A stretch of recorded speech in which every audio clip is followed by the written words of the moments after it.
The Phoenix and the Carpet. By E. Nesbit. Dedication. To my dear godson Hubert Griffith and his sister Margaret. To Hubert. Dear Hubert, if I ever found a wishing carpet lying round, I'd stand upon it, and I'd say, take me to Hubert, right away. And then we'd travel very far, to where the magic countries are, that you and I will never see, and choose the loveliest gifts for you, from me. But oh, alack, and well a day, no wishing carpets come my way. I never found a phoenix yet, and Psammeads are so hard to get. So I give you nothing fine, only this book, your book and mine, and hers, whose name by yours is set. Your book, my book, the book of Margaret. E. Nesbit Dymchurch. September, 1904. How do you find this book? Any thoughts about the book or the author? Any suggestion for improvement? Please take a moment to share your thoughts in a comment. If you like it, share it with your friends who might enjoy it as well. Subscribe to keep in touch. Visit CompleteAudiobooks.com for more quality content. 1. The Egg. It began with the day when it was almost the 5th of November, and a doubt arose in some breast, Robert's, I fancy, as to the quality of the fireworks laid in for the Guy Fawkes celebration. They were jolly cheap, said whoever it was, and I think it was Robert, and suppose they didn't go off on the night. Those Prosser kids would have something to snigger about then. The ones I got are all right, Jane said. I know they are, because the man at the shop said they were worth Thribble the money. I'm sure Thribble isn't grammar, Anthea said. Of course it isn't, said Cyril, one word can't be grammar all by itself, so you needn't be so jolly clever. Anthea was rummaging in the corner drawers of her mind for a very disagreeable answer, when she remembered what a wet day it was, and how the boys had been disappointed of that ride to London and back on the top of the tram, which their mother had promised them as a reward for not having once forgotten, for 6 whole days, to wipe their boots on the mat when they came home from school. So Anthea only said, don't be so jolly clever yourself, squirrel.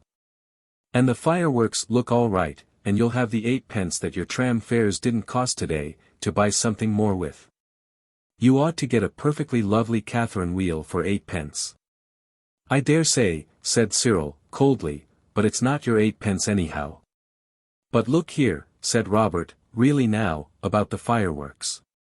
We don't want to be disgraced before those kids next door. They think because they wear red plush on Sundays no one else is any good. I wouldn't wear plush if it was ever so, unless it was black to be beheaded in, if I was Mary Queen of Scots, said Anthea, with scorn. Robert stuck steadily to his point. One great point about Robert is the steadiness with which he can stick. I think we ought to test them, he said. You young duffer, said Cyril, fireworks are like postage stamps. You can only use them once. What do you suppose it means by Carter's tested seeds in the advertisement? There was a blank silence. Then Cyril touched his forehead with his finger and shook his head. A little wrong here, he said. I was always afraid of that with poor Robert. All that cleverness, you know, and being top in algebra so often, it's bound to tell. Dry up, said Robert, fiercely. Don't you see? You can't test seeds if you do them all.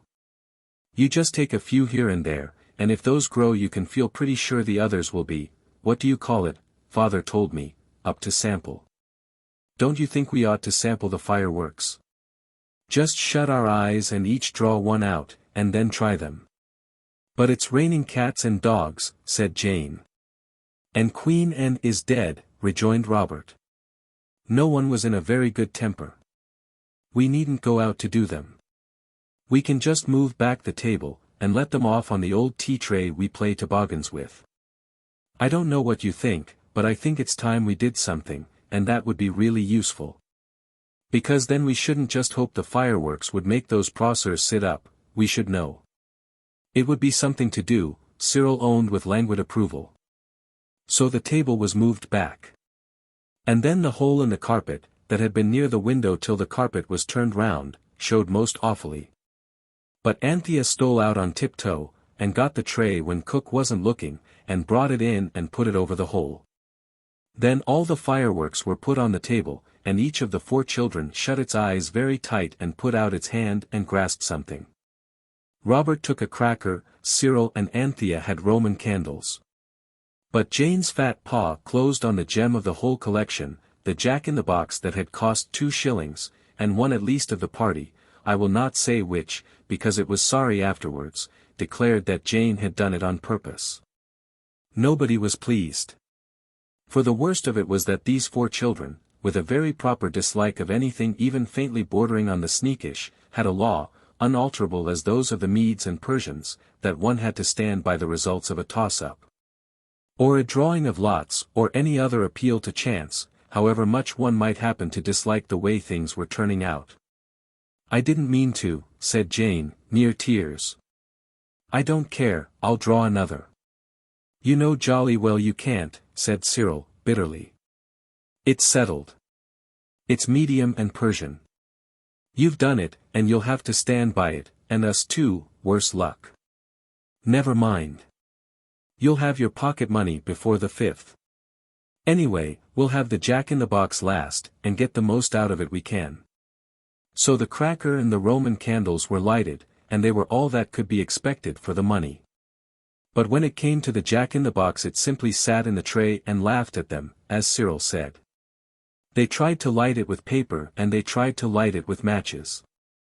They tried to light it with Vesuvian fusees from the pocket of father's second-best overcoat that was hanging in the hall.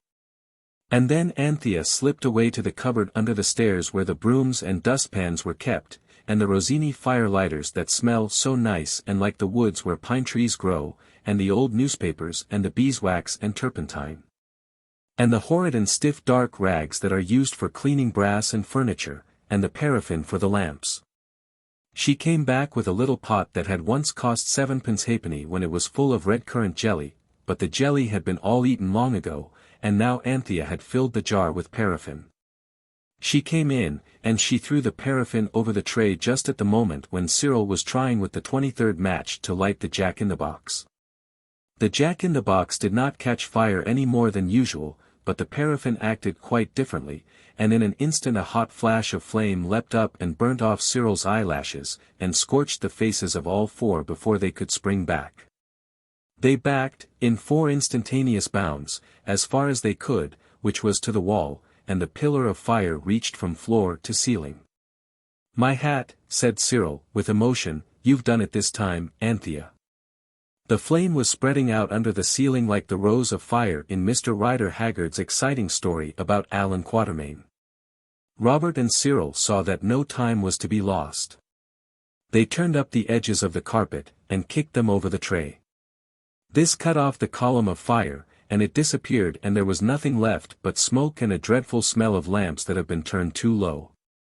All hands now rushed to the rescue, and the paraffin fire was only a bundle of trampled carpet, when suddenly a sharp crack beneath their feet made the amateur firemen start back. Another crack, the carpet moved as if it had had a cat wrapped in it. The jack-in-the-box had at last allowed itself to be lighted, and it was going off with desperate violence inside the carpet. Robert, with the air of one doing the only possible thing, rushed to the window and opened it. Anthea screamed, Jane burst into tears, and Cyril turned the table wrong way up on top of the carpet heap. But the firework went on, banging and bursting and spluttering even underneath the table. Next moment Mother rushed in, attracted by the howls of Anthea, and in a few moments the firework desisted and there was a dead silence, and the children stood looking at each other's black faces, and, out of the corners of their eyes, at Mother's white one. The fact that the nursery carpet was ruined occasioned but little surprise, nor was anyone really astonished that bed should prove the immediate end of the adventure. It has been said that all roads lead to Rome. This may be true, but at any rate, in early youth I am quite sure that many roads lead to bed, and stop there, or you do. The rest of the fireworks were confiscated, and Mother was not pleased when Father let them off himself in the back garden, though he said, "Well, how else can you get rid of them, my dear?" You see, father had forgotten that the children were in disgrace, and that their bedroom windows looked out onto the back garden. So that they all saw the fireworks most beautifully, and admired the skill with which father handled them. Next day all was forgotten and forgiven, only the nursery had to be deeply cleaned, like spring cleaning, and the ceiling had to be whitewashed. And mother went out. And just at tea time next day a man came with a rolled-up carpet, and father paid him, and mother said, "If the carpet isn't in good condition, you know, I shall expect you to change it." And the man replied, "There ain't a thread gone in it nowhere, Mum. It's a bargain, if ever there was one, and I'm more an arf sorry I let it go at the price, but we can't resist the liddies, can we, sir?" And he winked at father and went away. Then the carpet was put down in the nursery, and sure enough there wasn't a hole in it anywhere. As the last fold was unrolled something hard and loud-sounding bumped out of it and trundled along the nursery floor. All the children scrambled for it, and Cyril got it. He took it to the gas. It was shaped like an egg, very yellow and shiny, half-transparent, and it had an odd sort of light in it that changed as you held it in different ways. It was as though it was an egg with a yolk of pale fire that just showed through the stone. "I may keep it, mayn't I, mother?" Cyril asked. And of course mother said no. They must take it back to the man who had brought the carpet, because she had only paid for a carpet, and not for a stone egg with a fiery yolk to it. So she told them where the shop was, and it was in the Kentish Town Road, not far from the hotel that is called the Bull and Gate. It was a poky little shop, and the man was arranging furniture outside on the pavement very cunningly, so that the more broken parts should show as little as possible. And directly he saw the children he knew them again, and he began at once, without giving them a chance to speak. "No you don't," he cried loudly, "I ain't a-goin' to take back no carpets, so don't you make no bloomin' error. A bargain's a bargain, and the carpet's puffick throughout." "We don't want you to take it back," said Cyril, "but we found something in it." "It must have got into it up at your place, then," said the man, with indignant promptness, "for there ain't nothing in nothing as I sell. It's all as clean as a whistle." "I never said it wasn't clean," said Cyril, "but—" "Oh, if it's moths," said the man, "that's easy cured with borax. But I expect it was only an odd one. I tell you the carpet's good through and through. It hadn't got no moths when it left my ends, not so much as an egg." "But that's just it," interrupted Jane, "there was so much as an egg." The man made a sort of rush at the children and stamped his foot. "Clear out, I say," he shouted, "or I'll call for the police. A nice thing for customers to hear you coming charging me with finding things in goods what I sells. Be off, afore I sends you off with a flea in your ears. Hi, constable." The children fled, and they think, and their father thinks, that they couldn't have done anything else. Mother has her own opinion. But father said they might keep the egg. "The man certainly didn't know the egg was there when he brought the carpet," said he, "any more than your mother did, and we've as much right to it as he had." So the egg was put on the mantelpiece, where it quite brightened up the dingy nursery. The nursery was dingy, because it was a basement room, and its windows looked out on a stone area with a rockery made of clinkers facing the windows. Nothing grew in the rockery except London pride and snails. The room had been described in the house agent's list as a convenient breakfast room in basement, and in the daytime it was rather dark. This did not matter so much in the evenings when the gas was alight, but then it was in the evening that the black beetles got so sociable, and used to come out of the low cupboards on each side of the fireplace where their homes were, and try to make friends with the children. At least, I suppose that was what they wanted, but the children never would. On the 5th of November father and mother went to the theatre, and the children were not happy, because the Prossers next door had lots of fireworks and they had none. They were not even allowed to have a bonfire in the garden. "No more playing with fire, thank you," was father's answer, when they asked him. When the baby had been put to bed the children sat sadly round the fire in the nursery. "I'm beastly bored," said Robert. "Let's talk about the Psammead," said Anthea, who generally tried to give the conversation a cheerful turn. "What's the good of talking?" said Cyril. "What I want is for something to happen.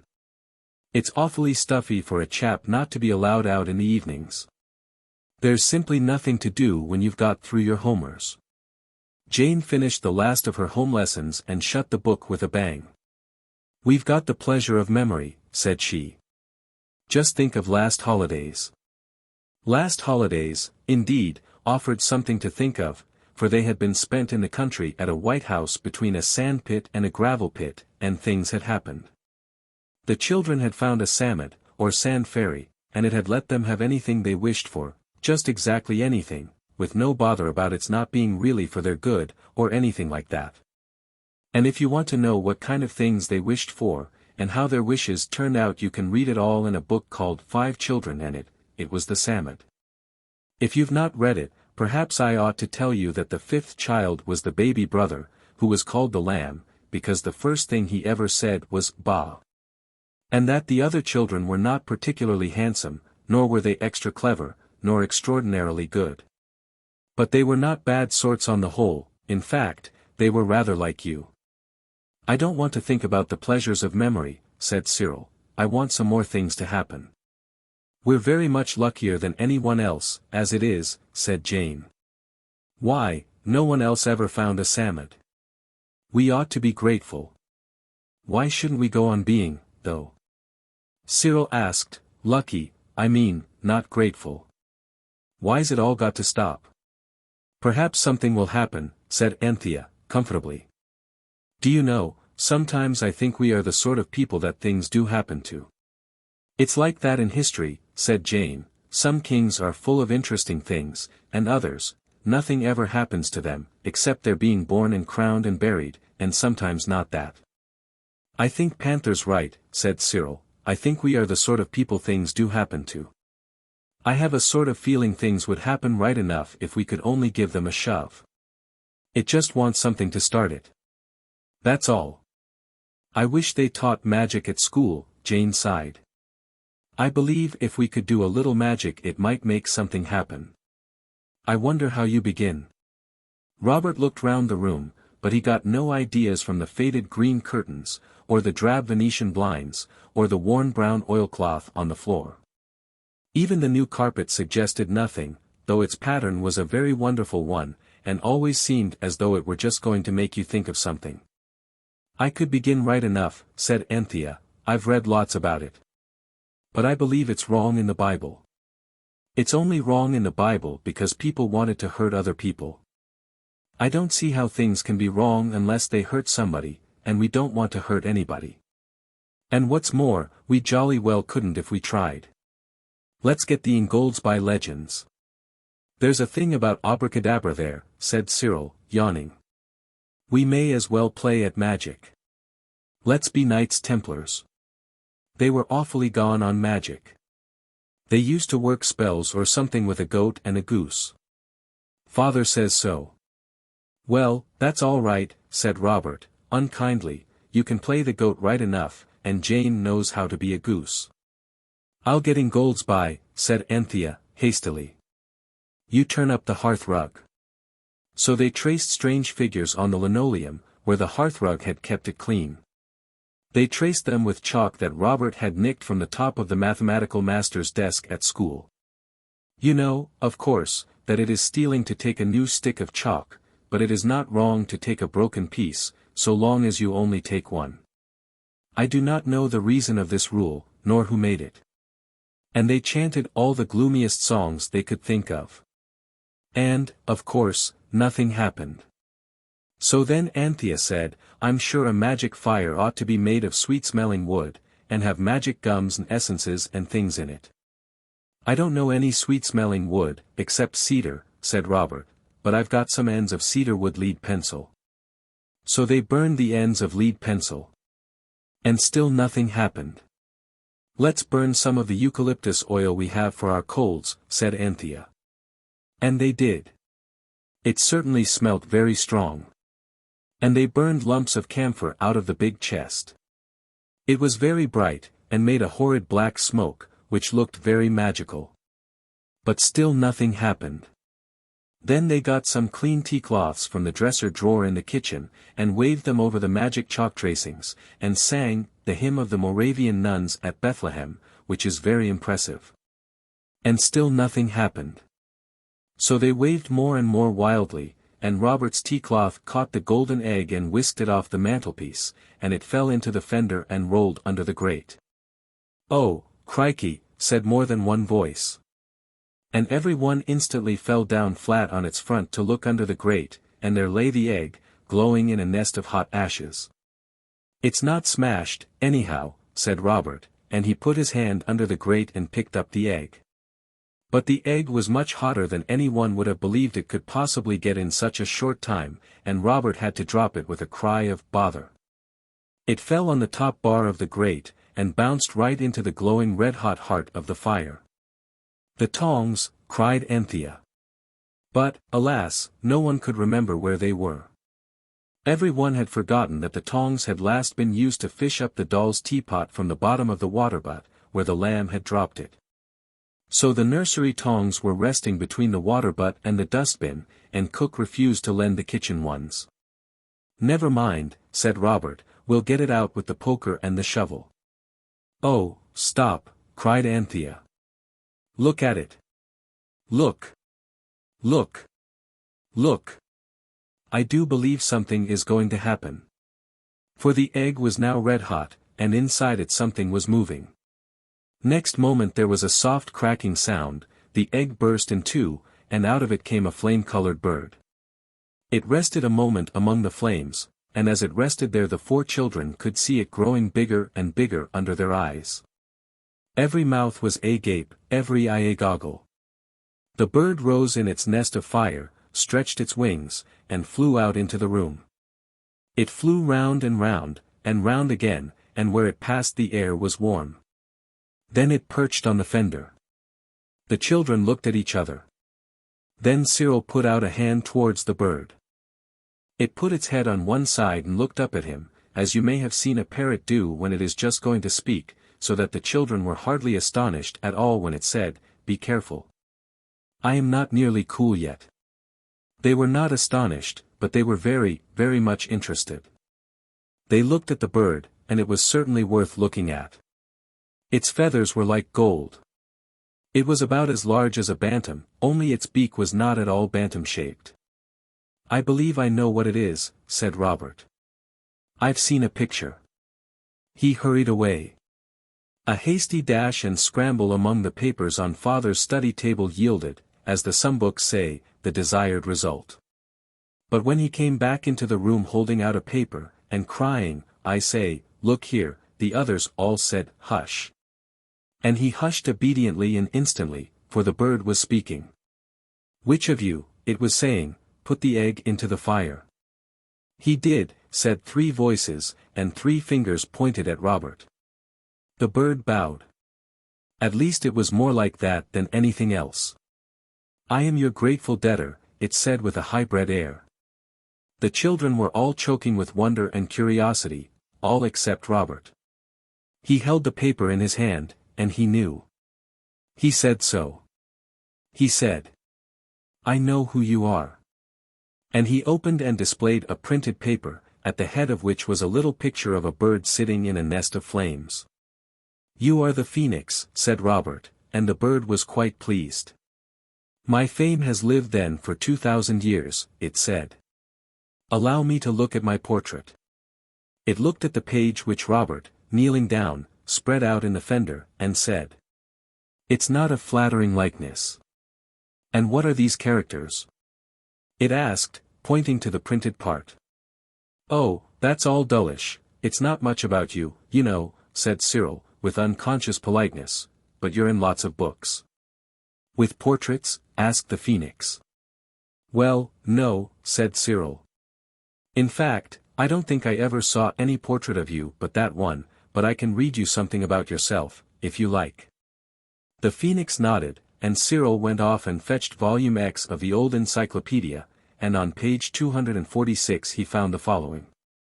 "Phoenix, in ornithology, a fabulous bird of antiquity." "Antiquity is quite correct," said the phoenix, but fabulous. Well, do I look it? Everyone shook its head. Cyril went on. The ancients speak of this bird as single, or the only one of its kind. That's right enough, said the phoenix. They describe it as about the size of an eagle. Eagles are of different sizes, said the phoenix. It's not at all a good description. All the children were kneeling on the hearth rug, to be as near the phoenix as possible. You'll boil your brains, it said. Look out, I'm nearly cool now, and with a whir of golden wings it fluttered from the fender to the table. It was so nearly cool that there was only a very faint smell of burning when it had settled itself on the tablecloth. It's only a very little scorched, said the phoenix, apologetically. It will come out in the wash. Please go on reading. The children gathered round the table. The size of an eagle, Cyril went on, its head finely crested with a beautiful plumage, its neck covered with feathers of a gold color, and the rest of its body purple. Only the tail white, and the eyes sparkling like stars. They say that it lives about 500 years in the wilderness, and when advanced in age it builds itself a pile of sweet wood and aromatic gums, fires it with the wafting of its wings, and thus burns itself. And that from its ashes arises a worm, which in time grows up to be a phoenix. Hence the Phoenicians gave. Never mind what they gave, said the phoenix, ruffling its golden feathers. They never gave much, anyway. They always were people who gave nothing for nothing. That book ought to be destroyed. It's most inaccurate. The rest of my body was never purple, and as for my tail, well, I simply ask you, is it white? It turned round and gravely presented its golden tail to the children. No, it's not, said everybody. No, and it never was, said the phoenix. And that about the worm is just a vulgar insult. The phoenix has an egg, like all respectable birds. It makes a pile, that part's all right, and it lays its egg, and it burns itself, and it goes to sleep and wakes up in its egg, and comes out and goes on living again, and so on for ever and ever. I can't tell you how weary I got of it, such a restless existence, no repose. But how did your egg get here? Asked Anthea. Ah, that's my life secret, said the phoenix. I couldn't tell it to anyone who wasn't really sympathetic. I've always been a misunderstood bird. You can tell that by what they say about the worm. I might tell you, it went on, looking at Robert with eyes that were indeed starry. You put me on the fire. Robert looked uncomfortable. The rest of us made the fire of sweet-scented woods and gums, though, said Cyril. And it was an accident my putting you on the fire, said Robert, telling the truth with some difficulty, for he did not know how the phoenix might take it. It took it in the most unexpected manner. Your candid avowal, it said, removes my last scruple. I will tell you my story. And you won't vanish, or anything sudden, will you? Asked Anthea, anxiously. Why? It asked, puffing out the golden feathers, do you wish me to stay here? Oh yes, said every one, with unmistakable sincerity. Why? Asked the phoenix again, looking modestly at the tablecloth. Because, said every one at once, and then stopped short, only Jane added after a pause, you are the most beautiful person we've ever seen. You are a sensible child, said the phoenix, and I will not vanish or anything sudden. And I will tell you my tale. I had resided, as your book says, for many thousand years in the wilderness, which is a large, quiet place with very little really good society, and I was becoming weary of the monotony of my existence. But I acquired the habit of laying my egg and burning myself every 500 years, and you know how difficult it is to break yourself of a habit. Yes, said Cyril, Jane used to bite her nails. But I broke myself of it, urged Jane, rather hurt, you know I did. Not till they put bitter aloes on them, said Cyril. I doubt, said the bird, gravely, whether even bitter aloes, the aloe, by the way, has a bad habit of its own, which it might well cure before seeking to cure others.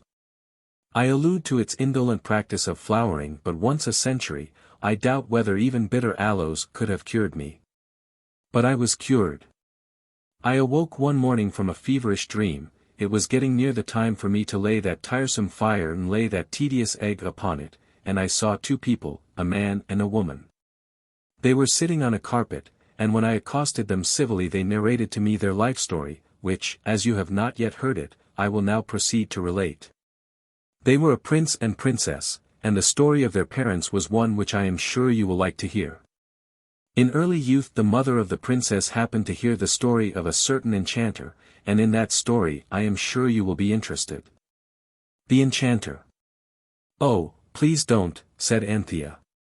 "I can't understand all these beginnings of stories, and you seem to be getting deeper and deeper in them every minute. Do tell us your own story. That's what we really want to hear."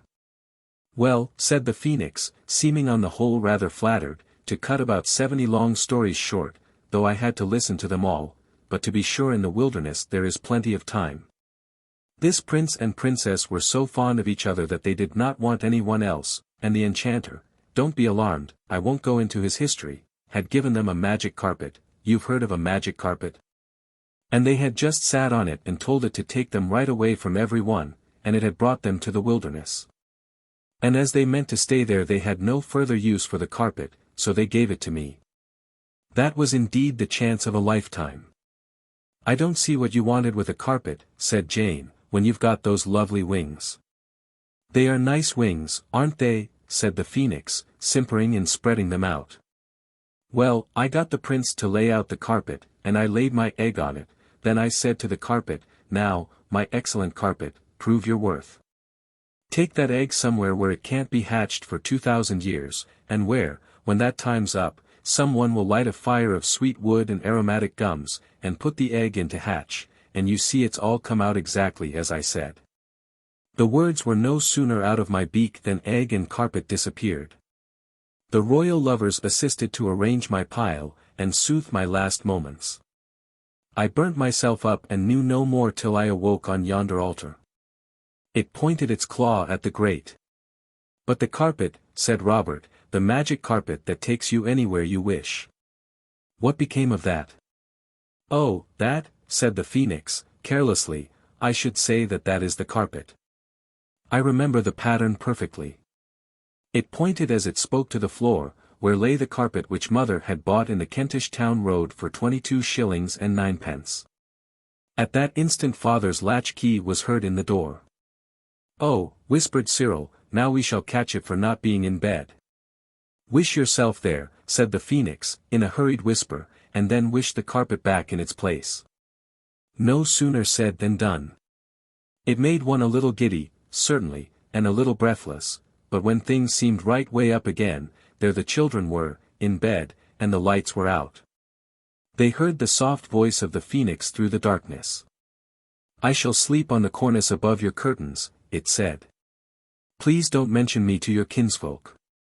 "Not much good," said Robert, "they'd never believe us." "I say," he called through the half-open door to the girls.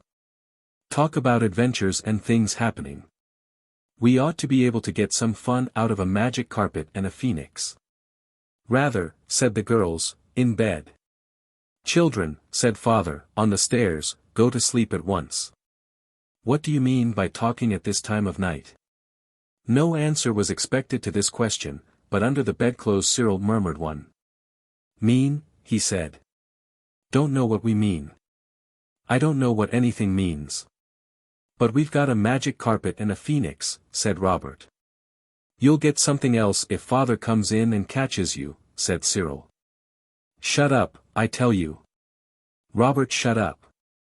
But he knew as well as you do that the adventures of that carpet and that phoenix were only just beginning. Father and mother had not the least idea of what had happened in their absence. This is often the case, even when there are no magic carpets or phoenixes in the house. The next morning, but I am sure you would rather wait till the next chapter before you hear about that. 2. The Topless Tower. The children had seen the phoenix egg hatched in the flames in their own nursery grate, and had heard from it how the carpet on their own nursery floor was really the wishing carpet, which would take them anywhere they chose. The carpet had transported them to bed just at the right moment, and the phoenix had gone to roost on the cornice supporting the window curtains of the boys' room. "Excuse me," said a gentle voice, and a courteous beak opened, very kindly and delicately, the right eye of Cyril. "I hear the slaves below preparing food. Awaken." A word of explanation and arrangement. "I do wish you wouldn't." The phoenix stopped speaking and fluttered away crossly to the cornice pole. For Cyril had hit out, as boys do when they are awakened suddenly, and the phoenix was not used to boys, and his feelings, if not his wings, were hurt. "Sorry," said Cyril, coming awake all in a minute. "Do come back. What was it you were saying? Something about bacon and rations?" The phoenix fluttered back to the brass rail at the foot of the bed. "I say, you are real," said Cyril. "How ripping. And the carpet?" "The carpet is as real as it ever was," said the phoenix, rather contemptuously, "but, of course, a carpet's only a carpet, whereas a phoenix is superlatively a phoenix." "Yes, indeed," said Cyril, "I see it is. Oh, what luck. Wake up, Bobs. There's jolly well something to wake up for today. And it's Saturday, too." "I've been reflecting," said the phoenix, "during the silent watches of the night, and I could not avoid the conclusion that you were quite insufficiently astonished at my appearance yesterday. The ancients were always very surprised. Did you, by chance, expect my egg to hatch?" "Not us," Cyril said. "And if we had," said Anthea, who had come in her nightie when she heard the silvery voice of the phoenix, "we could never have expected it to hatch anything so splendid as you." The bird smiled. "Perhaps you've never seen a bird smile?" "You see," said Anthea, wrapping herself in the boy's counterpane, for the morning was chill, "we've had things happen to us before," and she told the story of the Psammead, or sand fairy.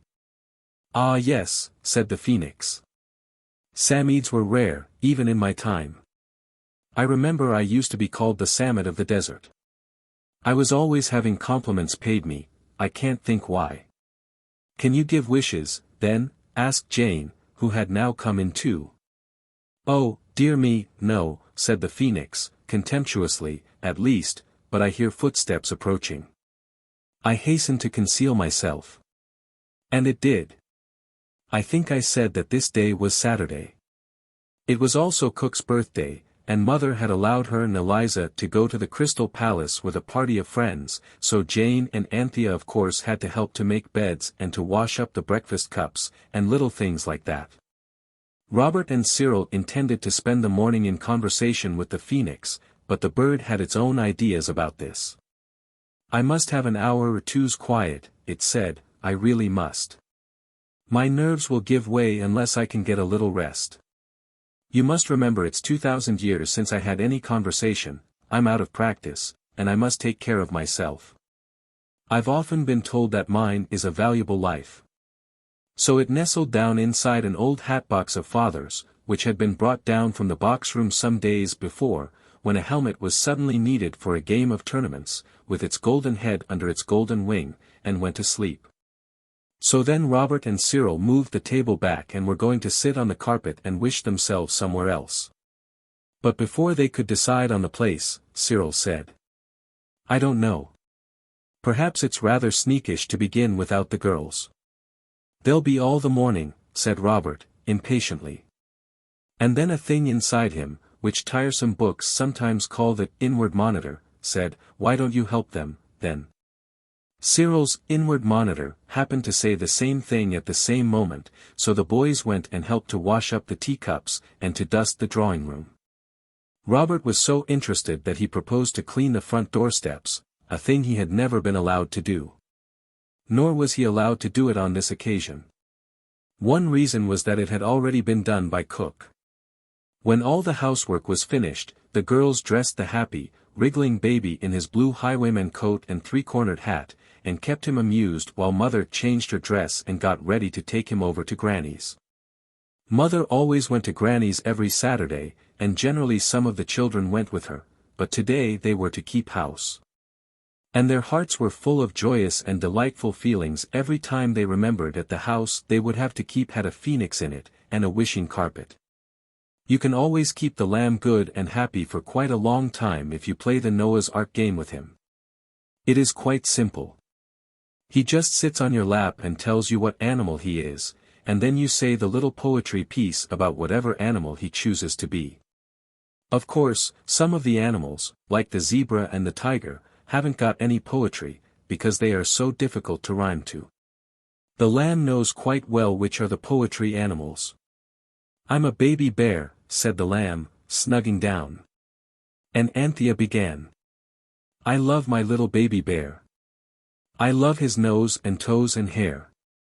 I like to hold him in my arm. And keep him very safe and warm." And when she said "very," of course there was a real bear's hug. Then came the eel, and the lamb was tickled till he wriggled exactly like a real one. "I love my little baby eel. He is so squidgelty to feel. He'll be an eel when he is big. But now he's just tiny snig. Perhaps you didn't know that a snig was a baby eel? It is, though, and the lamb knew it. "Hedgehog now dash," he said, and Anthea went on. "My baby hedgehog, how I like ye. Though your back's so prickly spiky. Your front is very soft, I've found. So I must love you front ways round." And then she loved him front ways round, while he squealed with pleasure. It is a very baby game, and, of course, the rhymes are only meant for very, very small people, not for people who are old enough to read books, so I won't tell you any more of them. By the time the lamb had been a baby lion and a baby weasel, and a baby rabbit and a baby rat, mother was ready.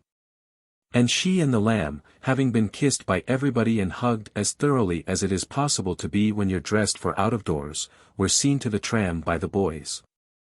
When the boys came back, every one looked at every one else and said, "Now." They locked the front door and they locked the back door, and they fastened all the windows. They moved the table and chairs off the carpet, and Anthea swept it. "We must show it a little attention," she said kindly. "We'll give it tea leaves next time. Carpets like tea leaves." Then every one put on its outdoor things, because as Cyril said, they didn't know where they might be going, and it makes people stare if you go out of doors in November in pinafores and without hats. Then Robert gently awoke the phoenix, who yawned and stretched itself, and allowed Robert to lift it on to the middle of the carpet, where it instantly went to sleep again with its crested head tucked under its golden wing as before. Then every one sat down on the carpet. "Where shall we go?" was of course the question, and it was warmly discussed. Anthea wanted to go to Japan. Robert and Cyril voted for America, and Jane wished to go to the seaside. "Because there are donkeys there," said she. "Not in November, silly," said Cyril, and the discussion got warmer and warmer, and still nothing was settled. "I vote we let the phoenix decide," said Robert, at last. So they stroked it till it woke. "We want to go somewhere abroad," they said, "and we can't make up our minds where." "Let the carpet make up its mind, if it has one," said the phoenix.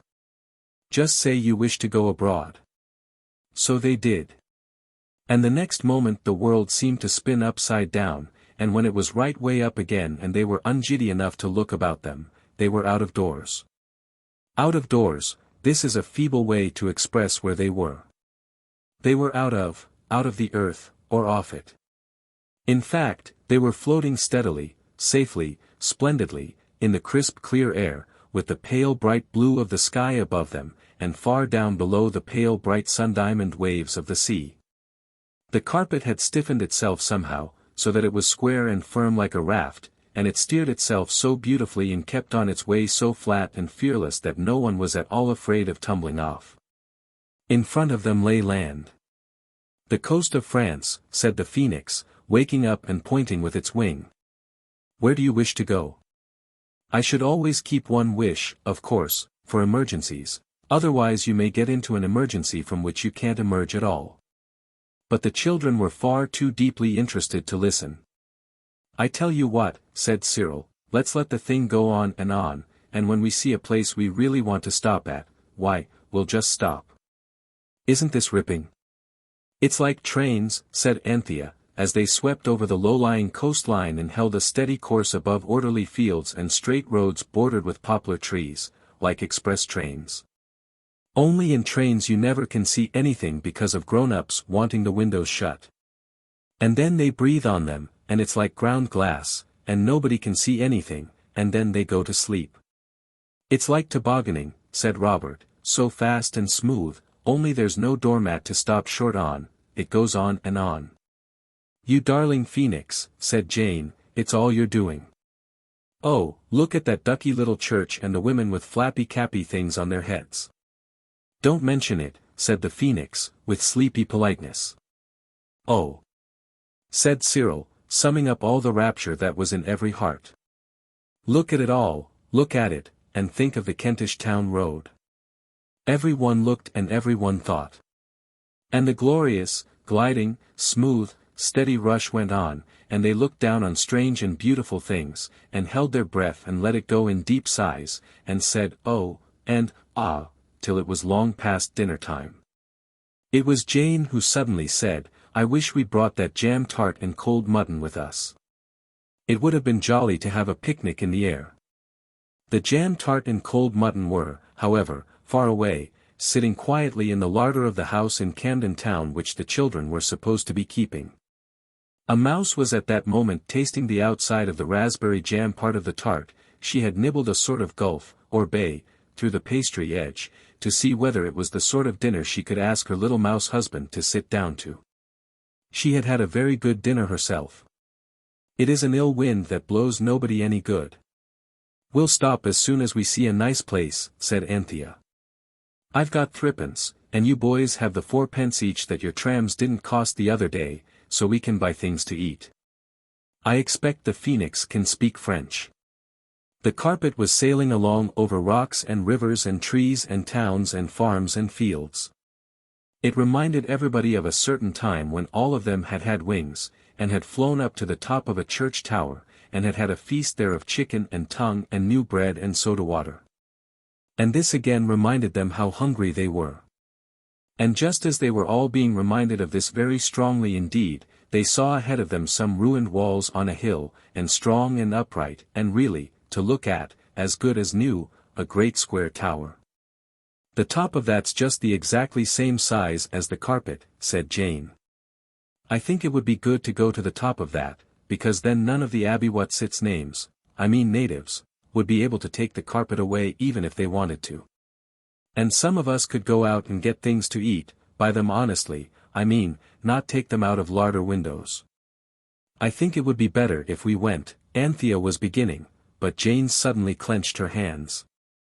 I don't see why I should never do anything I want, just because I'm the youngest. I wish the carpet would fit itself in at the top of that tower, so there. The carpet made a disconcerting bound, and next moment it was hovering above the square top of the tower. Then slowly and carefully it began to sink under them. It was like a lift going down with you at the Army and Navy stores. I don't think we ought to wish things without all agreeing to them first, said Robert, huffishly. Hullo! What on earth? For unexpectedly and greyly something was coming up all round the 4 sides of the carpet. It was as if a wall were being built by magic quickness. It was a foot high, it was 2 feet high, 3, 4, 5. It was shutting out the light, more and more. Anthea looked up at the sky and the walls that now rose 6 feet above them. We're dropping into the tower, she screamed. There wasn't any top to it. So the carpet's going to fit itself in at the bottom. Robert sprang to his feet. We ought to have, hello, an owl's nest. He put his knee on a jutting smooth piece of grey stone, and reached his hand into a deep window slit, broad to the inside of the tower, and narrowing like a funnel to the outside. Look sharp, cried every one, but Robert did not look sharp enough. By the time he had drawn his hand out of the owl's nest, there were no eggs there, the carpet had sunk 8 feet below him. Jump, you silly cuckoo, cried Cyril, with brotherly anxiety. But Robert couldn't turn round all in a minute into a jumping position. He wriggled and twisted and got on to the broad ledge, and by the time he was ready to jump the walls of the tower had risen up 30 feet above the others, who were still sinking with the carpet. And Robert found himself in the embrasure of a window. Alone, for even the owls were not at home that day. The wall was smoothish.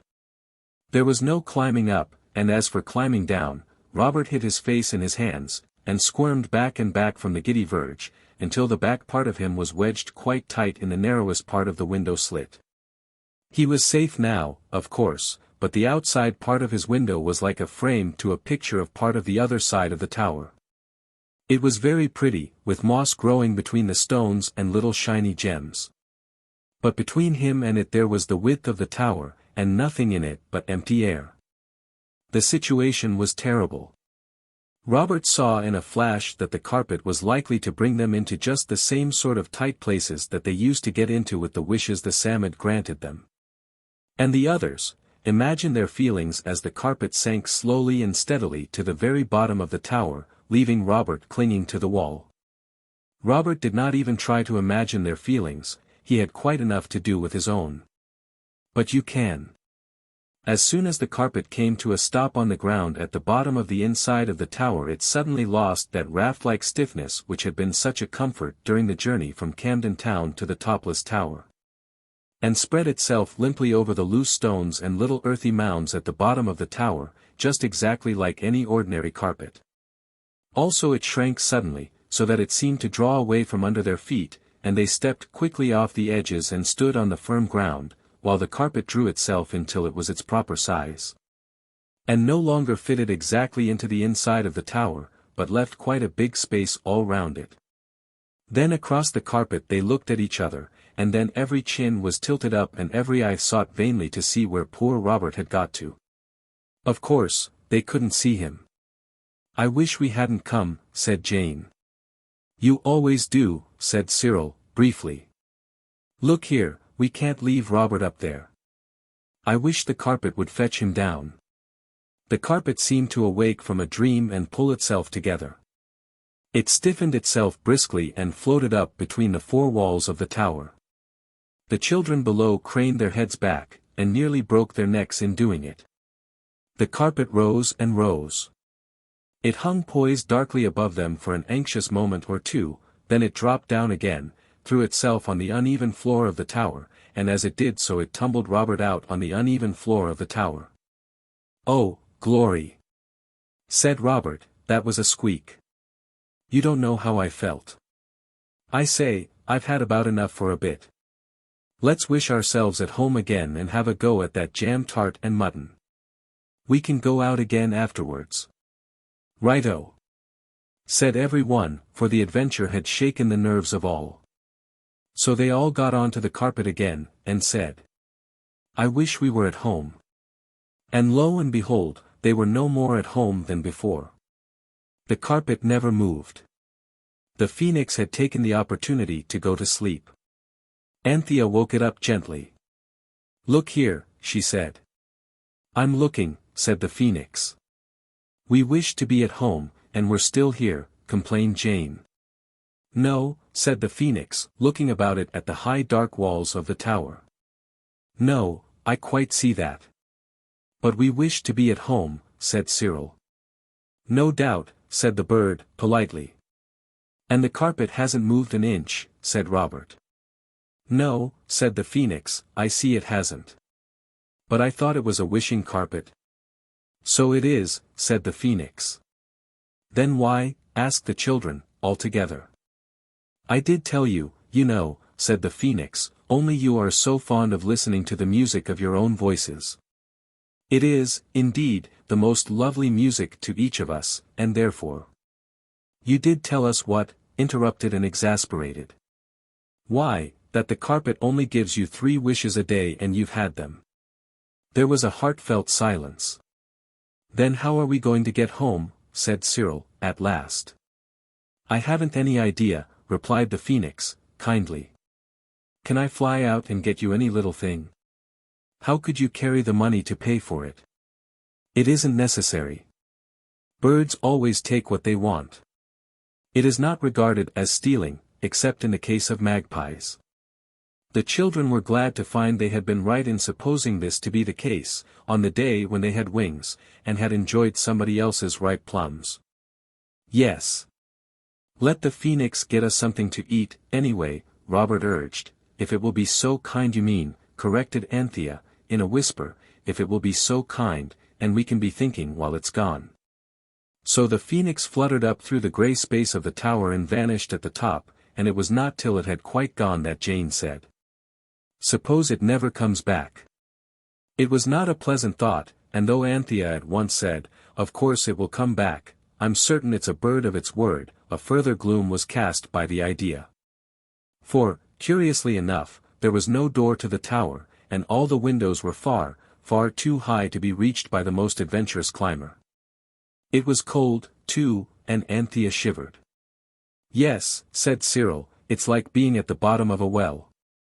The children waited in a sad and hungry silence, and got little stiff necks with holding their little heads back to look up the inside of the tall grey tower, to see if the phoenix were coming. At last it came. It looked very big as it fluttered down between the walls, and as it neared them the children saw that its bigness was caused by a basket of boiled chestnuts which it carried in one claw. In the other it held a piece of bread. And in its beak was a very large pear. The pear was juicy, and as good as a very small drink. When the meal was over everyone felt better, and the question of how to get home was discussed without any disagreeableness. But no one could think of any way out of the difficulty, or even out of the tower. For the phoenix, though its beak and claws had fortunately been strong enough to carry food for them, was plainly not equal to flying through the air with 4 well-nourished children. "We must stay here, I suppose," said Robert at last, "and shout out every now and then, and someone will hear us and bring ropes and ladders, and rescue us like out of mines, and they'll get up a subscription to send us home, like castaways." "Yes, but we shan't be home before mother is, and then father'll take away the carpet and say it's dangerous or something," said Cyril. "I do wish we hadn't come," said Jane. And everyone else said, "Shut up," except Anthea, who suddenly awoke the phoenix and said, "Look here, I believe you can help us." "Oh, I do wish you would." "I will help you as far as lies in my power," said the phoenix, at once. "What is it you want now?"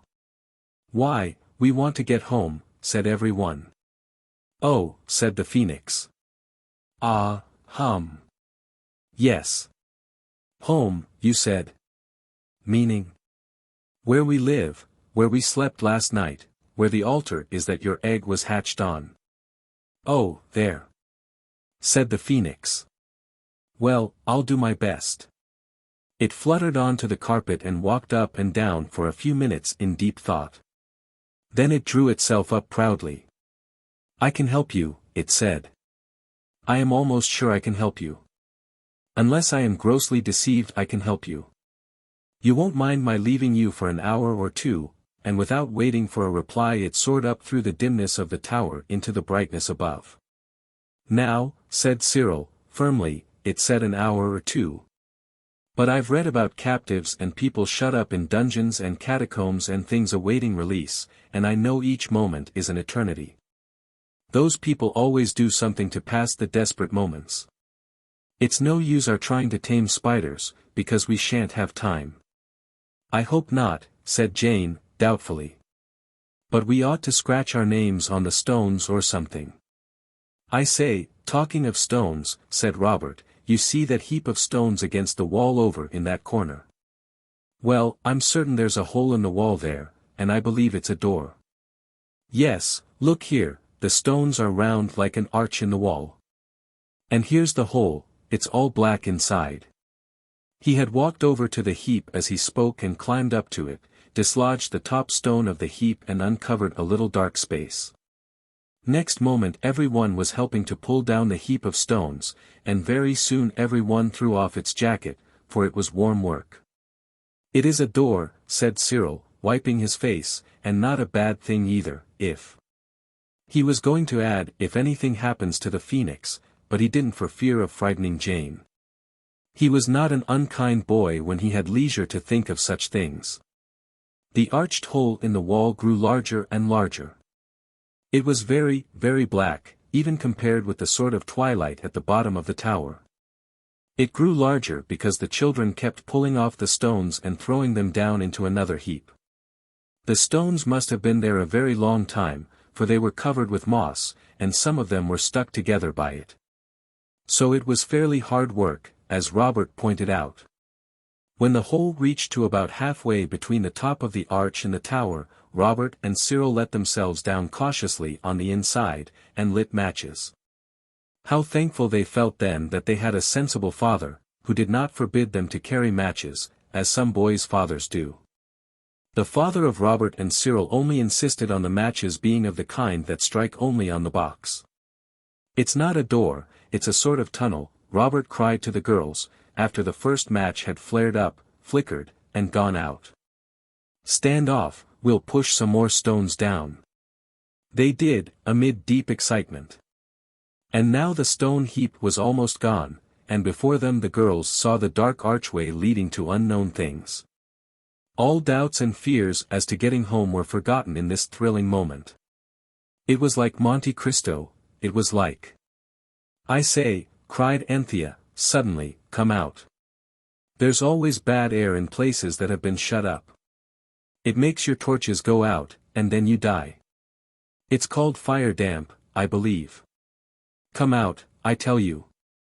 The urgency of her tone actually brought the boys out, and then everyone took up its jacket and fanned the dark arch with it, so as to make the air fresh inside. When Anthea thought the air inside must be freshened by now, Cyril led the way into the arch.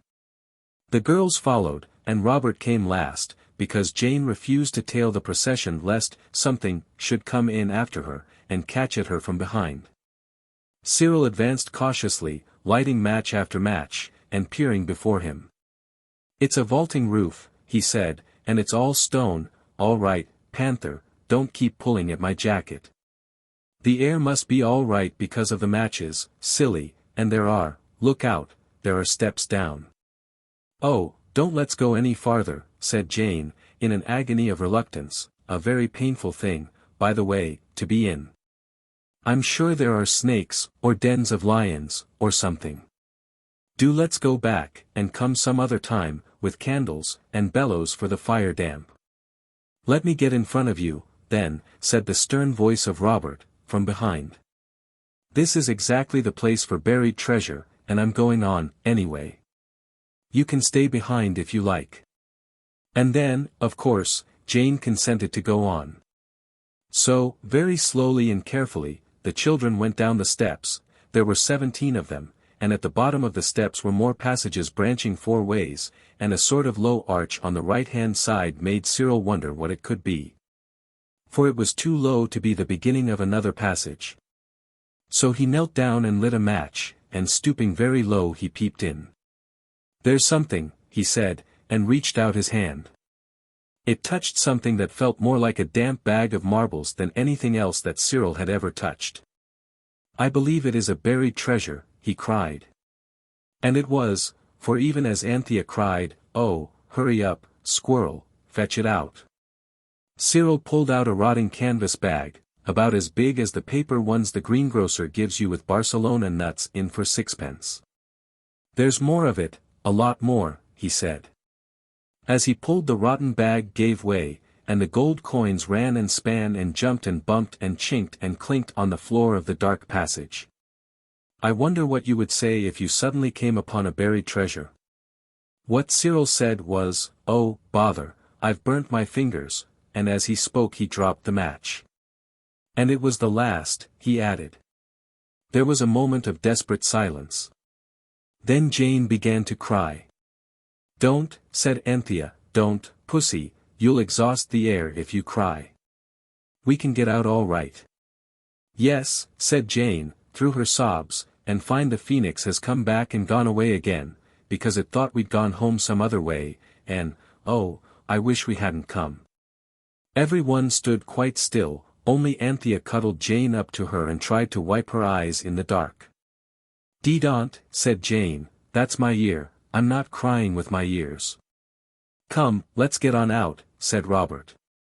But that was not so easy, for no one could remember exactly which way they had come. It is very difficult to remember things in the dark, unless you have matches with you, and then of course it is quite different, even if you don't strike one. Every one had come to agree with Jane's constant wish, and despair was making the darkness blacker than ever, when quite suddenly the floor seemed to tip up, and a strong sensation of being in a whirling lift came upon every one. All eyes were closed. One's eyes always are in the dark, don't you think? When the whirling feeling stopped, Cyril said earthquakes, and they all opened their eyes. They were in their own dingy breakfast room at home, and oh, how light and bright and safe and pleasant and altogether delightful it seemed after that dark underground tunnel. The carpet lay on the floor, looking as calm as though it had never been for an excursion in its life. On the mantelpiece stood the phoenix, waiting with an air of modest yet sterling worth for the thanks of the children. "But how did you do it?" they asked, when every one had thanked the phoenix again and again. "Oh, I just went and got a wish from your friend the Psammead." "But how did you know where to find it?" "I found that out from the carpet. These wishing creatures always know all about each other, they're so clannish, like the Scots, you know, all related." "But, the carpet can't talk, can it?" "No." "Then how? How did I get the Psammead's address?" "I tell you I got it from the carpet." "Did it speak then?" "No," said the phoenix, thoughtfully, "it didn't speak, but I gathered my information from something in its manner. I was always a singularly observant bird. It was not till after the cold mutton and the jam tart, as well as the tea and bread and butter, that any one found time to regret the golden treasure which had been left scattered on the floor of the underground passage, and which, indeed, no one had thought of till now, since the moment when Cyril burnt his fingers at the flame of the last match. "What owls and goats we were," said Robert. "Look how we've always wanted treasure, and now—" "Never mind," said Anthea, trying as usual to make the best of it. "We'll go back again and get it all, and then we'll give everybody presents." More than a quarter of an hour passed most agreeably in arranging what presents should be given to whom, and, when the claims of generosity had been satisfied, the talk ran for 50 minutes on what they would buy for themselves. It was Cyril who broke in on Robert's almost too technical account of the motor car on which he meant to go to and from school. "There," he said. "Dry up. It's no good. We can't ever go back. We don't know where it is." "Don't you know?" Jane asked the phoenix, wistfully. "Not in the least," the phoenix replied, in a tone of amiable regret. "Then we've lost the treasure," said Cyril. And they had. "But we've got the carpet and the phoenix," said Anthea. "Excuse me," said the bird, with an air of wounded dignity, "I do so hate to seem to interfere, but surely you must mean the phoenix and the carpet?" 3. The Queen Cook. It was on a Saturday that the children made their first glorious journey on the wishing carpet. Unless you are too young to read at all, you will know that the next day must have been Sunday. Sunday at 18, Camden Terrace, Camden Town, was always a very pretty day. Father always brought home flowers on Saturday, so that the breakfast table was extra beautiful. In November, of course, the flowers were chrysanthemums, yellow and coppery colored. Then there were always sausages on toast for breakfast, and these are rapture, after 6 days of Kentish Town Road eggs at 14 a shilling. On this particular Sunday there were fowls for dinner, a kind of food that is generally kept for birthdays and grand occasions, and there was an angel pudding, when rice and milk and oranges and white icing do their best to make you happy. After dinner father was very sleepy indeed, because he had been working hard all the week, but he did not yield to the voice that said, "Go and have an hour's rest." He nursed the lamb, who had a horrid cough that cook said was whooping cough as sure as eggs, and he said, "Come along, kiddies, I've got a ripping book from the library, called The Golden Age, and I'll read it to you." Mother settled herself on the drawing-room sofa, and said she could listen quite nicely with her eyes shut. The lamb snugged into the armchair corner of Daddy's arm, and the others got into a happy heap on the hearth rug. At first, of course, there were too many feet and knees and shoulders and elbows, but real comfort was actually settling down on them. And the phoenix and the carpet were put away on the back top shelf of their minds, beautiful things that could be taken out and played with later, when a surly solid knock came at the drawing-room door. It opened an angry inch, and the cook's voice said, "Please, may I speak to you a moment?" Mother looked at father with a desperate expression. Then she put her pretty sparkly Sunday shoes down from the sofa, and stood up in them and sighed. "As good fish in the sea," said father, cheerfully, and it was not till much later that the children understood what he meant. Mother went out into the passage, which is called the hall, where the umbrella stand is, and the picture of the monarch of the glen, in a yellow shining frame, with brown spots on the monarch from the damp in the house before last. And there was cook, very red and damp in the face, and with a clean apron tied on all crooked over the dirty one that she had dished up those dear delightful chickens in. She stood there and she seemed to get redder and damper, and she twisted the corner of her apron round her fingers, and she said very shortly and fiercely, "If you please, ma'am, I should wish to leave at my day month." Mother leaned against the hat stand. The children could see her looking pale through the crack of the door, because she had been very kind to the cook, and had given her a holiday only the day before, and it seemed so very unkind of the cook to want to go like this. And on a Sunday too. "Why, what's the matter?" Mother said. "It's them children," the cook replied, and somehow the children all felt that they had known it from the first. They did not remember having done anything extra wrong, but it is so frightfully easy to displease a cook. "It's them children, there's their new carpet in their room, covered thick with mud, both sides, beastly yellow mud, and sakes alive knows where they got it. And all that muck to clean up on a Sunday. It's not my place, and it's not my intentions, so I don't deceive you, ma'am, and but for them limbs, which they is if ever there was, it's not a bad place, though I says it, and I wouldn't wish to leave, but—" "I'm very sorry," said mother. Gently. "I will speak to the children. And you had better think it over, and if you really wish to go, tell me tomorrow." Next day mother had a quiet talk with cook, and cook said she didn't mind if she stayed on a bit, just to see. But meantime the question of the muddy carpet had been gone into thoroughly by father and mother. Jane's candid explanation that the mud had come from the bottom of a foreign tower where there was buried treasure was received with such chilling disbelief that the others limited their defense to an expression of sorrow. And of a determination not to do it again.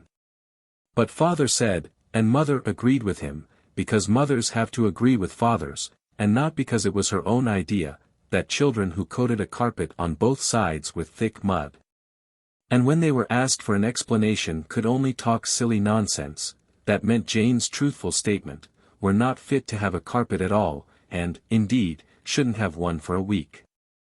So the carpet was brushed, with tea leaves, too, which was the only comfort Anthea could think of, and folded up and put away in the cupboard at the top of the stairs, and Daddy put the key in his trousers pocket. "Till Saturday," said he. "Never mind," said Anthea, "we've got the phoenix." But, as it happened, they hadn't. The phoenix was nowhere to be found. And everything had suddenly settled down from the rosy wild beauty of magic happenings to the common damp brownness of ordinary November life in Camden Town, and there was the nursery floor all bare boards in the middle and brown oilcloth round the outside. And the bareness and yellowness of the middle floor showed up the black beetles with terrible distinctness, when the poor things came out in the evening, as usual, to try to make friends with the children. But the children never would. The Sunday ended in gloom, which even junket for supper in the blue Dresden bowl could hardly lighten at all. Next day the lamb's cough was worse. It certainly seemed very whoopy, and the doctor came in his brougham carriage. Every one tried to bear up under the weight of the sorrow which it was to know that the wishing carpet was locked up and the phoenix mislaid. A good deal of time was spent in looking for the phoenix. "It's a bird of its word," said Anthea. "I'm sure it's not deserted us. But you know it had a most awfully long fly from wherever it was to near Rochester and back, and I expect the poor thing's feeling tired out and wants rest. I am sure we may trust it." The others tried to feel sure of this, too, but it was hard. No one could be expected to feel very kindly towards the cook, since it was entirely through her making such a fuss about a little foreign mud that the carpet had been taken away. She might have told us, said Jane, and Panther and I would have cleaned it with tea leaves. She's a cantankerous cat, said Robert. I shan't say what I think about her, said Anthea, primly, because it would be evil speaking, lying, and slandering. It's not lying to say she's a disagreeable pig, and a beastly blue-nosed Bazaars, said Cyril, who had read the eyes of light, and intended to talk like Tony as soon as he could teach Robert to talk like Paul. And all the children, even Anthea, agreed that even if she wasn't a blue-nosed Bazaars, they wished Cook had never been born. But I ask you to believe that they didn't do all the things on purpose which so annoyed the cook during the following week, though I dare say the things would not have happened if the cook had been a favorite. This is a mystery. Explain it if you can. The things that had happened were as follows. Sunday. Discovery of foreign mud on both sides of the carpet. Monday. Liquor is put on to boil with aniseed balls in a saucepan. Anthea did this, because she thought it would be good for the lamb's cough. The whole thing forgotten, and bottom of saucepan burned out. It was the little saucepan lined with white that was kept for the baby's milk. Tuesday. A dead mouse found in pantry. Fish slice taken to dig grave with. By regrettable accident fish slice broken. Defense, the cook oughtn't to keep dead mice in pantries. Wednesday. Chopped suet left on kitchen table. Robert added chopped soap, but he says he thought the suet was soap too. Thursday. Broke the kitchen window by falling against it during a perfectly fair game of bandits in the area. Friday. Stopped up grating of kitchen sink with putty and filled sink with water to make a lake to sail paper boats in. Went away and left the tap running. Kitchen hearthrug and cook's shoes ruined. On Saturday the carpet was restored. There had been plenty of time during the week to decide ere it should be asked to go when they did get it back. Mother had gone over to Granny's, and had not taken the lamb because he had a bad cough, which, Cook repeatedly said, was whooping cough as sure as eggs is eggs. But we'll take him out, a ducky darling, said Anthea. We'll take him somewhere where you can't have whooping cough. Don't be so silly, Robert. If he does talk about it no one'll take any notice. He's always talking about things he's never seen. So they dressed the lamb and themselves in out-of-doors clothes, and the lamb chuckled and coughed, and laughed and coughed again, poor dear, and all the chairs and tables were moved off the carpet by the boys, while Jane nursed the lamb. And Anthea rushed through the house in one last wild hunt for the missing phoenix. It's no use waiting for it, she said, reappearing breathless in the breakfast room. But I know it hasn't deserted us. It's a bird of its word. Quite so, said the gentle voice of the phoenix from beneath the table. Every one fell on its knees and looked up, and there was the phoenix perched on a crossbar of wood that ran across under the table, and had once supported a drawer, in the happy days before the drawer had been used as a boat. And its bottom unfortunately trodden out by Ragged's really reliable school boots on the feet of Robert. I've been here all the time, said the phoenix, yawning politely behind its claw.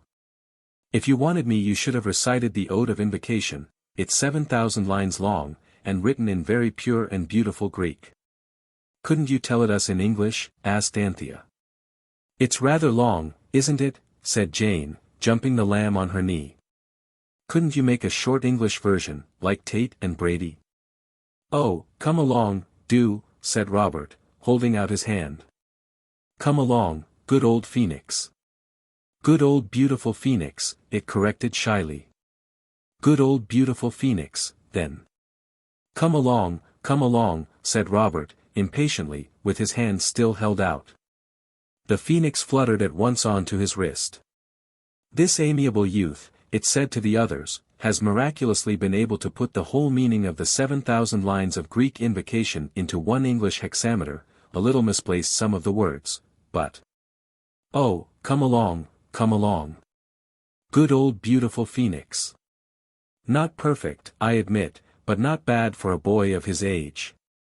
Well, now then, said Robert, stepping back onto the carpet with the golden phoenix on his wrist.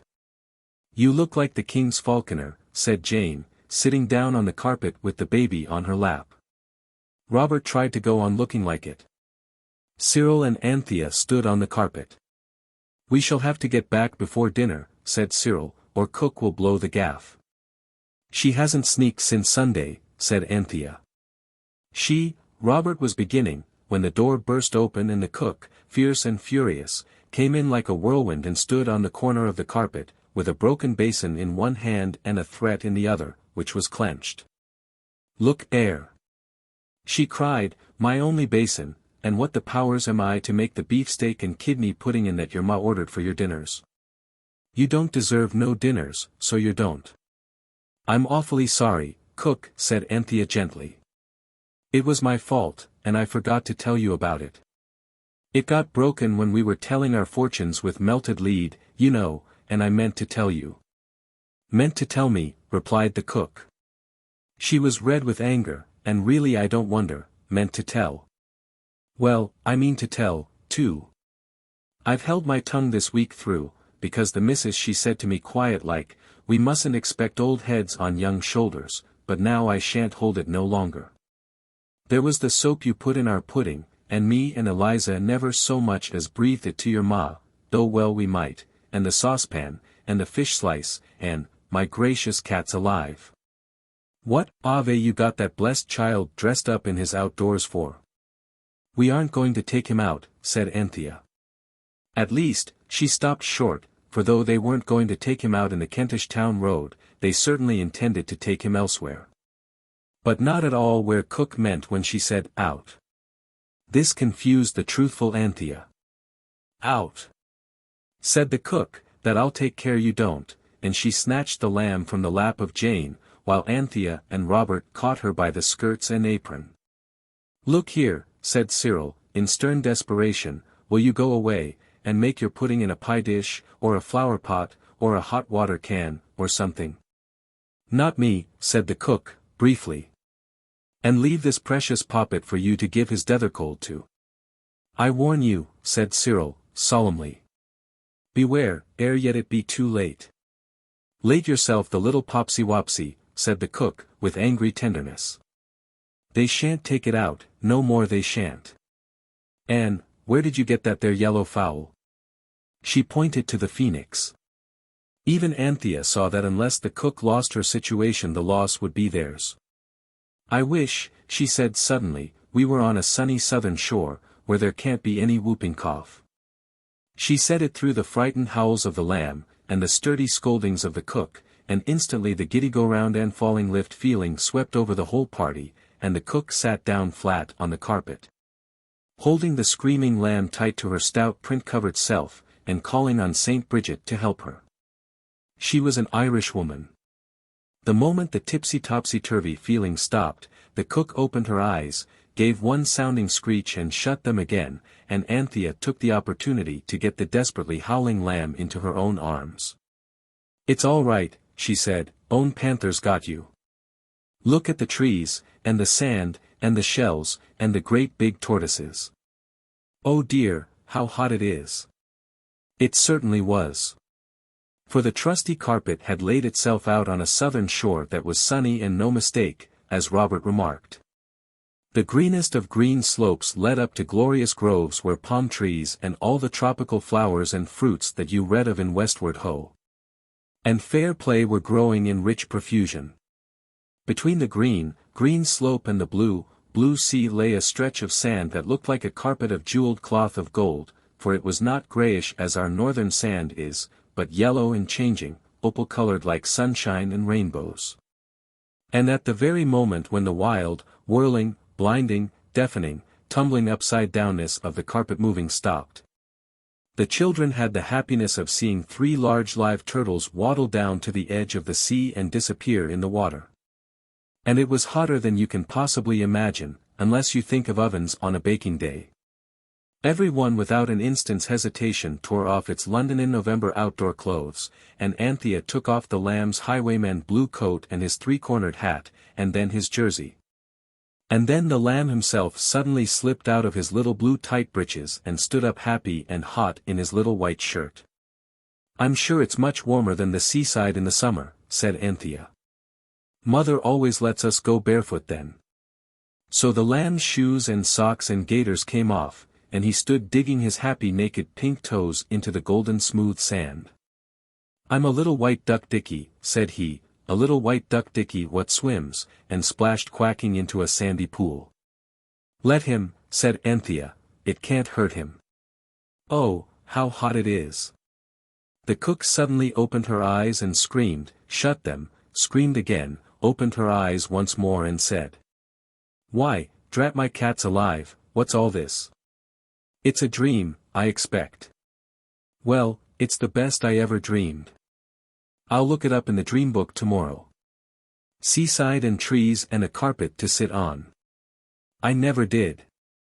Look here, said Cyril, it isn't a dream, it's real. Oh yes, said the cook, they always says that in dreams. It's real, I tell you, Robert said, stamping his foot. I'm not going to tell you how it's done, because that's our secret. He winked heavily at each of the others in turn. But you wouldn't go away and make that pudding, so we had to bring you, and I hope you like it.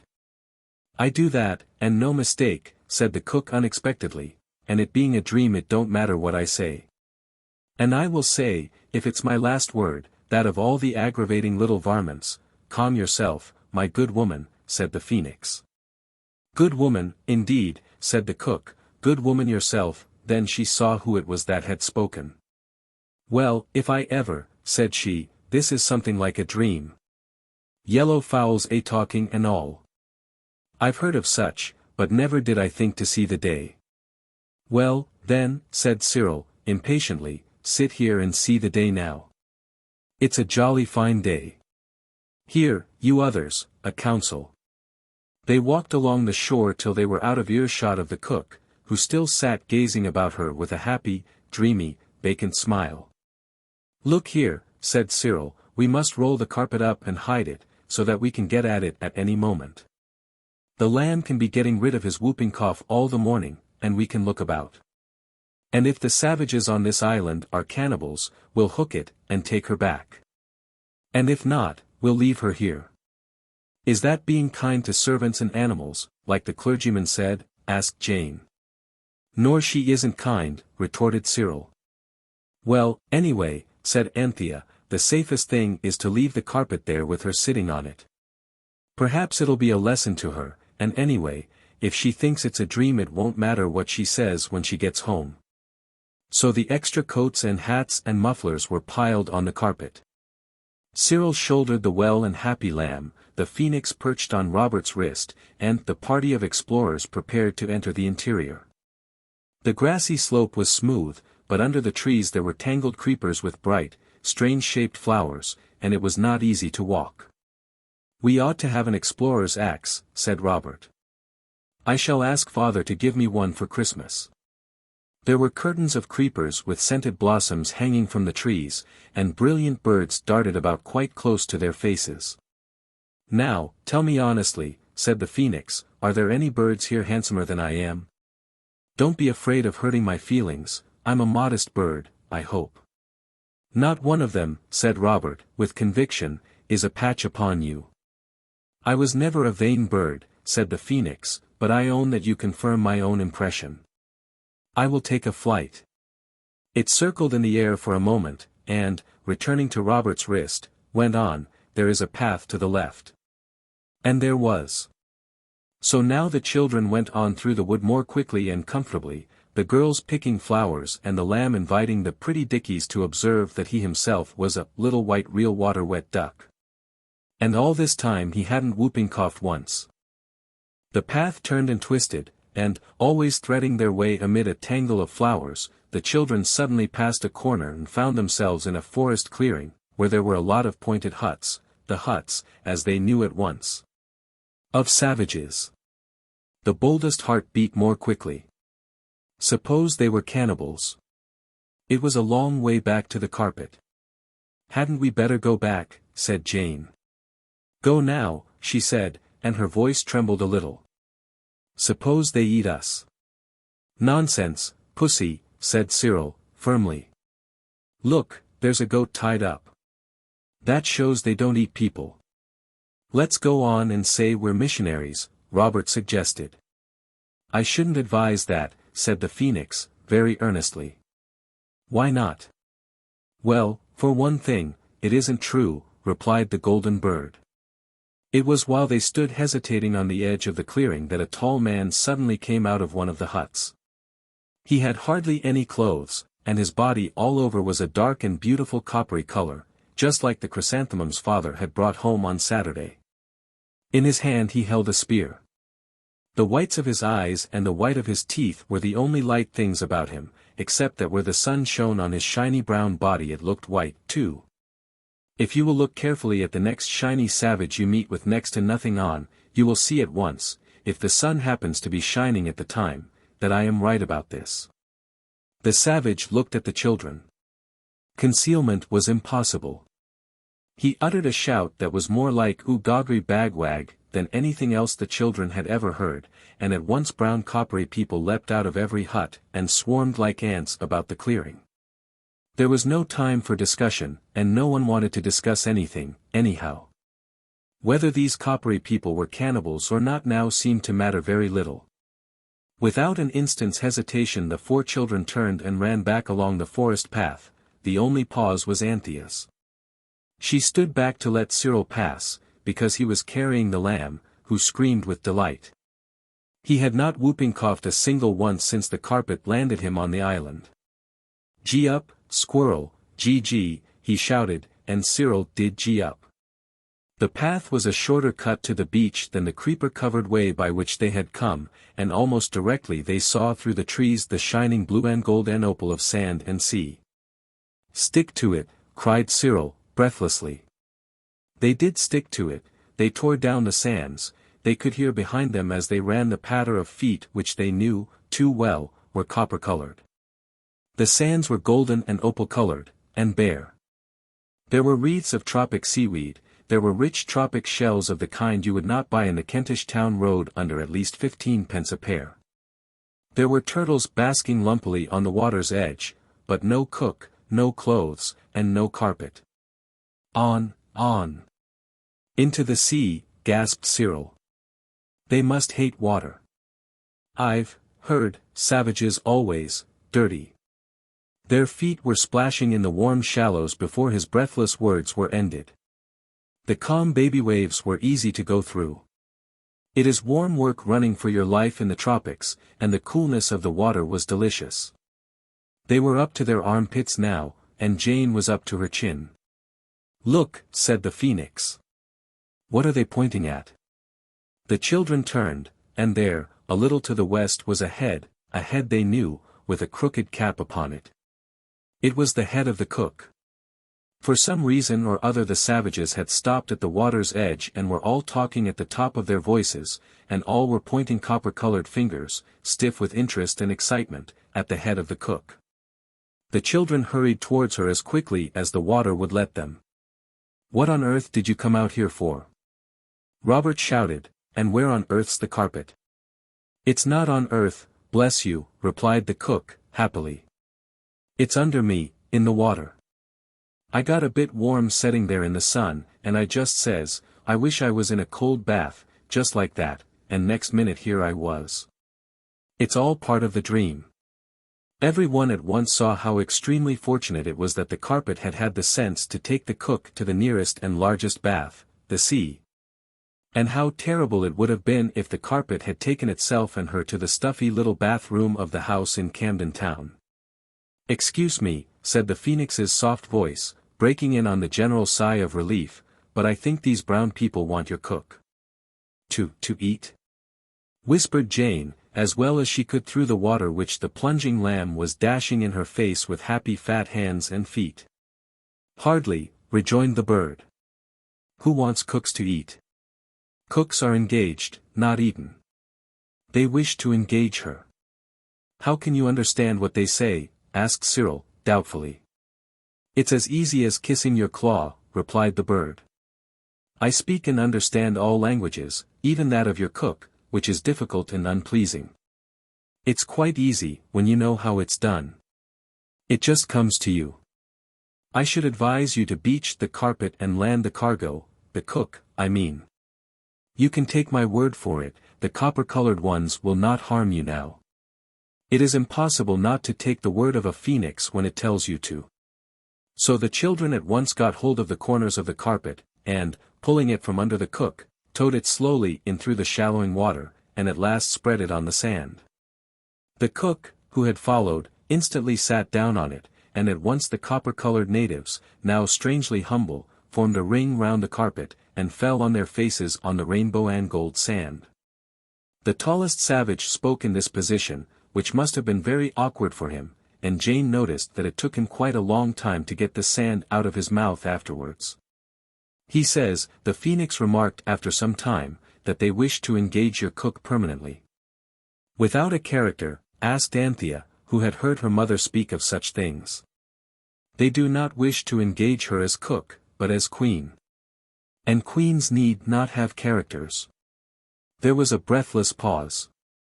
Well, said Cyril, of all the choices. But there's no accounting for tastes. Every one laughed at the idea of the cook's being engaged as queen, they could not help it. I do not advise laughter, warned the phoenix, ruffling out his golden feathers, which were extremely wet. And it's not their own choice. It seems that there is an ancient prophecy of this copper-colored tribe that a great queen should some day arise out of the sea with a white crown on her head, and, well, you see. There's the crown. It pointed its claw at Cook's cap.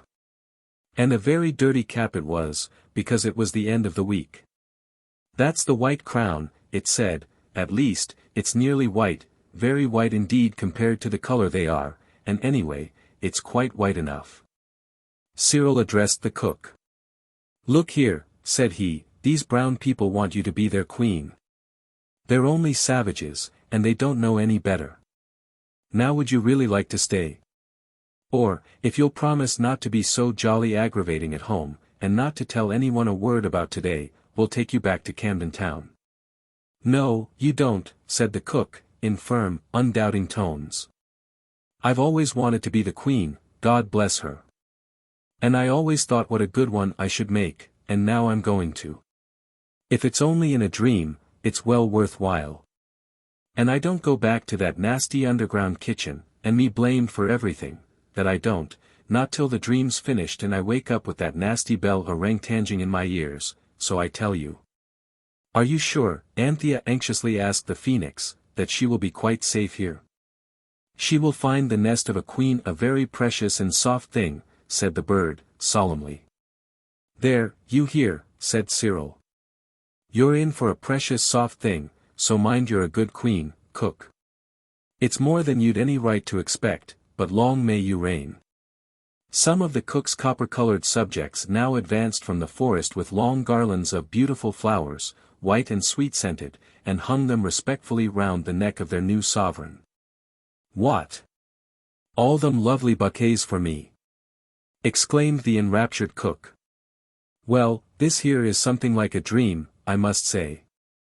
She sat up very straight on the carpet, and the copper-colored ones, themselves wreathed in garlands of the gayest flowers, madly stuck parrot feathers in their hair and began to dance.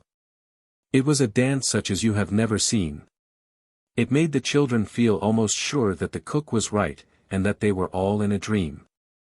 Small, strange-shaped drums were beaten, odd-sounding songs were sung, and the dance got faster and faster and odder, till at last all the dancers fell on the sand tired out.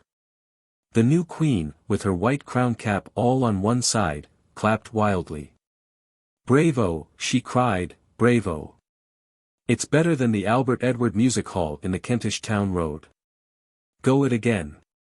But the phoenix would not translate this request into the copper-colored language, and when the savages had recovered their breath, they implored their queen to leave her white escort and come with them to their huts. The finest shall be yours, O queen, said they. Well, so long, said the cook, getting heavily onto her feet, when the phoenix had translated this request. No more kitchens and attics for me, thank you. I'm off to my royal palace, I am. And I only wish this here dream would keep on for ever and ever. She picked up the ends of the garlands that trailed round her feet, and the children had one last glimpse of her striped stockings and worn elastic side boots before she disappeared into the shadow of the forest, surrounded by her dusky retainers, singing songs of rejoicing as they went. "Well," said Cyril, "I suppose she's all right, but they don't seem to count us for much, one way or the other." "Oh," said the Phoenix, "they think you're merely dreams. The prophecy said that the queen would arise from the waves with a white crown and surrounded by white dream children. That's about what they think you are." "And what about dinner?" said Robert, abruptly. "There won't be any dinner, with no cook and no pudding basin," Anthea reminded him, "but there's always bread and butter." "Let's get home," said Cyril. The lamb was furiously unwishful to be dressed in his warm clothes again, but Anthea and Jane managed it, by force disguised as coaxing, and he never once whooping coughed. Then everyone put on its own warm things and took its place on the carpet. A sound of uncouth singing still came from beyond the trees where the copper-colored natives were crooning songs of admiration and respect to their white-crowned queen. Then Anthea said, "Home," just as duchesses and other people do to their coachmen, and the intelligent carpet in one whirling moment laid itself down in its proper place on the nursery floor. And at that very moment Eliza opened the door and said, "Cook's gone. I can't find her anywhere, and there's no dinner ready. She hasn't taken her box nor yet her outdoor things. She just ran out to see the time, I shouldn't wonder, the kitchen clock never did give her satisfaction, and she's got run over or fell down in a fit as likely as not. You'll have to put up with the cold bacon for your dinners. And what on earth you've got your outdoor things on for I don't know. And then I'll slip out and see if they know anything about her at the police station." But nobody ever knew anything about the cook anymore, except the children, and, later, one other person. Mother was so upset at losing the cook, and so anxious about her, that Anthea felt most miserable, as though she had done something very wrong indeed. She woke several times in the night, and at last decided that she would ask the Phoenix to let her tell her mother all about it.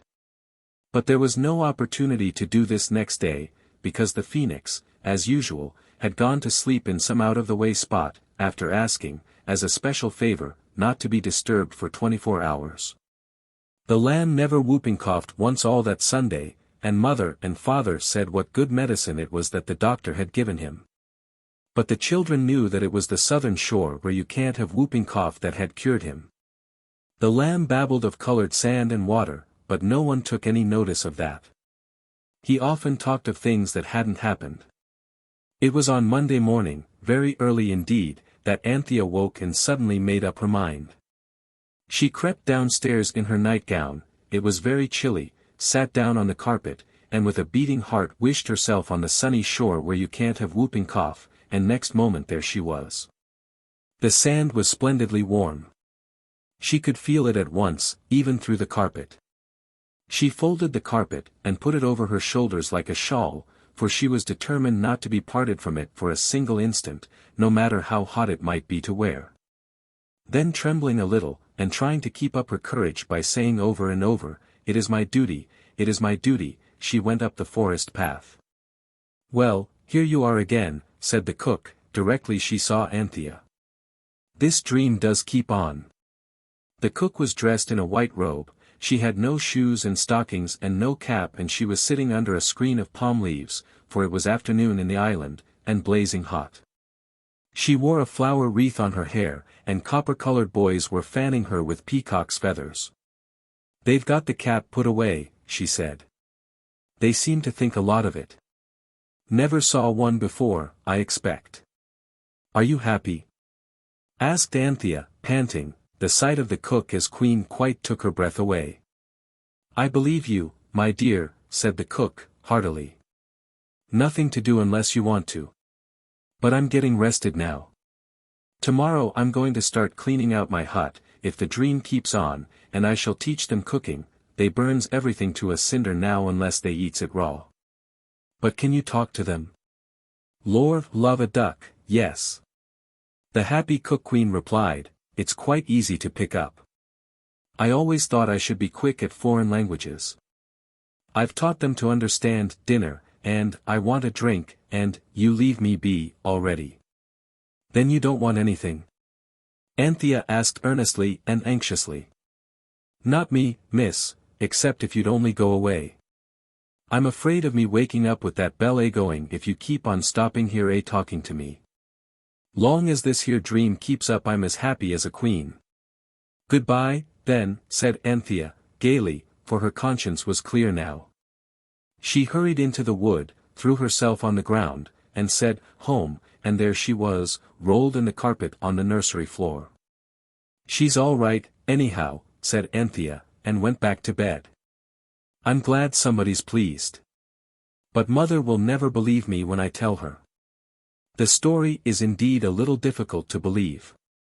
Still, you might try. 4. Two Bazaars. Mother was really a great dear. She was pretty and she was loving, and most frightfully good when you were ill, and always kind, and almost always just. That is, she was just when she understood things. But of course she did not always understand things. No one understands everything, and mothers are not angels, though a good many of them come pretty near it. The children knew that mother always wanted to do what was best for them, even if she was not clever enough to know exactly what was the best.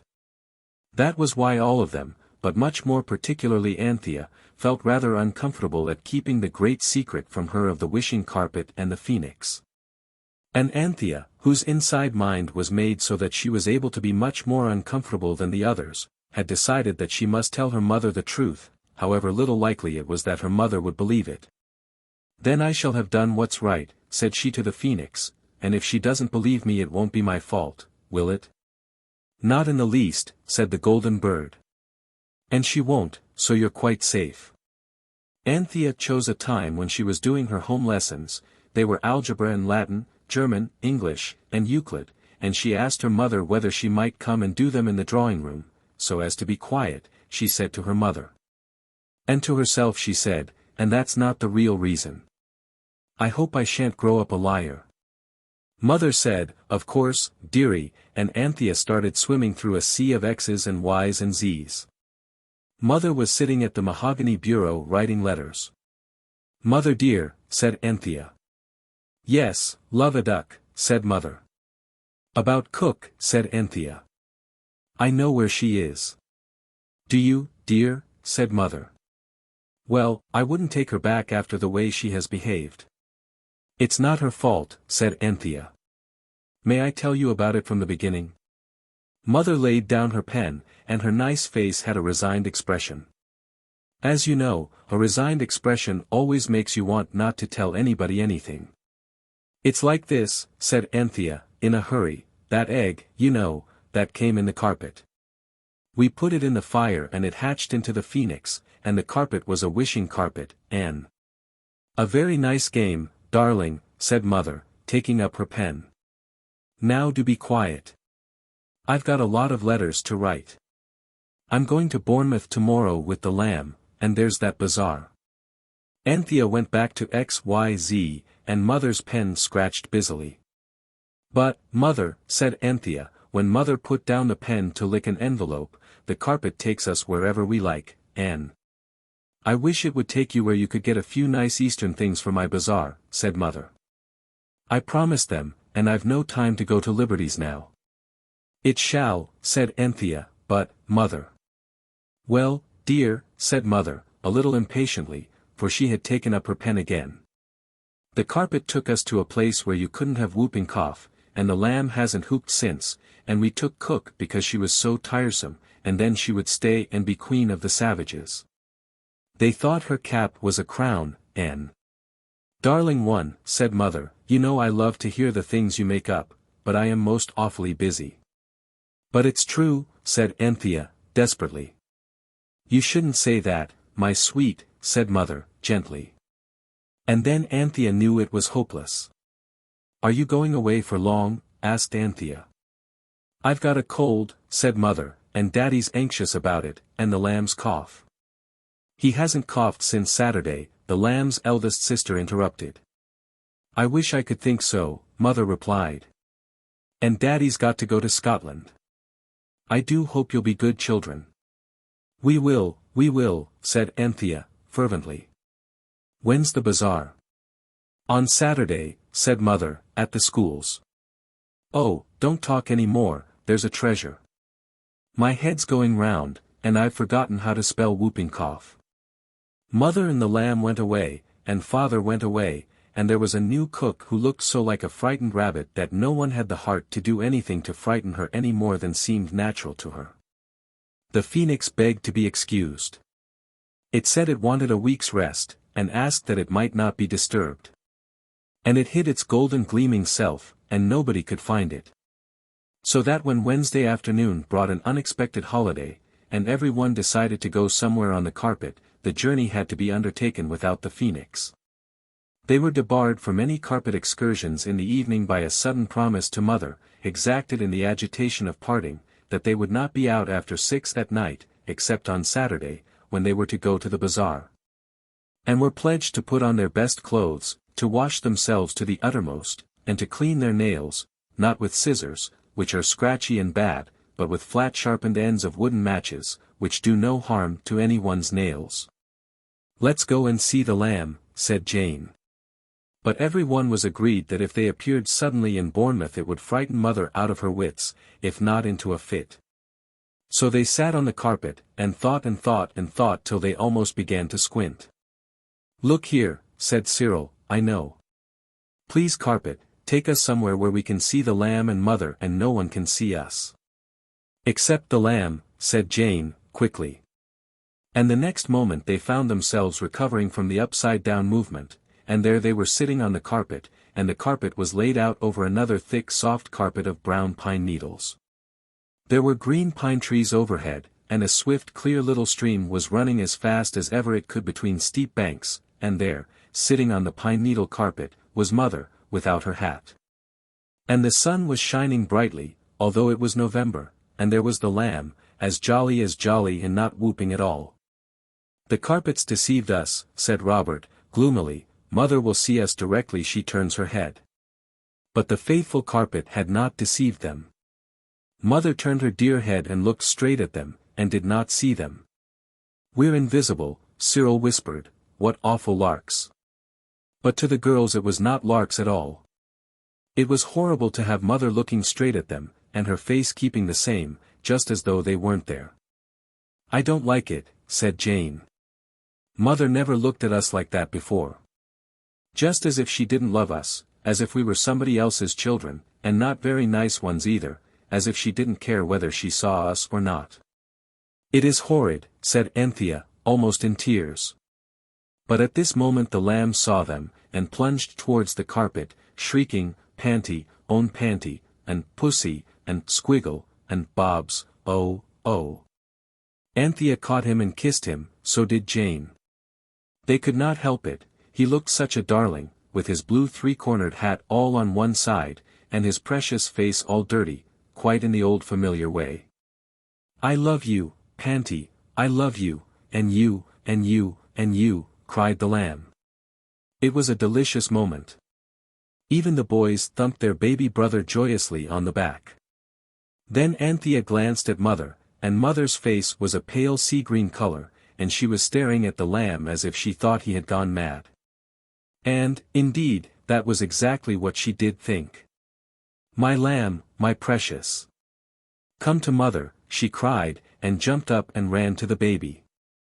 She was so quick that the invisible children had to leap back, or she would have felt them. And to feel what you can't see is the worst sort of ghost feeling. Mother picked up the lamb and hurried away from the pinewood.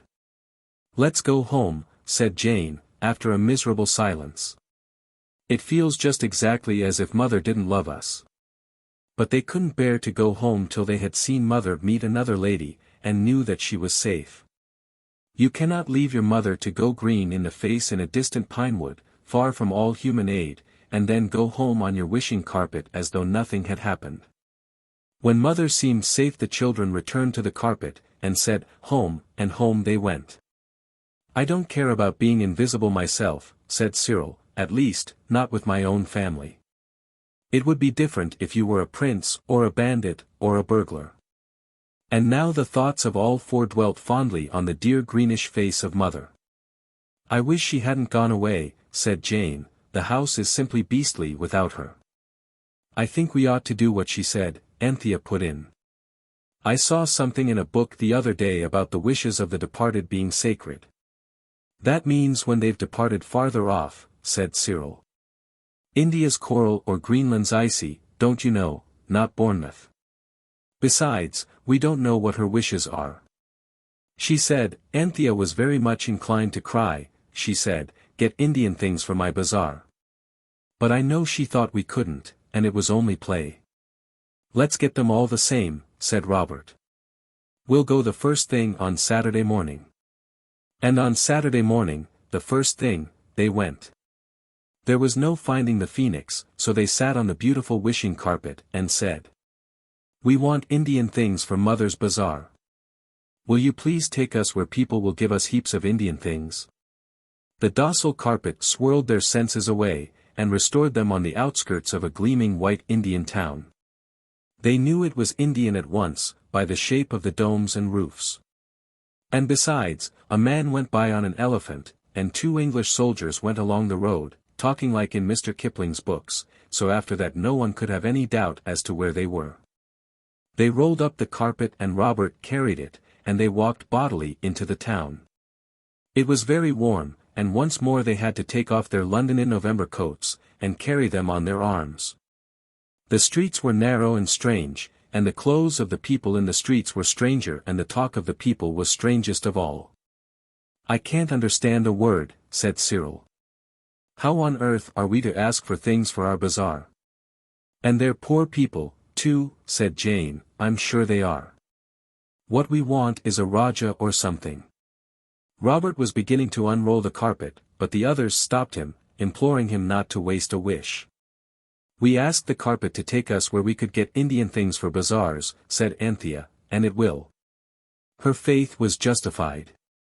Just as she finished speaking, a very brown gentleman in a turban came up to them and bowed deeply. He spoke, and they thrilled to the sound of English words. "My Rani, she think you very nice childs. She asks, do you lose yourselves, and do you desire to sell carpet? She see you from her palki. You come see her, yes." They followed the stranger, who seemed to have a great many more teeth in his smile than are usual, and he led them through crooked streets to the Rani's palace. I am not going to describe the Rani's palace, because I really have never seen the palace of a Rani, and Mr. Kipling has. So you can read about it in his books. But I know exactly what happened there. The old Rani sat on a low-cushioned seat, and there were a lot of other ladies with her, all in trousers and veils, and sparkling with tinsel and gold and jewels. And the brown, turbaned gentleman stood behind a sort of carved screen, and interpreted what the children said and what the queen said. And when the queen asked to buy the carpet, the children said no. "Why?" asked the Rani. And Jane briefly said why, and the interpreter interpreted. The queen spoke, and then the interpreter said, "My mistress says it is a good story, and you tell it all through without thought of time." And they had to. It made a long story, especially as it had all to be told twice, once by Cyril and once by the interpreter. Cyril rather enjoyed himself.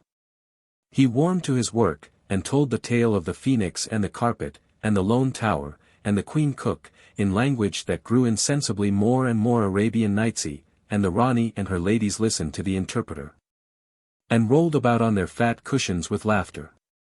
When the story was ended she spoke, and the interpreter explained that she had said, "Little one, thou art a heaven-born teller of tales," and she threw him a string of turquoises from round her neck. "Oh, how lovely!" cried Jane and Anthea. Cyril bowed several times, and then cleared his throat and said, "Thank her very, very much, but I would much rather she gave me some of the cheap things in the bazaar. Tell her I want them to sell again, and give the money to buy clothes for poor people who haven't any. Tell him he has my leave to sell my gift and clothe the naked with its price," said the queen, when this was translated. But Cyril said very firmly, "No, thank you. The things have got to be sold today at our bazaar, and no one would buy a turquoise necklace at an English bazaar." They'd think it was sham, or else they'd want to know where we got it. So then the queen sent out for little pretty things, and her servants piled the carpet with them. I must needs lend you an elephant to carry them away, she said, laughing. But Anthea said, if the queen will lend us a comb and let us wash our hands and faces, she shall see a magic thing. We and the carpet and all these brass trays and pots and carved things and stuffs and things will just vanish away like smoke. The queen clapped her hands at this idea, and lent the children a sandalwood comb inlaid with ivory lotus flowers. And they washed their faces and hands in silver basins. Then Cyril made a very polite farewell speech, and quite suddenly he ended with the words. And I wish we were at the bazaar at our schools. And of course they were. And the queen and her ladies were left with their mouths open, gazing at the bare space on the inlaid marble floor where the carpet and the children had been. That is magic, if ever magic was, said the queen, delighted with the incident. Which, indeed, has given the ladies of that court something to talk about on wet days ever since. Cyril's stories had taken some time, so had the meal of strange sweet foods that they had had while the little pretty things were being bought, and the gas in the schoolroom was already lighted. Outside, the winter dusk was stealing down among the Camden town houses. I'm glad we got washed in India, said Cyril.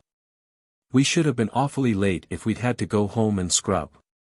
Besides, Robert said, it's much warmer washing in India. I shouldn't mind it so much if we lived there. The thoughtful carpet had dumped the children down in a dusky space behind the point where the corners of two stalls met. The floor was littered with string and brown paper, and baskets and boxes were heaped along the wall. The children crept out under a stall covered with all sorts of table covers and mats and things, embroidered beautifully by idle ladies with no real work to do. They got out at the end, displacing a sideboard cloth adorned with a tasteful pattern of blue geraniums. The girls got out unobserved, so did Cyril, but Robert, as he cautiously emerged, was actually walked on by Mrs. Biddle, who kept the stall. Her large, solid foot stood firmly on the small, solid hand of Robert, and who can blame Robert if he did yell a little? A crowd instantly collected. Yells are very unusual at bazaars, and everyone was intensely interested. It was several seconds before the three free children could make Mrs. Biddle understand that what she was walking on was not a schoolroom floor, or even, as she presently supposed, a dropped pincushion, but the living hand of a suffering child. When she became aware that she really had hurt him, she grew very angry indeed.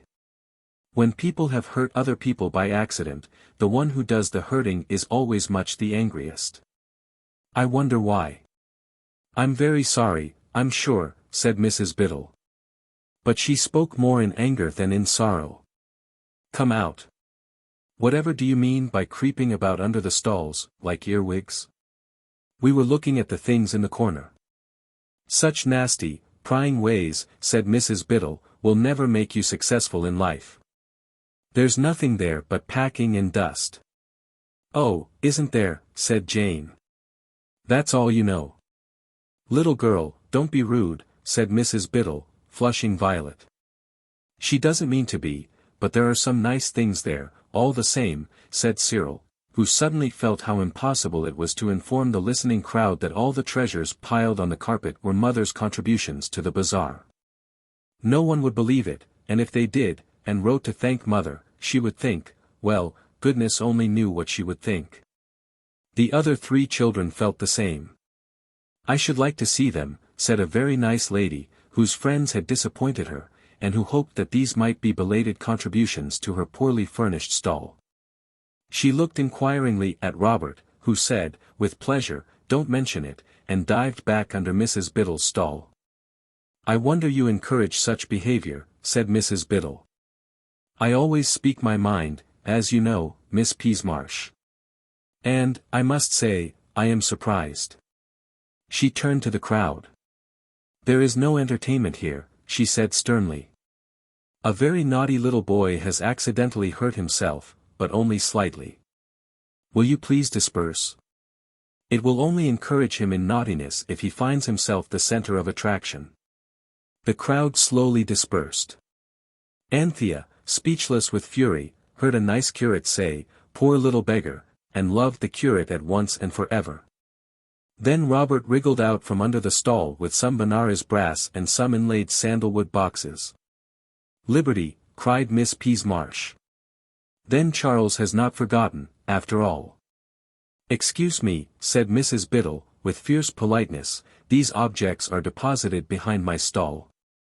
Some unknown donor who does good by stealth, and would blush if he could hear you claim the things.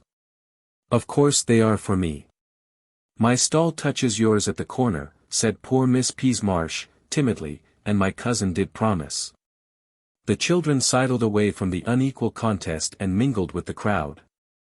Their feelings were too deep for words, till at last Robert said, "That stiff-starched pig. And after all our trouble. I'm hoarse with gassing to that trousered lady in India." "The pig lady's very, very nasty," said Jane. It was Anthea who said, in a hurried undertone, "She isn't very nice, and Miss Peasmarsh is pretty and nice too. Who's got a pencil?" It was a long crawl, under 3 stalls, but Anthea did it. A large piece of pale blue paper lay among the rubbish in the corner. She folded it to a square and wrote upon it, licking the pencil at every word to make it mark quite blackly, "All these Indian things are for pretty, nice Miss Peasmarsh's stall." She thought of adding, "There is nothing for Mrs. Biddle." But she saw that this might lead to suspicion, so she wrote hastily, "From an unknown Donna," and crept back among the boards and trestles to join the others. So that when Mrs. Biddle appealed to the bazaar committee, and the corner of the stall was lifted and shifted, so that stout clergymen and heavy ladies could get to the corner without creeping under stalls, the blue paper was discovered. And all the splendid, shining Indian things were given over to Miss Peasmarsh, and she sold them all, and got £35 for them. "I don't understand about that blue paper," said Mrs. Biddle. "It looks to me like the work of a lunatic. And saying you were nice and pretty. It's not the work of a sane person." Anthea and Jane begged Miss Peasmarsh to let them help her to sell the things, because it was their brother who had announced the good news that the things had come. Miss Peasmarsh was very willing, for now her stall, that had been so neglected, was surrounded by people who wanted to buy, and she was glad to be helped. The children noted that Mrs. Biddle had not more to do in the way of selling than she could manage quite well. "I hope they were not glad, for you should forgive your enemies, even if they walk on your hands and then say it is all your naughty fault. But I am afraid they were not so sorry as they ought to have been." It took some time to arrange the things on the stall. The carpet was spread over it, and the dark colors showed up the brass and silver and ivory things. It was a happy and busy afternoon, and when Miss Peasmarsh and the girls had sold every single one of the little pretty things from the Indian bazaar, far, far away, Anthea and Jane went off with the boys to fish in the fish pond. And dive into the bran pie, and hear the cardboard band, and the phonograph, and the chorus of singing birds that was done behind a screen with glass tubes and glasses of water. They had a beautiful tea, suddenly presented to them by the nice curate, and Miss Peasmarsh joined them before they had had more than 3 cakes each. It was a merry party, and the curate was extremely pleasant to every one, even to Miss Peasmarsh, as Jane said afterwards. "We ought to get back to the stall," said Anthea, when no one could possibly eat any more, and the curate was talking in a low voice to Miss Peasmarsh about, after Easter. "There's nothing to go back for," said Miss Peasmarsh gaily. "Thanks to you dear children we've sold everything." There's the carpet," said Cyril. "Oh," said Miss Peasmarsh, radiantly, "don't bother about the carpet. I've sold even that. Mrs. Biddle gave me 10 shillings for it. She said it would do for her servant's bedroom." "Why," said Jane, "her servants don't have carpets. We had cook from her, and she told us so." "No scandal about Queen Elizabeth, if you please," said the curate, cheerfully. And Miss Peasmarsh laughed, and looked at him as though she had never dreamed that anyone could be so amusing. But the others were struck dumb. How could they say, "The carpet is ours"? For who brings carpets to bazaars? The children were now thoroughly wretched. But I am glad to say that their wretchedness did not make them forget their manners, as it does sometimes, even with grown-up people, who ought to know ever so much better. They said, "Thank you very much for the jolly tea, and thanks for being so jolly, and thanks awfully for giving us such a jolly time." For the curate had stood fish ponds, and bran pies, and phonographs, and the chorus of singing birds, and had stood them like a man. The girls hugged Miss Peasmarsh, and as they went away they heard the curate say, "Jolly little kids, yes, but what about, you will let it be directly after Easter?" "Ah, do say you will." And Jane ran back and said, before Anthea could drag her away, "What are you going to do after Easter?" Miss Peasmarsh smiled and looked very pretty indeed. And the curate said, "I hope I am going to take a trip to the Fortunate Islands." "I wish we could take you on the wishing carpet," said Jane. "Thank you," said the curate, "but I'm afraid I can't wait for that. I must go to the Fortunate Islands before they make me a bishop. I should have no time afterwards." "I've always thought I should marry a bishop," said Jane, "his aprons would come in so useful." "Wouldn't you like to marry a bishop, Miss Peasmarsh?" It was then that they dragged her away. As it was Robert's hand that Mrs. Biddle had walked on, it was decided that he had better not recall the incident to her mind, and so make her angry again. Anthea and Jane had helped to sell things at the rival stall, so they were not likely to be popular. A hasty council of four decided that Mrs. Biddle would hate Cyril less than she would hate the others, so the others mingled with the crowd, and it was he who said to her, "Mrs. Biddle, we meant to have that carpet. Would you sell it to us? We would give you." "Certainly not," said Mrs. Biddle. "Go away, little boy." There was that in her tone which showed Cyril, all too plainly, the hopelessness of persuasion. He found the others and said, "It's no use. She's like a lioness robbed of its puppies. We must watch where it goes, and, Anthea, I don't care what you say. It's our own carpet. It wouldn't be burglary. It would be a sort of forlorn hope rescue party, heroic and daring and dashing, and not wrong at all." The children still wandered among the gay crowd, but there was no pleasure there for them any more. The chorus of singing birds sounded just like glass tubes being blown through water, and the phonograph simply made a horrid noise, so that you could hardly hear yourself speak. And the people were buying things they couldn't possibly want, and it all seemed very stupid. And Mrs. Biddle had bought the wishing carpet for 10 shillings. And the whole of life was sad and grey and dusty, and smelt of slight gas escapes, and hot people, and cake and crumbs, and all the children were very tired indeed. They found a corner within sight of the carpet, and there they waited miserably, till it was far beyond their proper bedtime. And when it was 10 the people who had bought things went away, but the people who had been selling stayed to count up their money. "And to jaw about it," said Robert.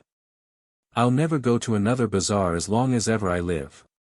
My hand is swollen as big as a pudding. I expect the nails in her horrible boots were poisoned."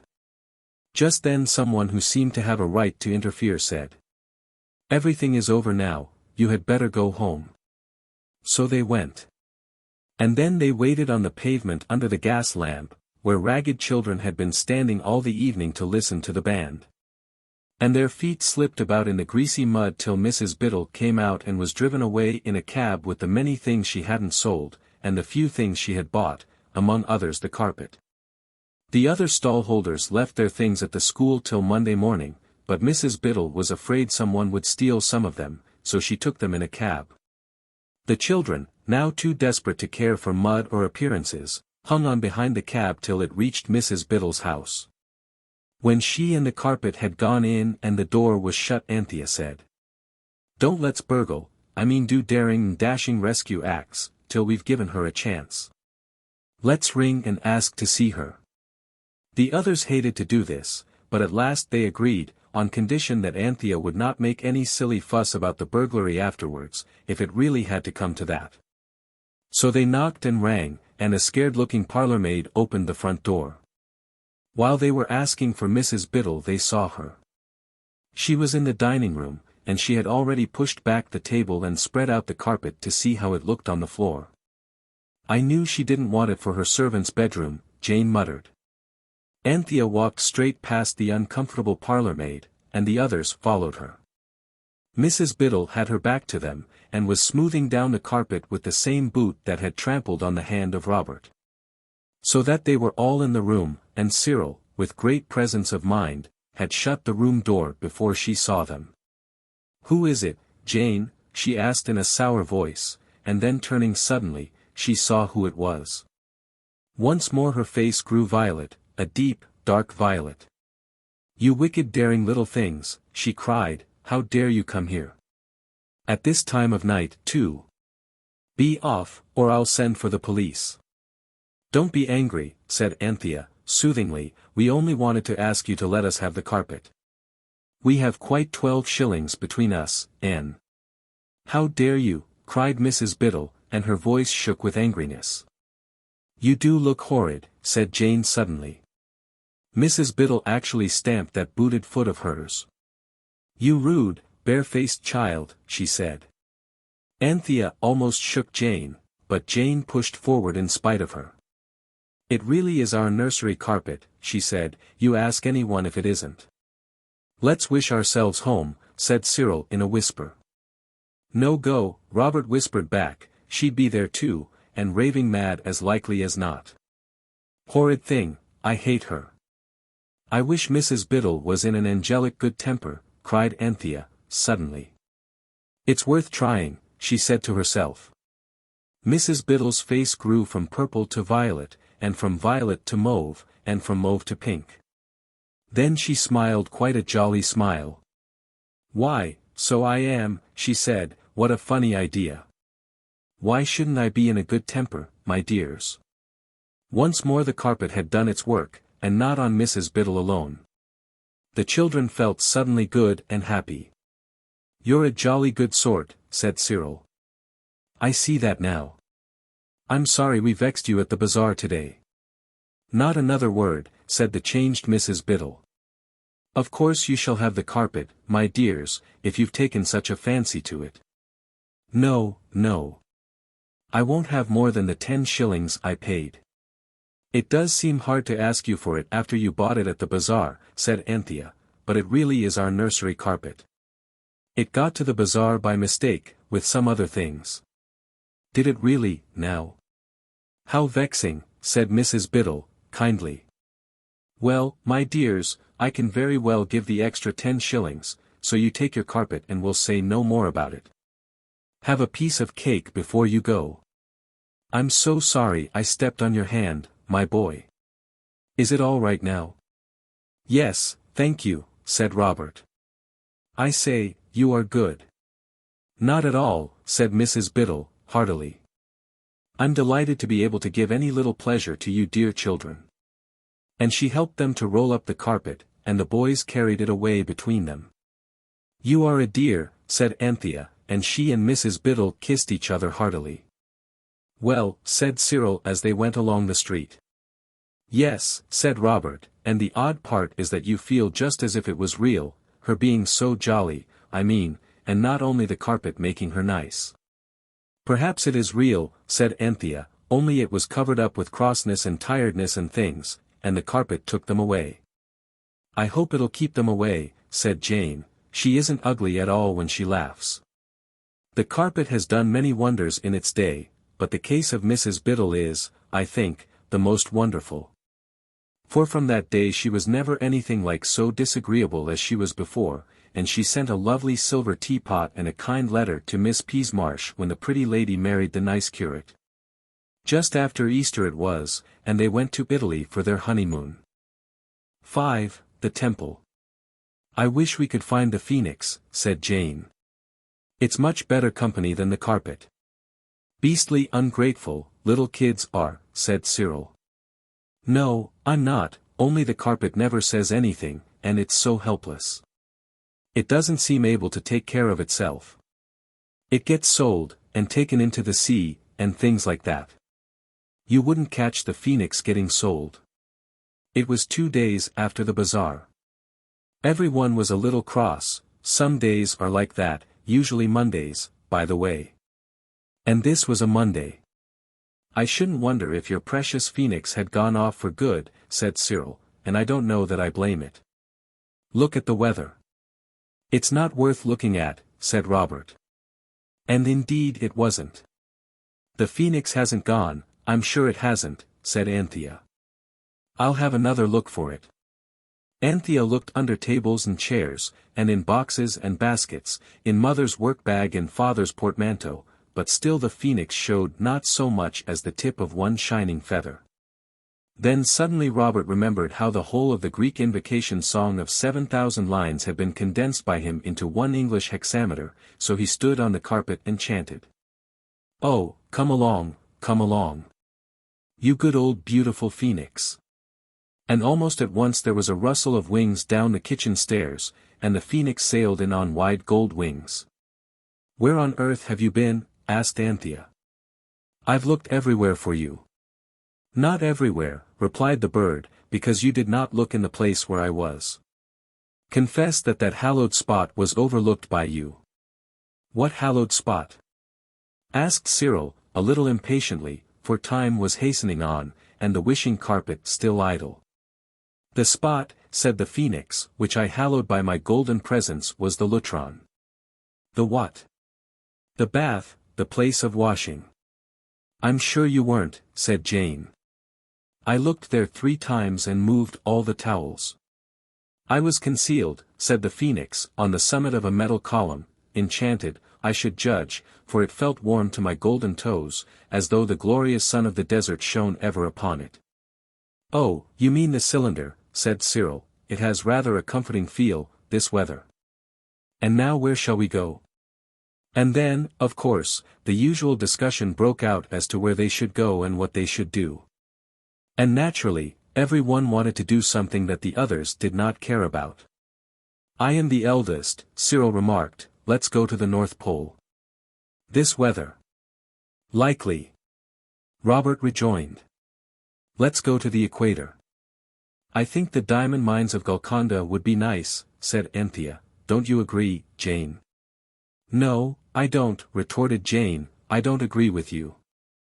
I don't agree with anybody. The phoenix raised a warning claw.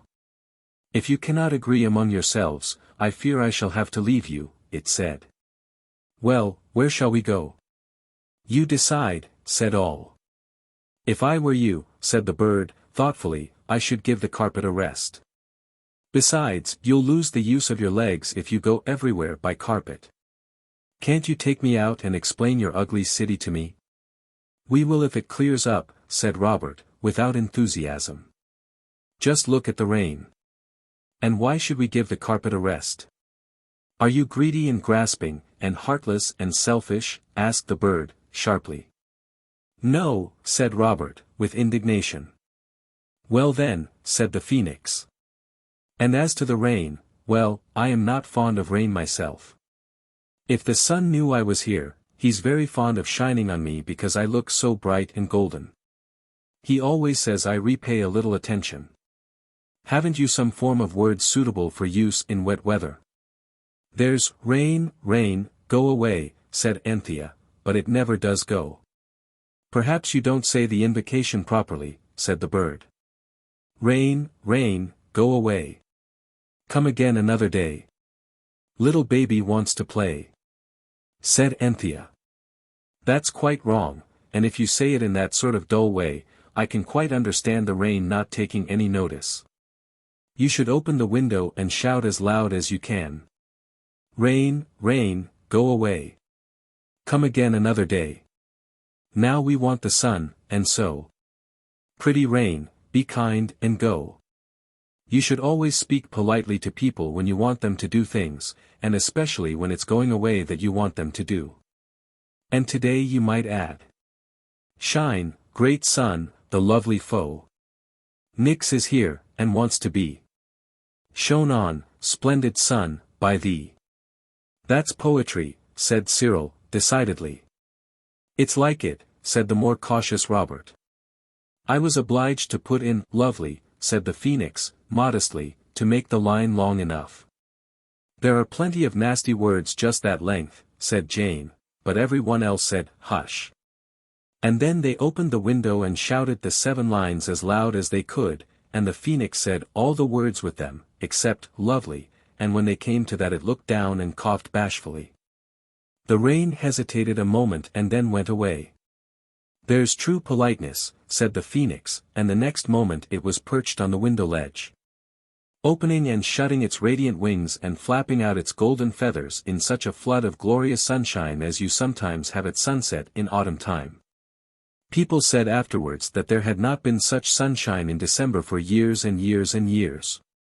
And now, said the bird, we will go out into the city, and you shall take me to see one of my temples. Your temples? I gather from the carpet that I have many temples in this land. I don't see how you can find anything out from it, said Jane, it never speaks. All the same, you can pick up things from a carpet, said the bird, I've seen you do it. And I have picked up several pieces of information in this way. That papyrus on which you showed me my picture, I understand that it bears on it the name of the street of your city in which my finest temple stands, with my image graved in stone and in metal over against its portal. You mean the fire insurance office, said Robert. It's not really a temple, and they don't. Excuse me, said the phoenix, coldly, you are wholly misinformed. It is a temple, and they do. Don't let's waste the sunshine, said Anthea. We might argue as we go along, to save time. So the phoenix consented to make itself a nest in the breast of Robert's Norfolk jacket, and they all went out into the splendid sunshine. The best way to the temple of the phoenix seemed to be to take the tram, and on the top of it the children talked, while the phoenix now and then put out a wary beak, cocked a cautious eye, and contradicted what the children were saying. It was a delicious ride, and the children felt how lucky they were to have had the money to pay for it. They went with the tram as far as it went, and when it did not go any farther they stopped too, and got off. The tram stops at the end of the Gray's Inn Road, and it was Cyril who thought that one might well find a short cut to the Phoenix office through the little streets and courts that lie tightly packed between Fetter Lane and Ludgate Circus. Of course, he was quite mistaken, as Robert told him at the time, and afterwards Robert did not forbear to remind his brother how he had said so. The streets there were small and stuffy and ugly, and crowded with printers' boys and binders' girls coming out from work, and these stared so hard at the pretty red coats and caps of the sisters that they wished they had gone some other way. And the printers and binders made very personal remarks, advising Jane to get her hair cut, and inquiring where Anthea had bought that hat. Jane and Anthea scorned to reply, and Cyril and Robert found that they were hardly a match for the rough crowd. They could think of nothing nasty enough to say. They turned a corner sharply, and then Anthea pulled Jane into an archway, and then inside a door. Cyril and Robert quickly followed, and the jeering crowd passed by without seeing them. Anthea drew a long breath. How awful, she said. I didn't know there were such people, except in books. It was a bit thick, but it's partly you girls' fault, coming out in those flashy coats. We thought we ought to, when we were going out with the phoenix, said Jane. And the bird said, quite right, too, and incautiously put out his head to give her a wink of encouragement. And at the same instant a dirty hand reached through the grim balustrade of the staircase beside them and clutched the phoenix, and a hoarse voice said, I say, blowed if this ain't our poll parrot what we lost. Thank you very much, Liddy, for bringin' him home to roost. The four turned swiftly. 2 large and ragged boys were crouched amid the dark shadows of the stairs. They were much larger than Robert and Cyril, and one of them had snatched the phoenix away and was holding it high above their heads. Give me that bird, said Cyril, sternly, it's ours. Good arternoon, and then the boy went on, with maddening mockery. Sorry I can't give your 2pence for your trouble, but I've 'ad to spend my fortune advertising for my valuable bird in all the newspapers. You can call for the reward next year. Look out, Ike, said his friend, a little anxiously, it ave a beak on it. It's other parties as'll have the beak on to 'em presently, said Ike, darkly, if they come trying to lay claims on my poll parrot. You just shut up, Now then, you 4 little gels, get out this. Little girls, cried Robert. "I'll little girl you." He sprang up 3 stairs and hid out. There was a squawk, the most bird-like noise anyone had ever heard from the phoenix, and a fluttering, and a laugh in the darkness, and Ike said, "There now. You've been and gone and strook my pole parrot right in the fevers, strook him something croll, you ave." Robert stamped with fury. Cyril felt himself growing pale with rage, and with the effort of screwing up his brain to make it clever enough to think of some way of being even with those boys. Anthea and Jane were as angry as the boys, but it made them want to cry. Yet it was Anthea who said, "Do, please, let us have the bird.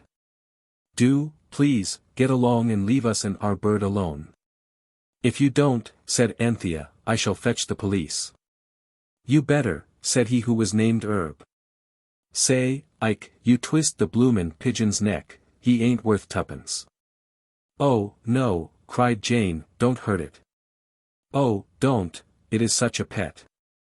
"I won't hurt it," said Ike, "I'm 'shamed of you, Herb, for to think of such a thing. 'Arf a shiner, miss, and the bird is yours for life." "Half a what?" asked Anthea. "'Arf a shiner, quid, thick half a sov, then." "I haven't got it, and, besides, it's our bird," said Anthea. "Oh, don't talk to him," said Cyril, and then Jane said suddenly, "Phoenix, dear Phoenix, we can't do anything. You must manage it." "With pleasure," said the Phoenix, and Ike nearly dropped it in his amazement. "I say, it do talk, suthin' like," said he. "Youths," said the Phoenix, "sons of misfortune, hear my words." "My eyes," said Ike. "Look out, Ike," said Herb, "you'll throttle the joker, and I see at once he was with his weight in flimsies, 00. Hearken, O iconoclasts, despiser of sacred images, and thou, Urbanus, dweller in the sordid city. Forbear this adventure lest a worse thing befall. Love us, said Ike, ain't it been taught it's shulin, just. Restore me to my young acolytes and escape unscathed. Retain me, N. They must hawk got all this up, case the Polly got pinched, said Ike. Lord lummy, the artfulness of them young UNS. I say, slosh in the gaseech and get clear off with the swags what I say, urged Herbert. Right oh, said Isaac. Forbear, repeated the Phoenix, sternly. Who pinched the click off of the old bloke in Aldermanbury, it added, in a changed tone. Who sneaked the nose rag out of the young gels, and in Belcourt? Who? Stow it, said Ike. You. Ugh. Ya, leave go of me. Bash him off, Herb, he'll have my bloomin' eyes outer my edition. There were howls, a scuffle, a flutter, Ike and Urbanization fled up the stairs and the Phoenix swept out through the doorway. The children followed and the Phoenix settled on Robert, like a butterfly on a rose, as Anthea said afterwards, and wriggled into the breast of his Norfolk jacket, like an eel into mud, as Cyril later said. Why ever didn't you burn him? You could have, couldn't you? Asked Robert, when the hurried flight through the narrow courts had ended in the safe wideness of Farringdon Street. I could have, of course, said the bird, but I didn't think it would be dignified to allow myself to get warm about a little thing like that. The fates, after all, have not been illiberal to me. I have a good many friends among the London sparrows, and I have a beak and claws. These happenings had somewhat shaken the adventurous temper of the children, and the Phoenix had to exert its golden self to hearten them up. Presently the children came to a great house in Lombard Street, and there, on each side of the door, was the image of the Phoenix carved in stone, and set forth on shining brass were the words. Phoenix Fire Office. One moment, said the bird. Fire? For altars, I suppose. I don't know, said Robert, he was beginning to feel shy, and that always made him rather cross. Oh, yes, you do, Cyril contradicted. When people's houses are burnt down the Phoenix gives them new houses. Father told me, I asked him. The house, then, like the Phoenix, rises from its ashes? Well have my priests dealt with the sons of men. The sons of men pay, you know, said Anthea, but it's only a little every year. That is to maintain my priests, said the bird, who, in the hour of affliction, heal sorrows and rebuild houses. Lead on, inquire for the high priest. I will not break upon them too suddenly in all my glory. Noble and honor deserving are they who make as not the evil deeds of the lame-footed and unpleasing Hephaestus. I don't know what you're talking about, and I wish you wouldn't muddle us with new names. Fire just happens. Nobody does it, not as a deed, you know, Cyril explained. If they did, the phoenix wouldn't help them, because it's a crime to set fire to things. Arsenic, or something they call it, because it's as bad as poisoning people. The phoenix wouldn't help them, father told me it wouldn't. My priests do well, said the phoenix. Lead on. I don't know what to say, said Cyril, and the others said the same. Ask for the high priest, said the phoenix. Say that you have a secret to unfold that concerns my worship, and he will lead you to the innermost sanctuary. So the children went in, all four of them, though they didn't like it, and stood in a large and beautiful hall adorned with dolten tiles, like a large and beautiful bath with no water in it, and stately pillars supporting the roof. An unpleasing representation of the phoenix in brown pottery disfigured one wall. There were counters and desks of mahogany and brass, and clerks bent over the desks and walked behind the counters. There was a great clock over an inner doorway. Inquire for the high priest, whispered the phoenix. An attentive clerk in decent black, who controlled his mouth but not his eyebrows, now came towards them. He leaned forward on the counter, and the children thought he was going to say, "What can I have the pleasure of showing you," like in a draper's, instead of which the young man said, "And what do you want?" "We want to see the high priest." "Get along with you," said the young man. An elder man, also decent in black coat, advanced. "Perhaps it's Mr. Blank, not for worlds would I give the name.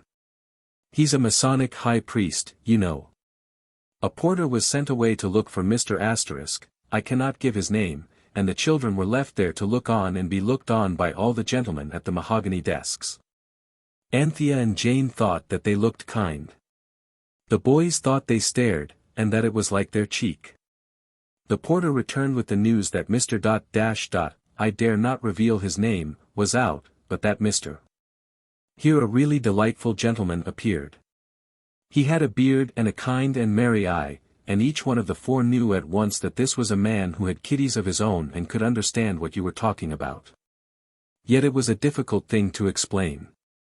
"What is it?" he asked. "Mr., he named the name which I will never reveal, is out. Can I do anything?" "Inner sanctuary," murmured the phoenix. "I beg your pardon," said the nice gentleman, who thought it was Robert who had spoken.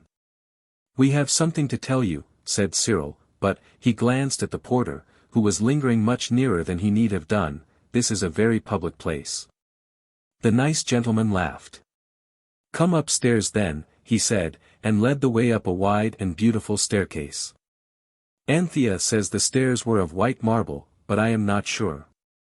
On the corner post of the stairs, at the top, was a beautiful image of the phoenix in dark metal, and on the wall at each side was a flat sort of image of it. The nice gentleman led them into a room where the chairs, and even the tables, were covered with reddish leather. He looked at the children inquiringly. "Don't be frightened," he said, "tell me exactly what you want." "May I shut the door?" asked Cyril. The gentleman looked surprised, but he shut the door. "Now," said Cyril, firmly, "I know you'll be awfully surprised, and you'll think it's not true and we are lunatics, but we aren't, and it is. Robert's got something inside his Norfolk, that's Robert, he's my young brother. Now don't be upset and have a fit or anything, sir. Of course, I know when you called your shop the Phoenix, you never thought there was one. But there is, and Robert's got it buttoned up against his chest. If it's an old curio in the form of a phoenix, I dare say the board," said the nice gentleman, as Robert began to fumble with his buttons. "It's old enough," said Anthea, "going by what it says, but—" "My goodness gracious!" said the gentleman, as the phoenix, with one last wriggle that melted into a flutter, got out of its nest in the breast of Robert and stood up on the leather-covered table. "What an extraordinarily fine bird," he went on. "I don't think I ever saw one just like it." "I should think not," said the phoenix, with pardonable pride. And the gentleman jumped. "Oh, it's been taught to speak. Some sort of parrot, perhaps." "I am," said the bird, simply, "the head of your house, and I have come to my temple to receive your homage. I am no parrot," its beak curved scornfully, "I am the one and only phoenix, and I demand the homage of my high priest." "In the absence of our manager," the gentleman began, exactly as though he were addressing a valued customer, "in the absence of our manager, I might perhaps be able, what am I saying?" He turned pale, and passed his hand across his brow. "My dears," he said, "the weather is unusually warm for the time of year, and I don't feel quite myself. Do you know, for a moment I really thought that that remarkable bird of yours had spoken and said it was the phoenix, and, what's more, that I'd believed it." "So it did, sir," said Cyril, "and so did you." "It really, allow me." A bell was rung. The porter appeared. "Mackenzie," said the gentleman, "you see that golden bird?" "Yes, sir." The other breathed a sigh of relief.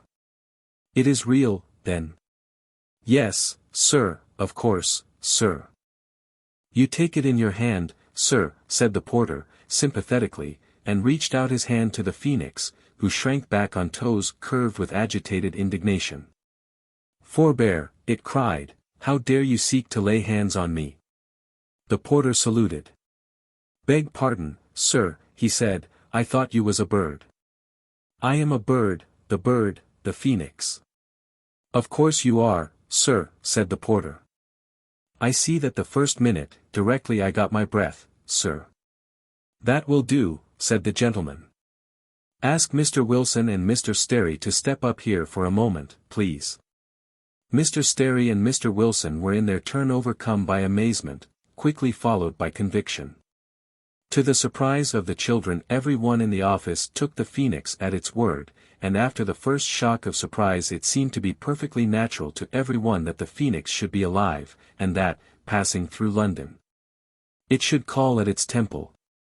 "We ought to have some sort of ceremony," said the nicest gentleman, anxiously. "There isn't time to summon the directors and shareholders, we might do that tomorrow, perhaps." "Yes, the boardroom would be best. I shouldn't like it to feel we hadn't done everything in our power to show our appreciation of its condescension in looking in on us in this friendly way." The children could hardly believe their ears, for they had never thought that any one but themselves would believe in the phoenix. And yet every one did. All the men in the office were brought in by twos and threes, and the moment the phoenix opened its beak it convinced the cleverest of them, as well as those who were not so clever. Cyril wondered how the story would look in the papers next day. He seemed to see the posters in the streets. Phoenix Fire Office. The Phoenix at its temple. Meeting to welcome it. Delight of the manager and everybody. "Excuse our leaving you a moment," said the nice gentleman, and he went away with the others. And through the half-closed door the children could hear the sound of many boots on stairs, the hum of excited voices explaining, suggesting, arguing, the thumpy drag of heavy furniture being moved about. The phoenix strutted up and down the leather-covered table, looking over its shoulder at its pretty back. "You see what a convincing manner I have," it said proudly. And now a new gentleman came in and said, bowing low, "Everything is prepared, we have done our best at so short a notice, the meeting, the ceremony, will be in the boardroom. Will the Honorable Phoenix walk? It is only a few steps, or would it like some sort of conveyance? My Robert will bear me to the boardroom, if that be the unlovely name of my temple's inmost court," replied the bird. So they all followed the gentleman. There was a big table in the boardroom, but it had been pushed right up under the long windows at one side, and chairs were arranged in rows across the room, like those you have at schools when there is a magic lantern on Our Eastern Empire. Or on The Way We Do in the Navy. The doors were of carved wood, very beautiful, with a carved phoenix above. Anthea noticed that the chairs in the front rows were of the kind that her mother so loved to ask the price of in old furniture shops, and never could buy, because the price was always nearly £20 each. On the mantelpiece were some heavy bronze candlesticks and a clock, and on the top of the clock was another image of the phoenix. "Remove that effigy," said the phoenix to the gentlemen who were there, and it was hastily taken down. Then the phoenix fluttered to the middle of the mantelpiece and stood there, looking more golden than ever. Then every one in the house and the office came in, from the cashier to the women who cooked the clerks' dinners in the beautiful kitchen at the top of the house. And every one bowed to the phoenix and then sat down in a chair. "Gentlemen," said the nicest gentleman, "we have met here today." The phoenix was turning its golden beak from side to side. "I don't notice any incense," it said, with an injured sniff. A hurried consultation ended in plates being fetched from the kitchen.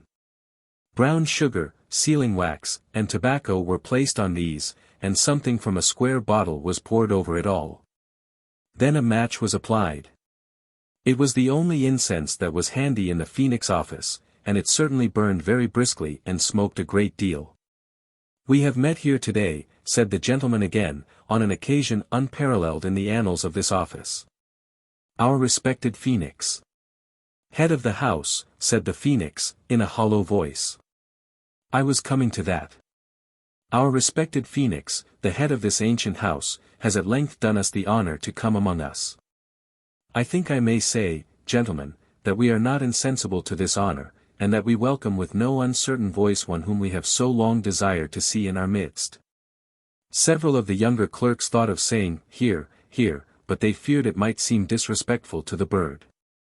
"I will not take up your time," the speaker went on, "by recapitulating the advantages to be derived from a proper use of our system of fire insurance. I know, and you know, gentlemen, that our aim has ever been to be worthy of that eminent bird whose name we bear, and who now adorns our mantelpiece with his presence. 3 cheers, gentlemen, for the winged head of the house." The cheers rose, deafening. When they had died away, the phoenix was asked to say a few words. It expressed in graceful phrases the pleasure it felt in finding itself at last in its own temple. And it went on, "You must not think me wanting in appreciation of your very hearty and cordial reception when I ask that an ode may be recited or a chorik song sung. It is what I have always been accustomed to." The 4 children, dumb witnesses of this wonderful scene, glanced a little nervously across the foam of white faces above the sea of black coats. It seemed to them that the phoenix was really asking a little too much. "Time presses," said the phoenix, "and the original ode of invocation is long, as well as being Greek, and, besides, it's no use invoking me when here I am, but is there not a song in your own tongue for a great day such as this?" Absently the manager began to sing, and one by one the rest joined. "Absolute security. No liability. All kinds of property. Insured against fire. Terms most favorable. Expenses reasonable. Moderate rates for annual insurance." "That one is not my favorite," interrupted the phoenix, "and I think you've forgotten part of it." The manager hastily began another. "O golden phoenix, fairest bird. The whole great world has often heard of all the splendid things we do. Great phoenix, just to honor you." "That's better," said the bird. And every one sang.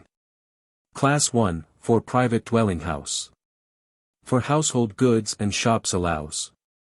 Provided these are built of brick or stone, and tiled and slated thick. "Try another verse," said the phoenix, further on. And again arose the voices of all the clerks and employees and managers and secretaries and cooks. "In Scotland our insurance yields the price of burnt-up stacks in fields."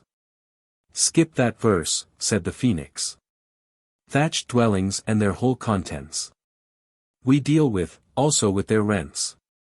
Oh, glorious phoenix, look and see that these are dealt with in class 3.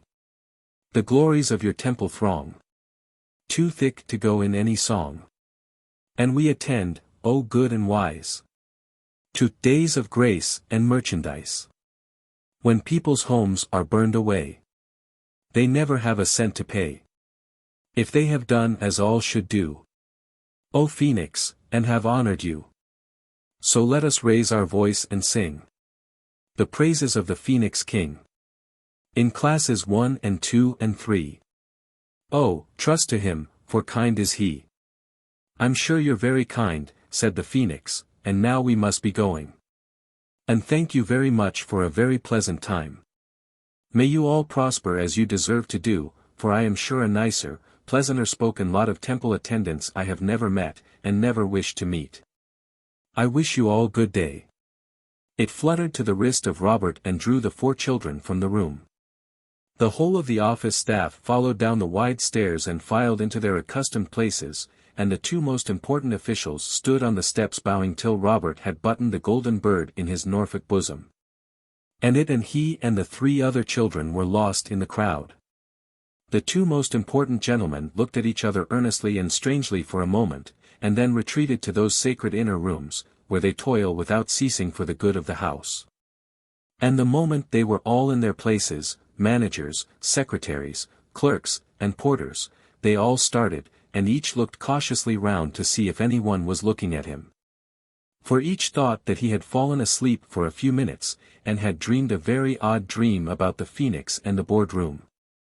And, of course, no one mentioned it to anyone else, because going to sleep at your office is a thing you simply must not do. The extraordinary confusion of the boardroom, with the remains of the incense in the plates, would have shown them at once that the visit of the Phoenix had been no dream, but a radiant reality, but no one went into the boardroom again that day. And next day, before the office was opened, it was all cleaned and put nice and tidy by a lady whose business asking questions was not part of. That is why Cyril read the papers in vain on the next day and the day after that. Because no sensible person thinks his dreams worth putting in the paper, and no one will ever own that he has been asleep in the daytime. The Phoenix was very pleased, but it decided to write an ode for itself. It thought the ones it had heard at its temple had been too hastily composed. Its own ode began. For beauty and for modest worth, the Phoenix has not its equal on earth. And when the children went to bed that night it was still trying to cut down the last line to the proper length without taking out any of what it wanted to say. That is what makes poetry so difficult. 6. Doing good. We shan't be able to go anywhere on the carpet for a whole week, though, said Robert. And I'm glad of it, said Jane, unexpectedly. Glad, said Cyril, glad. It was breakfast time, and Mother's letter, telling them how they were all going for Christmas to their aunts at Lyndhurst, and how Father and Mother would meet them there, having been read by every one, lay on the table. Drinking hot bacon fat with one corner and eating marmalade with the other. Yes, glad, said Jane. I don't want any more things to happen just now. I feel like you do when you've been to 3 parties in a week, like we did at Granny's once, and extras in between, toys and chalks and things like that. I want everything to be just real, and no fancy things happening at all. I don't like being obliged to keep things from Mother, said Anthea. I don't know why, but it makes me feel selfish and mean. If we could only get the mater to believe it, we might take her to the jolliest places, said Cyril, thoughtfully. As it is, we've just got to be selfish and mean, if it is that, but I don't feel it is. I know it isn't, but I feel it is, said Anthea, and that's just as bad. It's worse, said Robert. If you knew it and didn't feel it, it wouldn't matter so much. That's being a hardened criminal, Father says, put in Cyril, and he picked up Mother's letter and wiped its corners with his handkerchief, to whose color a trifle of bacon fat and marmalade made but little difference. We're going tomorrow, anyhow, said Robert. Don't, he added, with a good boy expression on his face, don't let's be ungrateful for our blessings. Don't let's waste the day in saying how horrid it is to keep secrets from Mother, when we all know Anthea tried all she knew to give her the secret, and she wouldn't take it. Let's get on the carpet and have a jolly good wish. You'll have time enough to repent of things all next week. Yes, said Cyril, let's. It's not really wrong. Well, look here, said Anthea. You know there's something about Christmas that makes you want to be good, however little you wish it at other times. Couldn't we wish the carpet to take us somewhere where we should have the chance to do some good and kind action? It would be an adventure just the same, she pleaded. I don't mind, said Cyril. We shan't know where we're going, and that'll be exciting. No one knows what'll happen. We'd best put on our outers in case. We might rescue a traveler buried in the snow, like St. Bernard dogs, with barrels round our necks, said Jane, beginning to be interested. Or we might arrive just in time to witness a will being signed. More tea, please, said Robert, and we should see the old man hide it away in the secret cupboard. And then, after long years, when the rightful heir was in despair, we should lead him to the hidden panel N. Yes, interrupted Anthea. Or we might be taken to some freezing garret in a German town, where a poor little pale, sick child. We haven't any German money, interrupted Cyril, so that's no go. What I should like would be getting into the middle of a war and getting hold of secret intelligence and taking it to the general, and he would make me a lieutenant or a scout, or a hussar. When breakfast was cleared away, Anthea swept the carpet, and the children sat down on it, together with the phoenix, who had been especially invited, as a Christmas treat, to come with them and witness the good and kind action they were about to do. For children and one bird were ready, and the wish was wished. Every one closed its eyes, so as to feel the topsy-turvy swirl of the carpet's movement as little as possible. When the eyes were opened again the children found themselves on the carpet, and the carpet was in its proper place on the floor of their own nursery at Camden Town. I say, said Cyril, here's a go. Do you think it's worn out? The wishing part of it, I mean. Robert anxiously asked the phoenix. It's not that, said the phoenix, but, well, what did you wish? Oh. I see what it means, said Robert, with deep disgust. It's like the end of a fairy story in a Sunday magazine. How perfectly beastly. You mean it means we can do kind and good actions where we are? I see. I suppose it wants us to carry coals for the cook or make clothes for the bare heathens. Well, I simply won't. And the last day and everything. Look here. Cyril spoke loudly and firmly. We want to go somewhere really interesting, where we have a chance of doing something good and kind. We don't want to do it here, but somewhere else. See? Now, then. The obedient carpet started instantly, and the 4 children and 1 bird fell in a heap together, and as they fell were plunged in perfect darkness. Are you all there? Said Anthea, breathlessly, through the black dark. Every one owned that it was there. Where are we? Oh. How shivery and wet it is. Ugh, oh, I've put my hand in a puddle.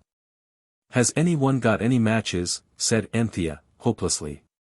She felt sure that no one would have any.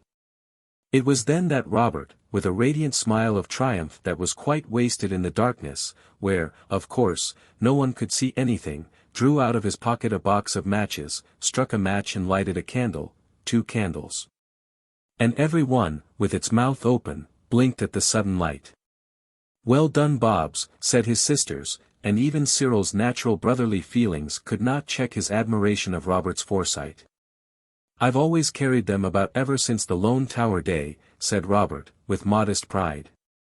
I knew we should want them some day. I kept the secret well, didn't I? Oh, yes, said Cyril, with fine scorn. I found them the Sunday after, when I was feeling in your Norfolks for the knife you borrowed off me. But I thought you'd only sneak them for Chinese lanterns, or reading in bed by. Bobs, said Anthea, suddenly, do you know where we are? This is the underground passage, and look there, there's the money and the money bags, and everything.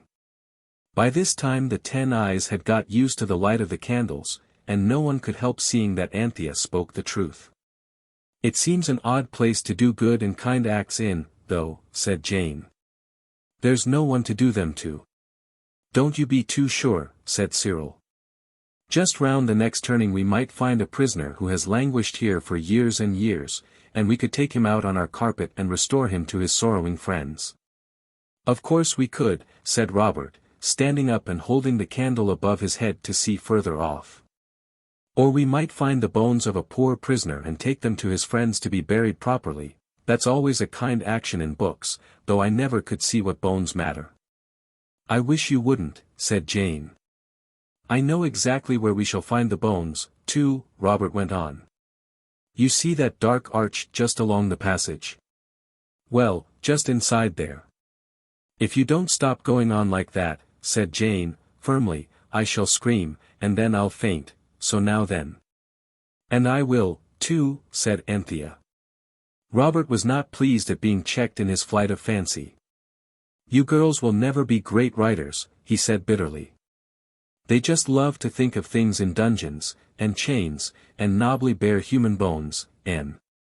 Jane had opened her mouth to scream, but before she could decide how you began when you wanted to faint.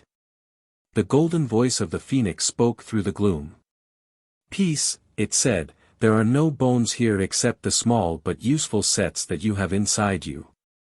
And you did not invite me to come out with you to hear you talk about bones, but to see you do some good and kind action. We can't do it here, said Robert, sulkily. No, rejoined the bird. The only thing we can do here, it seems, is to try to frighten our little sisters. He didn't, really, and I'm not so very little, said Jane, rather ungratefully. Robert was silent. It was Cyril who suggested that perhaps they had better take the money and go. That wouldn't be a kind act, except to ourselves. And it wouldn't be good, whatever way you look at it, said Anthea, to take money that's not ours. We might take it and spend it all on benefits to the poor and aged, said Cyril. That wouldn't make it right to steal, said Anthea, stoutly. I don't know, said Cyril. They were all standing up now. Stealing is taking things that belong to someone else, and there's no one else. It can't be stealing if. That's right, said Robert, with ironical approval. Stand here all day arguing while the candles burn out. You'll like it awfully when it's all dark again, and bony. Let's get out, then, said Anthea. We can argue as we go. So they rolled up the carpet and went. But when they had crept along to the place where the passage led into the Topless Tower, they found the way blocked by a great stone, which they could not move. There, said Robert. I hope you're satisfied. Everything has two ends, said the phoenix, softly, even a quarrel or a secret passage. So they turned round and went back, and Robert was made to go first with one of the candles, because he was the one who had begun to talk about bones. And Cyril carried the carpet. I wish you hadn't put bones into our heads, said Jane, as they went along. I didn't, you always had them. More bones than brains, said Robert. The passage was long, and there were arches and steps and turnings and dark alcoves that the girls did not much like passing. The passage ended in a flight of steps. Robert went up them. Suddenly he staggered heavily back on to the following feet of Jane, and everybody screamed, "Oh! What is it?" "I've only bashed my head in," said Robert, when he had groaned for some time, "that's all. Don't mention it, I like it. The stairs just go right slap into the ceiling, and it's a stone ceiling.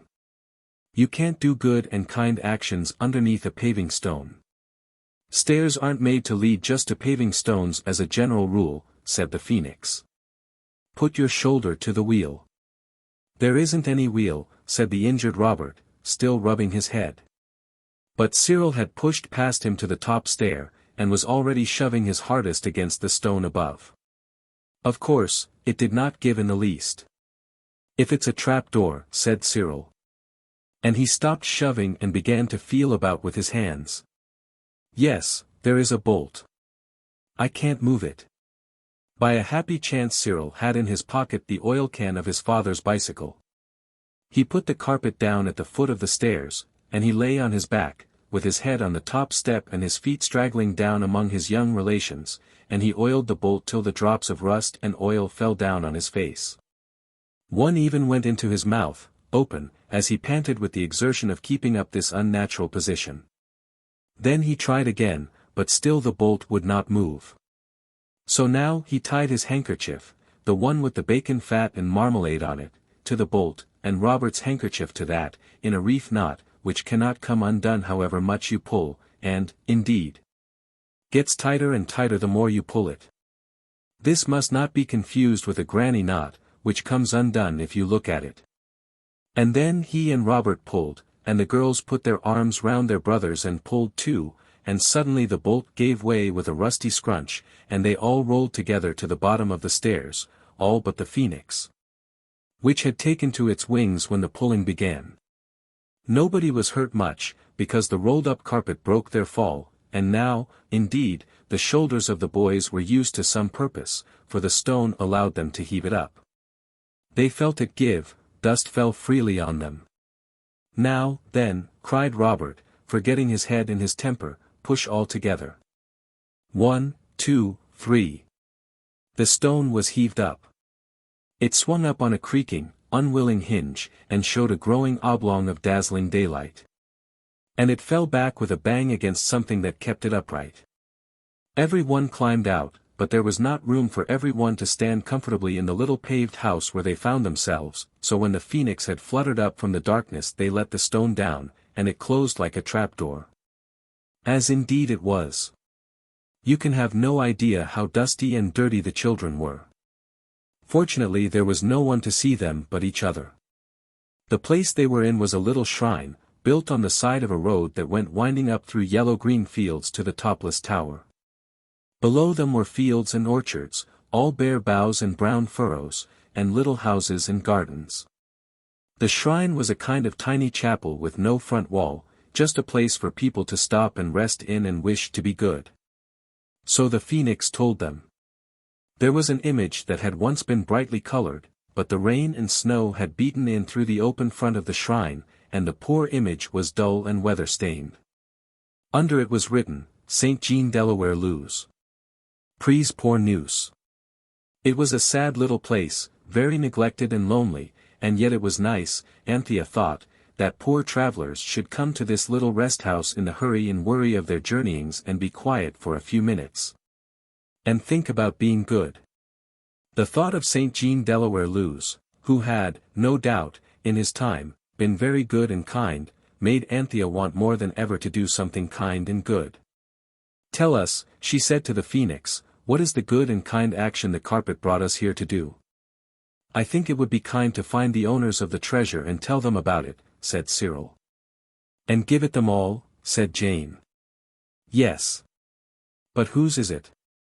I should go to the first house and ask the name of the owner of the castle, said the golden bird, and really the idea seemed a good one. They dusted each other as well as they could and went down the road. A little way on they found a tiny spring, bubbling out of the hillside and falling into a rough stone basin surrounded by draggled heart-stung ferns, now hardly green at all. Here the children washed their hands and faces and dried them on their pocket handkerchiefs, which always, on these occasions, seem unnaturally small. Cyril's and Robert's handkerchiefs, indeed, rather undid the effects of the wash. But in spite of this the party certainly looked cleaner than before. The first house they came to was a little white house with green shutters and a slate roof. It stood in a prim little garden, and down each side of the neat path were large stone vases for flowers to grow in, but all the flowers were dead now. Along one side of the house was a sort of wide veranda, built of poles and trellis work, and a vine crawled all over it. It was wider than our English verandas, and Anthea thought it must look lovely when the green leaves and the grapes were there. But now there were only dry, reddish-brown stalks and stems, with a few withered leaves caught in them. The children walked up to the front door. It was green and narrow.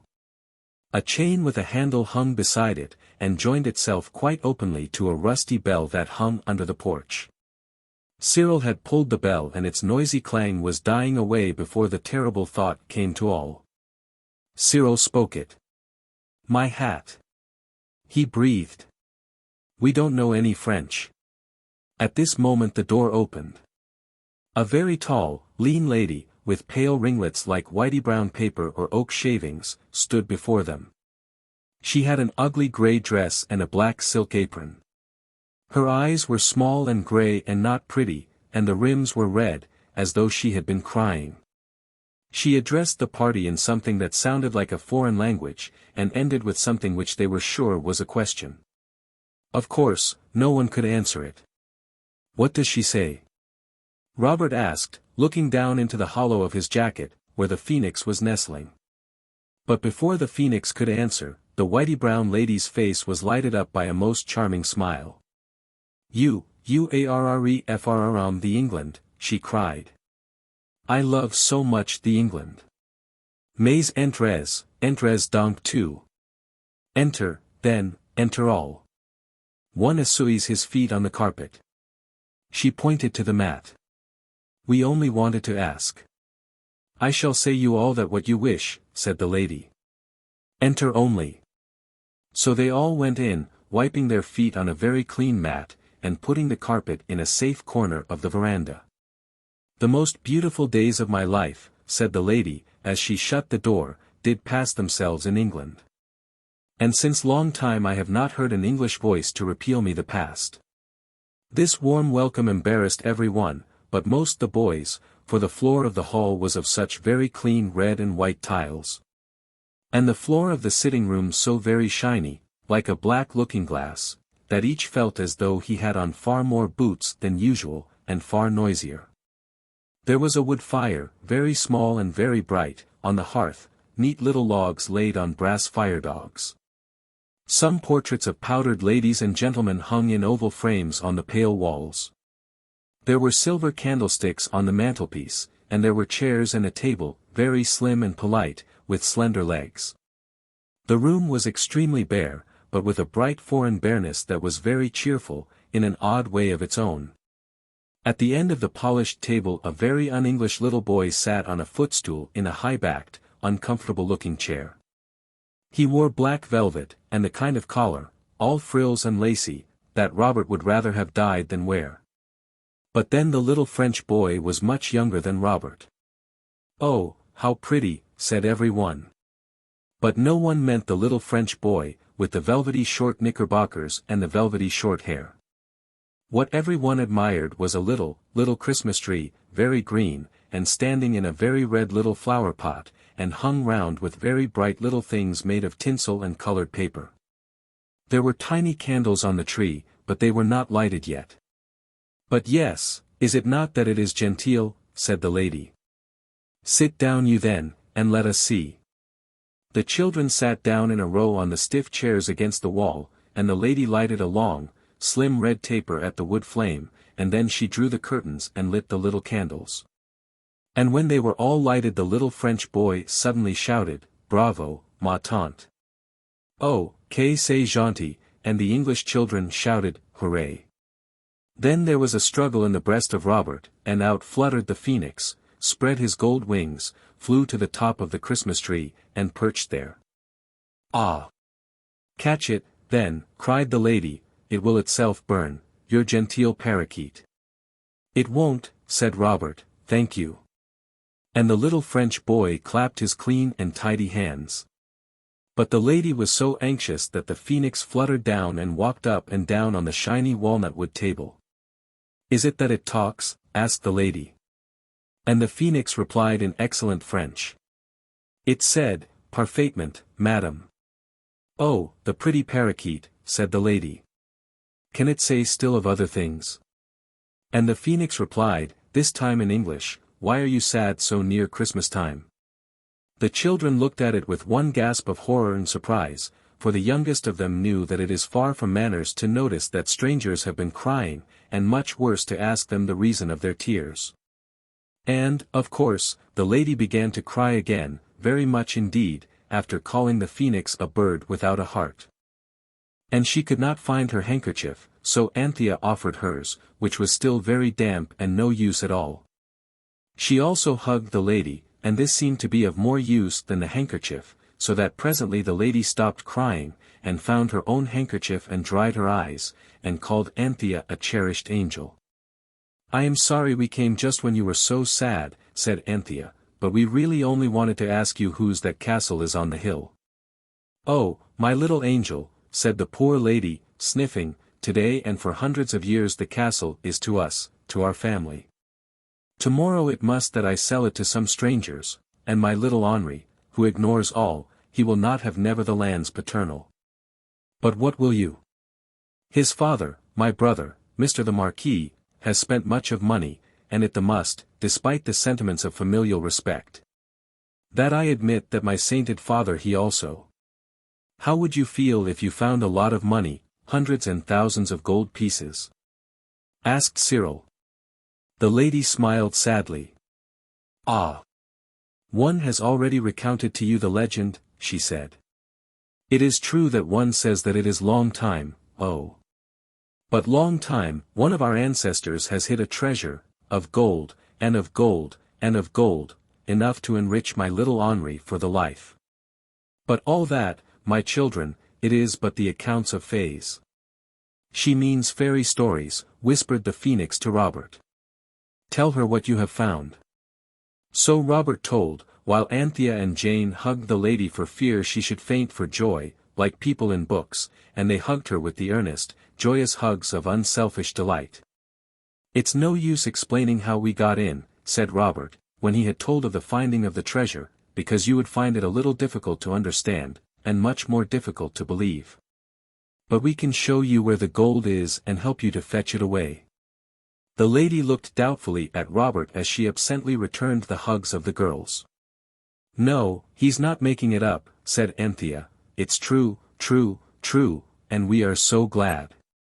You would not be capable to torment an old woman, she said, and it is not possible that it be a dream. It really is true, said Cyril, and I congratulate you very much. His tone of studied politeness seemed to convince more than the raptures of the others. If I do not dream, she said, Henri come to Manon, and you shall come all with me to Mr. the curate. Is it not? Manon was a wrinkled old woman with a red and yellow handkerchief twisted round her head. She took Henri, who was already sleepy with the excitement of his Christmas tree and his visitors. And when the lady had put on a stiff black cape and a wonderful black silk bonnet and a pair of black wooden clogs over her black cashmere house boots, the whole party went down the road to a little white house, very like the one they had left, where an old priest, with a good face, welcomed them with a politeness so great that it hid his astonishment. The lady, with her French waving hands and her shrugging French shoulders and her trembling French speech, told the story. And now the priest, who knew no English, shrugged his shoulders and waved his hands and spoke also in French. He thinks, whispered the phoenix, that her troubles have turned her brain. What a pity you know no French.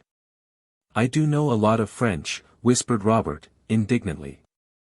But it's all about the pencil of the gardener's son and the penknife of the baker's niece, nothing that anyone ever wants to say.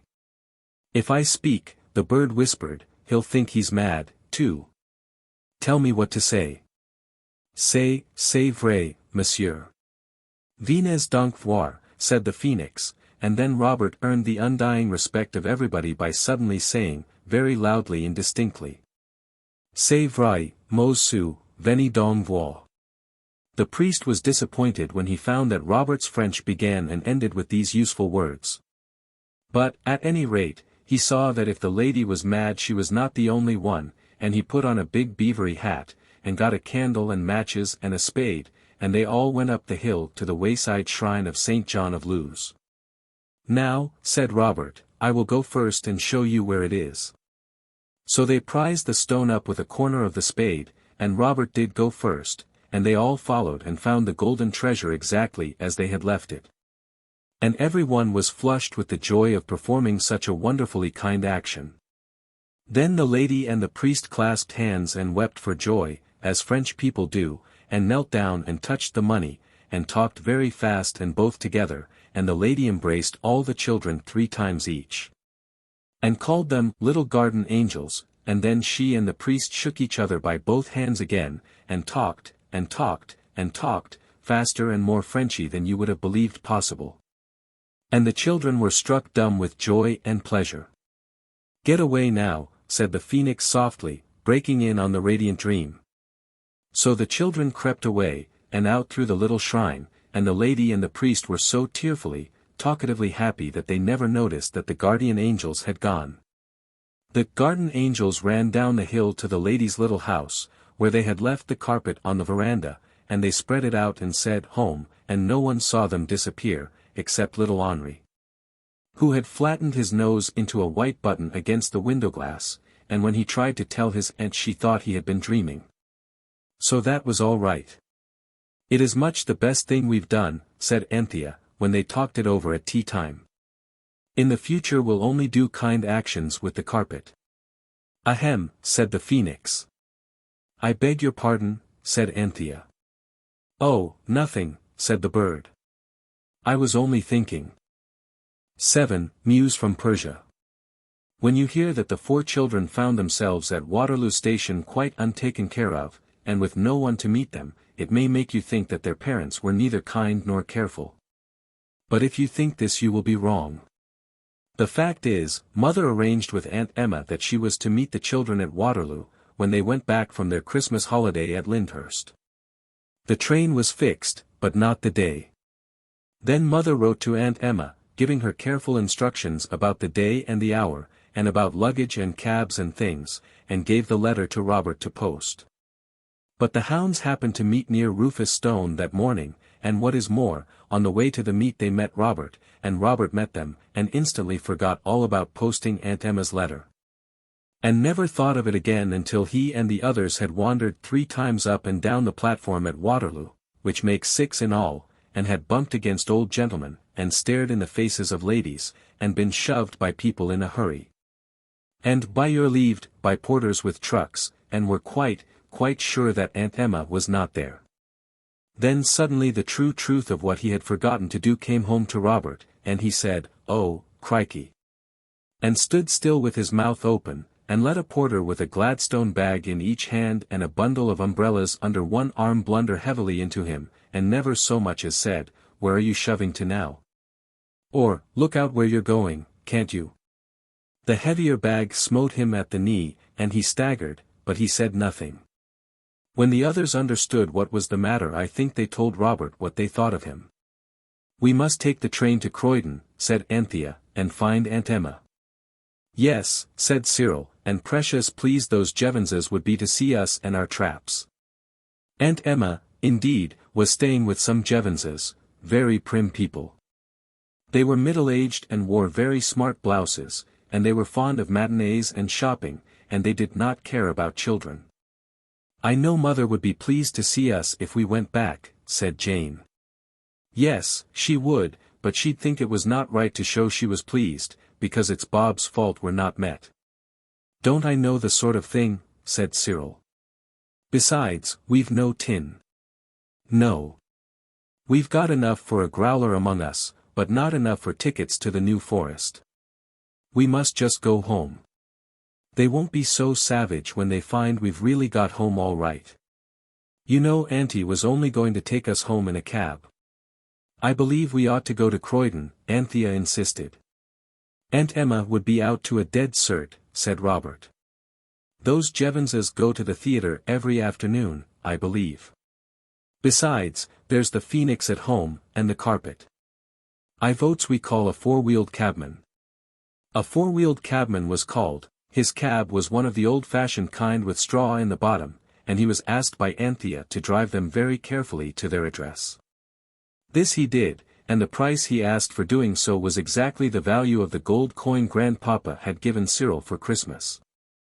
This cast a gloom.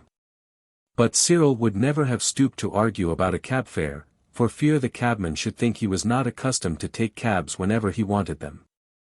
For a reason that was something like this, he told the cabman to put the luggage on the steps, and waited till the wheels of the growler had grittily retired before he rang the bell. "You see," he said, with his hand on the handle, "we don't want Cook and Eliza asking us before him how it is we've come home alone, as if we were babies." Here he rang the bell. And the moment its answering clang was heard, every one felt that it would be some time before that bell was answered. The sound of a bell is quite different, somehow, when there is anyone inside the house who hears it. I can't tell you why that is, but so it is. "I expect they're changing their dresses," said Jane. "Too late," said Anthea, "it must be past 5. I expect Eliza's gone to post a letter, and Cook's gone to see the time." Cyril rang again. And the bell did its best to inform the listening children that there was really no one human in the house. They rang again and listened intently. The hearts of all sank low. It is a terrible thing to be locked out of your own house, on a dark, muggy January evening. "There is no gas on anywhere," said Jane, in a broken voice. "I expect they've left the gas on once too often, and the draft blew it out, and they're suffocated in their beds." "Father always said they would some day," said Robert cheerfully. "Let's go and fetch a policeman," said Anthea, trembling. "And be taken up for trying to be burglars." "No, thank you," said Cyril. "I heard father read out of the paper about a young man who got into his own mother's house, and they got him made a burglar only the other day." "I only hope the gas hasn't hurt the phoenix," said Anthea. "It said it wanted to stay in the bathroom cupboard, and I thought it would be all right, because the servants never clean that out. But if it's gone and got out and been choked by gas, and besides, directly we open the door we shall be choked, too. I knew we ought to have gone to Aunt Emma, at Croydon. Oh, Squirrel, I wish we had. Let's go now." "Shut up," said her brother, briefly. "There's someone rattling the latch inside." Every one listened with all its ears, and every one stood back as far from the door as the steps would allow. The latch rattled, and clicked. Then the flap of the letterbox lifted itself. Every one saw it by the flickering light of the gas lamp that shone through the leafless lime tree by the gate. A golden eye seemed to wink at them through the letter slit. And a cautious beak whispered, "Are you alone?" "It's the phoenix," said every one, in a voice so joyous, and so full of relief, as to be a sort of whispered shout. "Hush," said the voice from the letterbox slit. "Your slaves have gone a merrymaking. The latch of this portal is too stiff for my beak. But at the side, the little window above the shelf whereon your bread lies, it is not fastened." "Righto," said Cyril. And Anthea added, "I wish you'd meet us there, dear Phoenix." The children crept round to the pantry window. It is at the side of the house, and there is a green gate labeled, "Tradesman's Entrance," which is always kept bolted. But if you get 1 foot on the fence between you and next door, and 1 on the handle of the gate, you are over before you know where you are. This, at least, was the experience of Cyril and Robert, and even, if the truth must be told, of Anthea and Jane. So in almost no time all 4 were in the narrow gravelled passage that runs between that house and the next. Then Robert made a back, and Cyril hoisted himself up and got his knickerbockered knee on the concrete windowsill. He dived into the pantry head first, as one dives into water, and his legs waved in the air as he went, just as your legs do when you are first beginning to learn to dive. The soles of his boots, squarish muddy patches, disappeared. "Give me a leg up," said Robert to his sisters. "No, you don't," said Jane firmly. "I'm not going to be left outside here with just Anthea, and have something creep up behind us out of the dark. Squirrel can go and open the back door." A light had sprung awake in the pantry. Cyril always said the phoenix turned the gas on with its beak, and lighted it with a waft of its wing. But he was excited at the time, and perhaps he really did it himself with matches, and then forgot all about it. He let the others in by the back door. And when it had been bolted again, the children went all over the house and lighted every single gas jet they could find.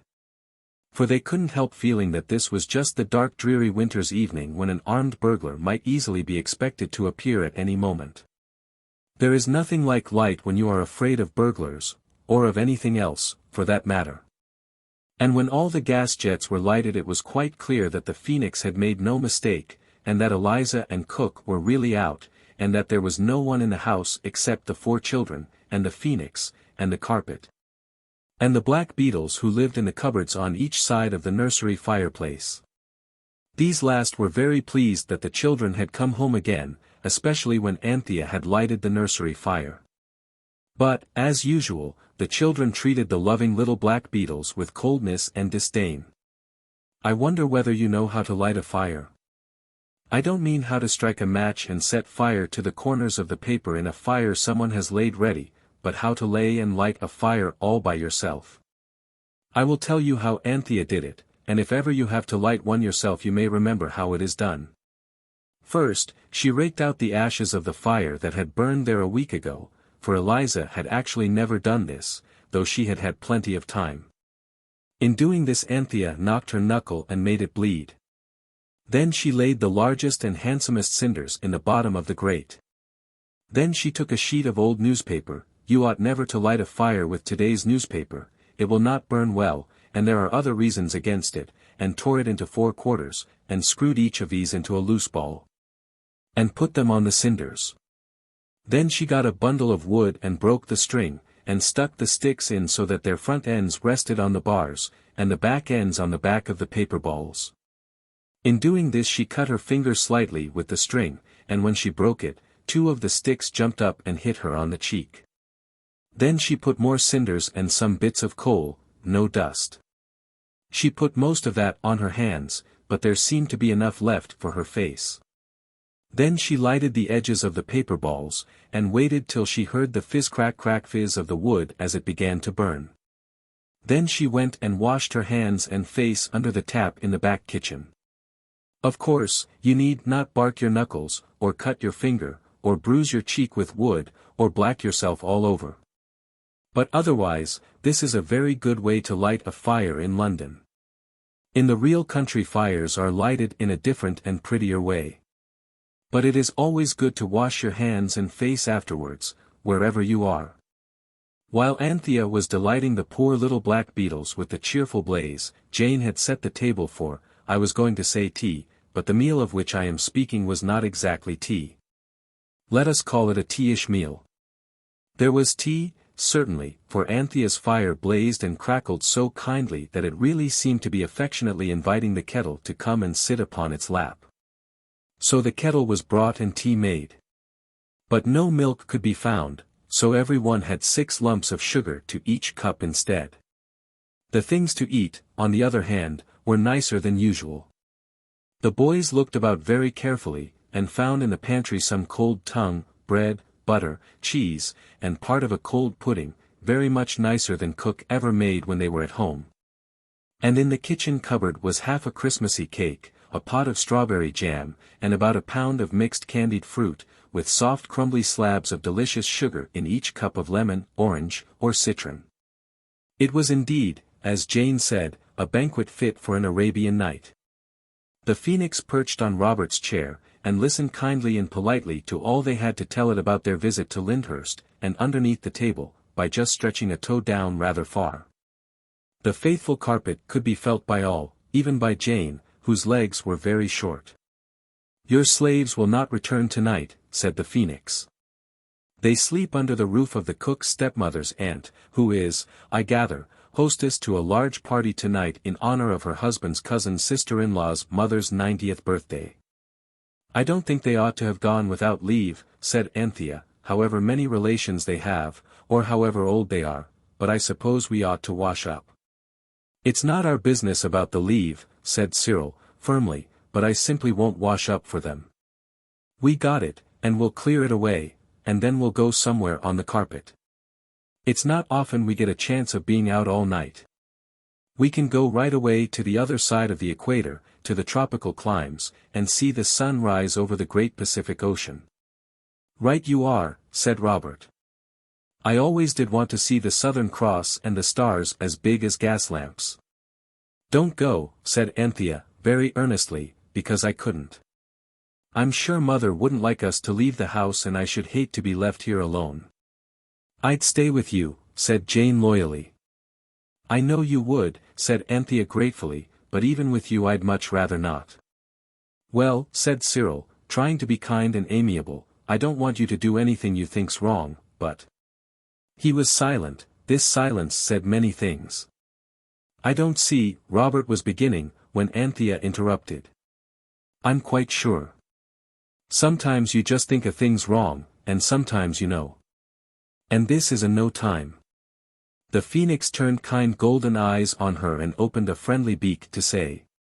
When it is, as you say, no time, there is no more to be said. And your noble brothers would never leave you. Of course not, said Cyril rather quickly. And Robert said so too. I myself, the Phoenix went on, am willing to help in any way possible. I will go personally, either by carpet or on the wing, and fetch you anything you can think of to amuse you during the evening. In order to waste no time I could go while you wash up. Why, it went on in a musing voice, does one wash up teacups and wash down the stairs? You couldn't wash stairs up, you know, said Anthea, unless you began at the bottom and went up feet first as you washed. I wish Cook would try that way for a change. I don't, said Cyril, briefly. I should hate the look of her elastic side boots sticking up. This is mere trifling, said the Phoenix. Come, decide what I shall fetch for you. I can get you anything you like. But of course they couldn't decide. Many things were suggested, a rocking horse, jeweled chessmen, an elephant, a bicycle, a motor car, books with pictures, musical instruments, and many other things. But a musical instrument is agreeable only to the player, unless he has learned to play it really well.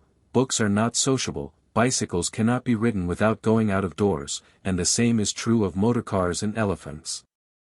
Only 2 people can play chess at once with one set of chessmen, and anyway it's very much too much like lessons for a game, and only one can ride on a rocking horse. Suddenly, in the midst of the discussion, the Phoenix spread its wings and fluttered to the floor, and from there it spoke. I gather, it said, from the carpet, that it wants you to let it go to its old home, where it was born and brought up, and it will return within the hour laden with a number of the most beautiful and delightful products of its native land. What is its native land? I didn't gather. But since you can't agree, and time is passing, and the tea things are not washed down, I mean washed up. I votes we do, said Robert. It'll stop all this jaw, anyway. And it's not bad to have surprises. Perhaps it's a Turkey carpet, and it might bring us Turkish delight. Or a Turkish patrol, said Robert. Or a Turkish bath, said Anthea. Or a Turkish towel, said Jane.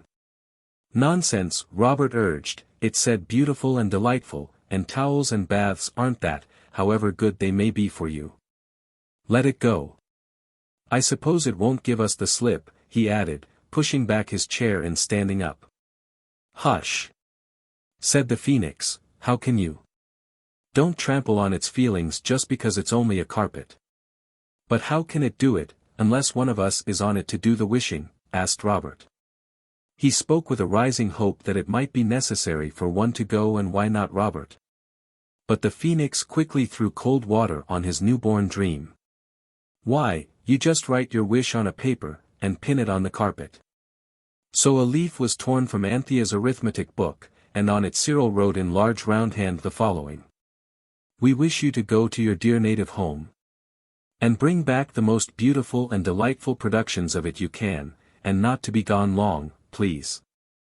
Signed, Cyril. Robert. Anthea. Jane. Then the paper was laid on the carpet. Writing down, please, said the Phoenix, the carpet can't read a paper whose back is turned to it, any more than you can. It was pinned fast, and the table and chairs having been moved, the carpet simply and suddenly vanished, rather like a patch of water on a hearth under a fierce fire. The edges got smaller and smaller, and then it disappeared from sight. It may take it some time to collect the beautiful and delightful things, said the Phoenix. I should wash up, I mean wash down. So they did. There was plenty of hot water left in the kettle, and everyone helped, even the Phoenix, who took up cups by their handles with its clever claws and dipped them in the hot water, and then stood them on the table ready for Anthea to dry them. But the bird was rather slow, because, as it said, though it was not above any sort of honest work, messing about with dishwater was not exactly what it had been brought up to. Everything was nicely washed up, and dried, and put in its proper place, and the dishcloth washed and hung on the edge of the copper to dry, and the tea-cloth was hung on the line that goes across the scullery. If you are a duchess's child, or a king's, or a person of high social position's child, you will perhaps not know the difference between a dishcloth and a tea-cloth. But in that case your nurse has been better instructed than you, and she will tell you all about it. And just as 8 hands and 1 pair of claws were being dried on the roller towel behind the scullery door, there came a strange sound from the other side of the kitchen wall, the side where the nursery was. It was a very strange sound, indeed, most odd, and unlike any other sounds the children had ever heard. At least, they had heard sounds as much like it as a toy engine's whistle is like a steam siren's. "The carpet's come back," said Robert. And the others felt that he was right. "But what has it brought with it?" asked Jane. "It sounds like Leviathan, that great beast. It couldn't have been made in India, and have brought elephants. Even baby ones would be rather awful in that room," said Cyril. "I vote we take it in turns to squint through the keyhole." They did, in the order of their ages. The phoenix, being the eldest by some thousands of years, was entitled to the first peep. "But, excuse me," it said, ruffling its golden feathers and sneezing softly, "looking through keyholes always gives me a cold in my golden eyes." So Cyril looked. "I see something grey moving," said he. "It's a zoological garden of some sort, I bet," said Robert, when he had taken his turn. And the soft rustling, bustling, ruffling, scuffling, shuffling, fluffling noise went on inside. "I can't see anything," said Anthea, "my eye tickles so." Then Jane's turn came, and she put her eye to the keyhole. "It's a giant kitty cat," she said, "and it's asleep all over the floor." "Giant cats are tigers, father said so." "No, he didn't. He said tigers were giant cats. It's not at all the same thing. It's no use sending the carpet to fetch precious things for you if you're afraid to look at them when they come," said the phoenix, sensibly. And Cyril, being the eldest, said, "Come on, and turn the handle." The gas had been left full on after tea, and everything in the room could be plainly seen by the 10 eyes at the door. At least, not everything, for though the carpet was there it was invisible, because it was completely covered by the 199 beautiful objects which it had brought from its birthplace. "My hat," Cyril remarked. "I never thought about its being a Persian carpet." Yet it was now plain that it was so, for the beautiful objects which it had brought back were cats, Persian cats, grey Persian cats, and there were, as I have said, 199 of them. And they were sitting on the carpet as close as they could get to each other. But the moment the children entered the room the cats rose and stretched, and spread and overflowed from the carpet to the floor, and in an instant the floor was a sea of moving, mewing pussishness. And the children with one accord climbed to the table, and gathered up their legs, and the people next door knocked on the wall, and, indeed, no wonder, for the Mews were Persian and piercing. "This is pretty poor sport," said Cyril. "What's the matter with the bounders?" "I imagine that they are hungry," said the phoenix. "If you were to feed them." "We haven't anything to feed them with," said Anthea in despair, and she stroked the nearest Persian back. "Oh, pussies, do be quiet, we can't hear ourselves think." She had to shout this entreaty, for the Mews were growing deafening, and it would take pounds and pounds worth of cat's meat. "Let's ask the carpet to take them away," said Robert. But the girls said no. "They are so soft and pussy," said Jane. "And valuable," said Anthea, hastily. "We can sell them for lots and lots of money. Why not send the carpet to get food for them?" suggested the phoenix, and its golden voice came harsh and cracked with the effort it had to make to be heard above the increasing fierceness of the Persian Mews. So it was written that the carpet should bring food for 199 Persian cats, and the paper was pinned to the carpet as before. The carpet seemed to gather itself together, and the cats dropped off it, as raindrops do from your mackintosh when you shake it. And the carpet disappeared. Unless you have had 199 well-grown Persian cats in one small room, all hungry, and all saying so in unmistakable Mews, you can form but a poor idea of the noise that now deafened the children and the phoenix. The cats did not seem to have been at all properly brought up. They seemed to have no idea of its being a mistake in manners to ask for meals in a strange house, let alone to howl for them, and they mewed, and they mewed, and they mewed, and they mewed. Till the children poked their fingers into their ears and waited in silent agony, wondering why the whole of Camden Town did not come knocking at the door to ask what was the matter.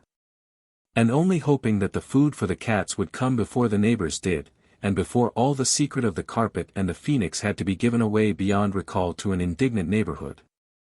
The cats mewed and twisted their Persian forms in and out and unfolded their Persian tails, and the children and the phoenix huddled together on the table. The phoenix, Robert noticed suddenly, was trembling. So many cats, it said, and they might not know I was the phoenix. These accidents happened so quickly. It quite unmans me. This was a danger of which the children had not thought. Creep in, cried Robert, opening his jacket.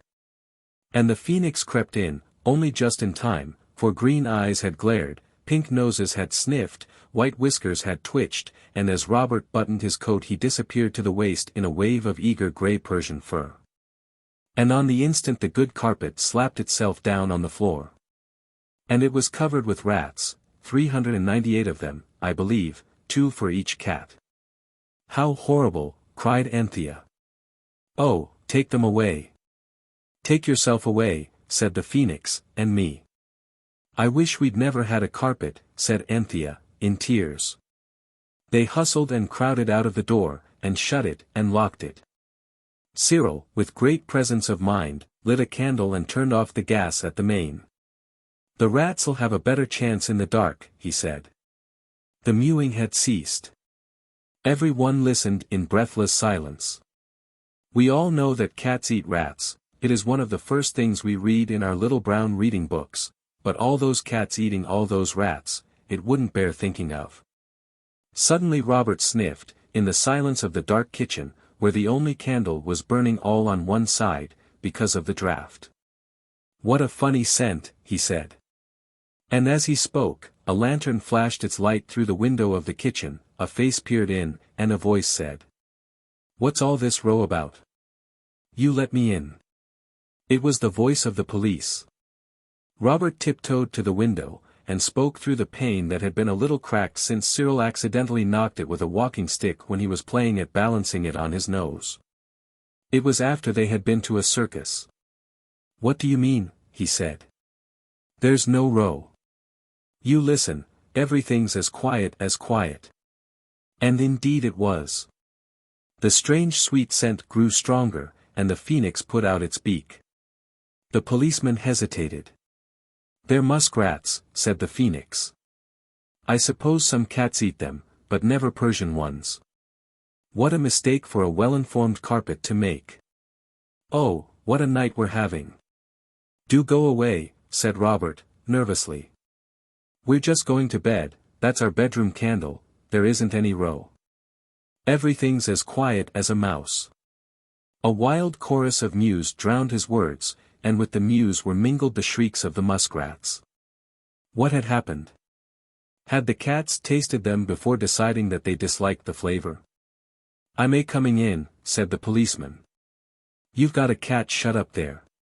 "A cat," said Cyril. "Oh, my only aunt. A cat." "Come in, then," said Robert. "It's your own lookout. I advise you not. Wait a shake, and I'll undo the side gate."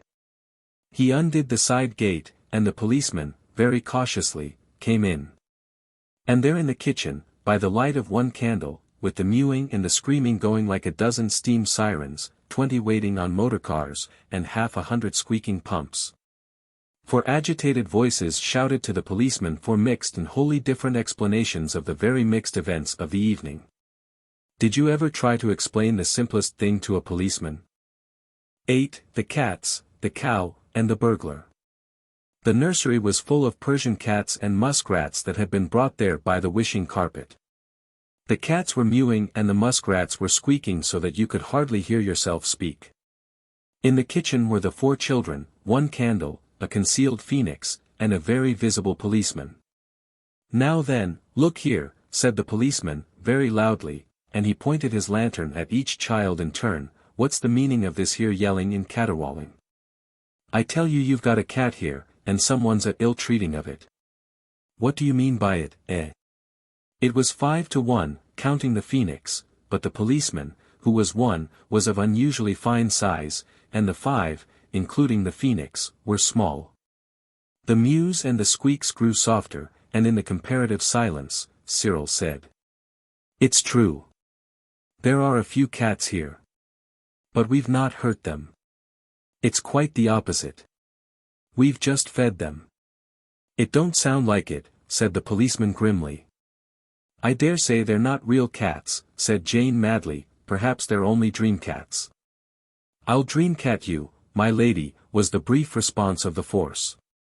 If you understood anything except people who do murders and stealings and naughty things like that, I'd tell you all about it, said Robert, but I'm certain you don't. You're not meant to shove your or into people's private cat keepings. You're only supposed to interfere when people shout murder and stop thief in the street. So there. The policeman assured them that he should see about that. And at this point the phoenix, who had been making itself small on the pot shelf under the dresser, among the saucepan lids and the fish kettle, walked on tiptoed claws in a noiseless and modest manner, and left the room unnoticed by any one. Oh, don't be so horrid, Anthea was saying, gently and earnestly. We love cats, dear pussy-soft things. We wouldn't hurt them for worlds. Would we, pussy? And Jane answered that of course they wouldn't. And still the policeman seemed unmoved by their eloquence. Now, look here, he said, I'm going to see what's in that room beyond there, Anne. His voice was drowned in a wild burst of mewing and squeaking. And as soon as it died down all 4 children began to explain at once. And though the squeaking and mewing were not at their very loudest, yet there was quite enough of both to make it very hard for the policeman to understand a single word of any of the 4 wholly different explanations now poured out to him. Stow it, he said at last. I may go into the next room in the execution of my duty. I may go to use my eyes, my ears have gone off their chumps, what with you and them cats.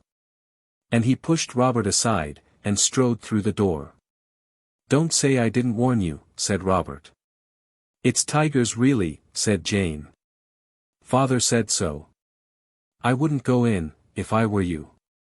But the policeman was quite stony, nothing anyone said seemed to make any difference to him. Some policemen are like this, I believe. He strode down the passage, and in another moment he would have been in the room with all the cats and all the rats, Musk, but at that very instant a thin, sharp voice screamed from the street outside. Murder, murder. Stop thief. The policeman stopped, with one regulation boot heavily poised in the air. He said. And again the shrieks sounded shrilly and piercingly from the dark street outside. Come on, said Robert. Come and look after cats while somebody's being killed outside.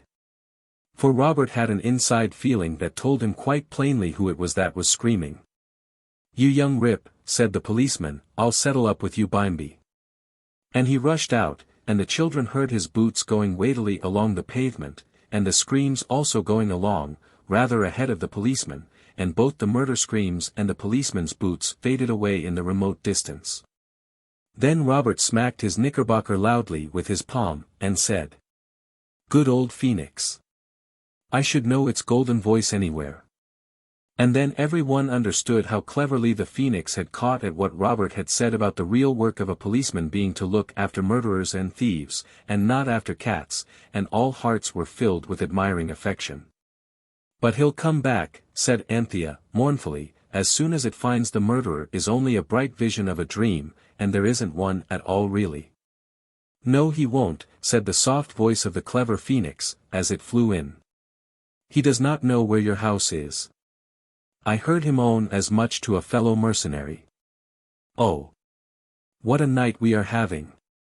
Lock the door, and let us rid ourselves of this intolerable smell of the perfume peculiar to the muskrat and to the house of the trimmers of beards. If you'll excuse me, I will go to bed. I am worn out. It was Cyril who wrote the paper that told the carpet to take away the rats and bring milk, because there seemed to be no doubt in any breast that, however Persian cats may be, they must like milk. Let's hope it won't be musk milk, said Anthea, in gloom, as she pinned the paper face downwards on the carpet. "Is there such a thing as a musk cow?" she added anxiously, as the carpet shriveled and vanished. "I do hope not. Perhaps really it would have been wiser to let the carpet take the cats away. It's getting quite late, and we can't keep them all night." "Oh, can't we?" was the bitter rejoinder of Robert, who had been fastening the side door. "You might have consulted me," he went on. "I'm not such an idiot as some people." "Why, whatever? Don't you see? We've jolly well got to keep the cats all night." "Oh, get down, you furry beasts. Because we've had 3 wishes out of the old carpet now, and we can't get any more till tomorrow." The liveliness of Persian Mews alone prevented the occurrence of a dismal silence. Anthea spoke first. "Never mind," she said. "Do you know, I really do think they're quieting down a bit. Perhaps they heard us say milk." "They can't understand English," said Jane. "You forget they're Persian cats, Panther." "Well," said Anthea, rather sharply, for she was tired and anxious, "who told you milk wasn't Persian for milk? Lots of English words are just the same in French, at least I know miaou is, and croquet, and fiancé. Oh, pussies, do be quiet. Let's stroke them as hard as we can with both hands, and perhaps they'll stop." So everyone stroked grey fur till their hands were tired, and as soon as a cat had been stroked enough to make it stop mewing it was pushed gently away, and another mewing mouser was approached by the hands of the strokers. And the noise was really more than half purr when the carpet suddenly appeared in its proper place, and on it, instead of rows of milk cans, or even of milk jugs, there was a cow. Not a Persian cow either, nor, most fortunately, a musk cow, if there is such a thing, but a smooth, sleek, dun-colored Jersey cow, who blinked large soft eyes at the gaslight and mooed in an amiable if rather inquiring manner. Anthea had always been afraid of cows, but now she tried to be brave. "Anyway, it can't run after me," she said to herself, "there isn't room for it even to begin to run." The cow was perfectly placid. She behaved like a strayed duchess till someone brought a saucer for the milk, and someone else tried to milk the cow into it. Milking is very difficult. You may think it is easy, but it is not. All the children were by this time strung up to a pitch of heroism that would have been impossible to them in their ordinary condition. Robert and Cyril held the cow by the horns. And Jane, when she was quite sure that their end of the cow was quite secure, consented to stand by, ready to hold the cow by the tail should occasion arise. Anthea, holding the saucer, now advanced towards the cow. She remembered to have heard that cows, when milked by strangers, are susceptible to the soothing influence of the human voice. So, clutching her saucer very tight, she sought for words to whose soothing influence the cow might be susceptible. And her memory, troubled by the events of the night, which seemed to go on for ever and ever, refused to help her with any form of words suitable to address a Jersey cow in. "Poor pussy, then. Lie down, then, good dog, lie down," was all that she could think of to say, and she said it. And nobody laughed. The situation, full of grey mewing cats, was too serious for that. Then Anthea, with a beating heart, tried to milk the cow. Next moment the cow had knocked the saucer out of her hand and trampled on it with one foot, while with the other 3 she had walked on a foot each of Robert, Cyril, and Jane. Jane burst into tears. "Oh, how much too horrid everything is!" she cried. "Come away. Let's go to bed and leave the horrid cats with the hateful cow. Perhaps somebody will eat somebody else. And serve them right." They did not go to bed, but they had a shivering council in the drawing-room, which smelt of soot, and, indeed, a heap of this lay in the fender. There had been no fire in the room since Mother went away, and all the chairs and tables were in the wrong places, and the chrysanthemums were dead, and the water in the pot nearly dried up. Anthea wrapped the embroidered woolly sofa blanket round Jane and herself, while Robert and Cyril had a struggle, silent and brief, but fierce, for the larger share of the fur hearthrug. "It is most truly awful," said Anthea, "and I am so tired. Let's let the cats loose." And the cow, perhaps, said Cyril. The police would find us at once. That cow would stand at the gate and moo, to come in. And so would the cats. No, I see quite well what we've got to do. We must put them in baskets and leave them on people's doorsteps, like orphan foundlings. We've got 3 baskets, counting mother's work 1, said Jane brightening.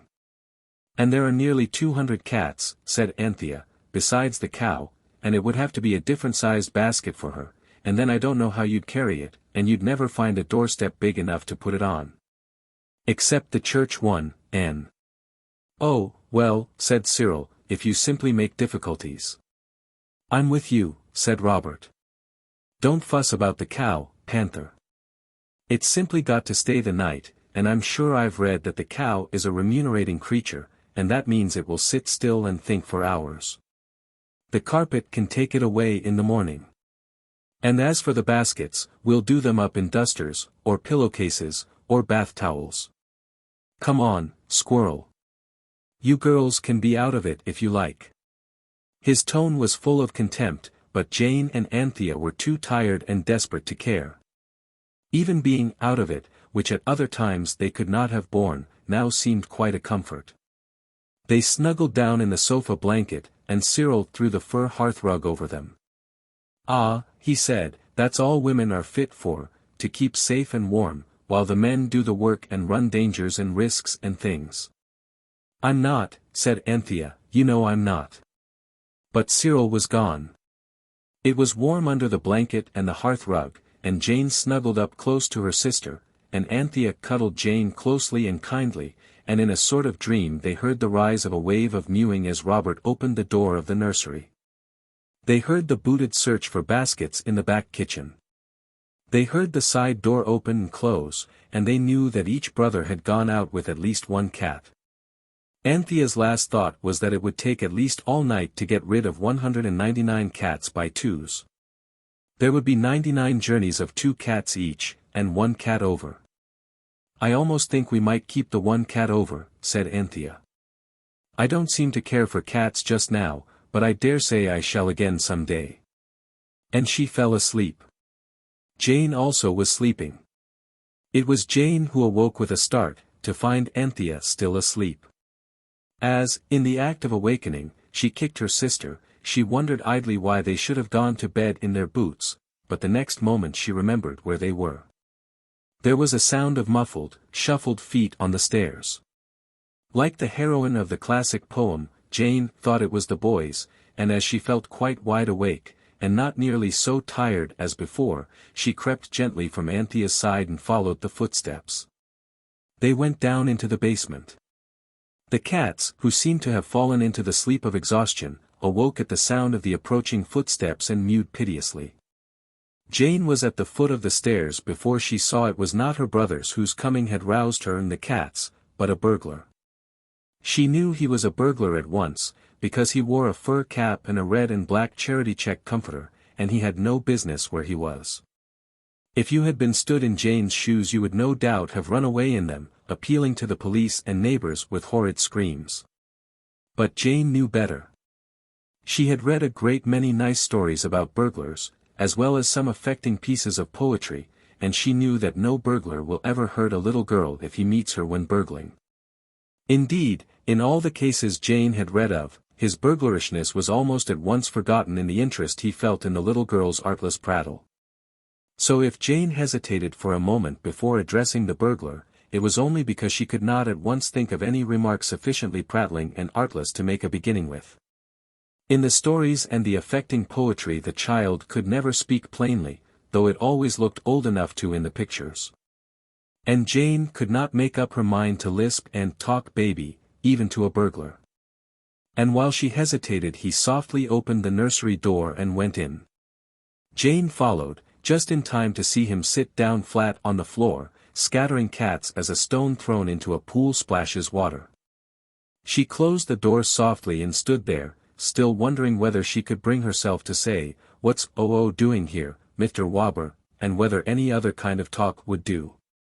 Then she heard the burglar draw a long breath, and he spoke. It's a judgment, he said, so help me Bob if it ain't. Oh, there's a thing to 'appen to a chap. Makes it come home to you, don't it neither? Cats and cats and cats. There couldn't be all them cats. Let alone the cow. If she ain't the moral of the old man's daisy. She's a dream out of when I was a lad, I don't mind her so much. Daisy, Daisy. The cow turned and looked at him. She's all right, he went on. Sort of company, too. Though them above knows how she got into this downstairs parlor. But them cats, oh, take 'em away, take 'em away. I'll chuck the 'ole show, oh, take 'em away. Burglar, said Jane, close behind him, and he started convulsively, and turned on her a blank face, whose pale lips trembled. I can't take those cats away. Lor' lummy, exclaimed the man, if ain't another on 'em. Are you real, miss, or something I'll wake up from presently? I am quite real, said Jane, relieved to find that a lisp was not needed to make the burglar understand her. And so, she added, are the cats. Then send for the police, and I'll go quiet. If you ain't no realer than them cats, I'm done, spunchuck, out of time. Send for the police. I'll go quiet. One thing, there'd not be room for arf them cats in no cell as ever I see. He ran his fingers through his hair, which was short, and his eyes wandered wildly round the roomful of cats.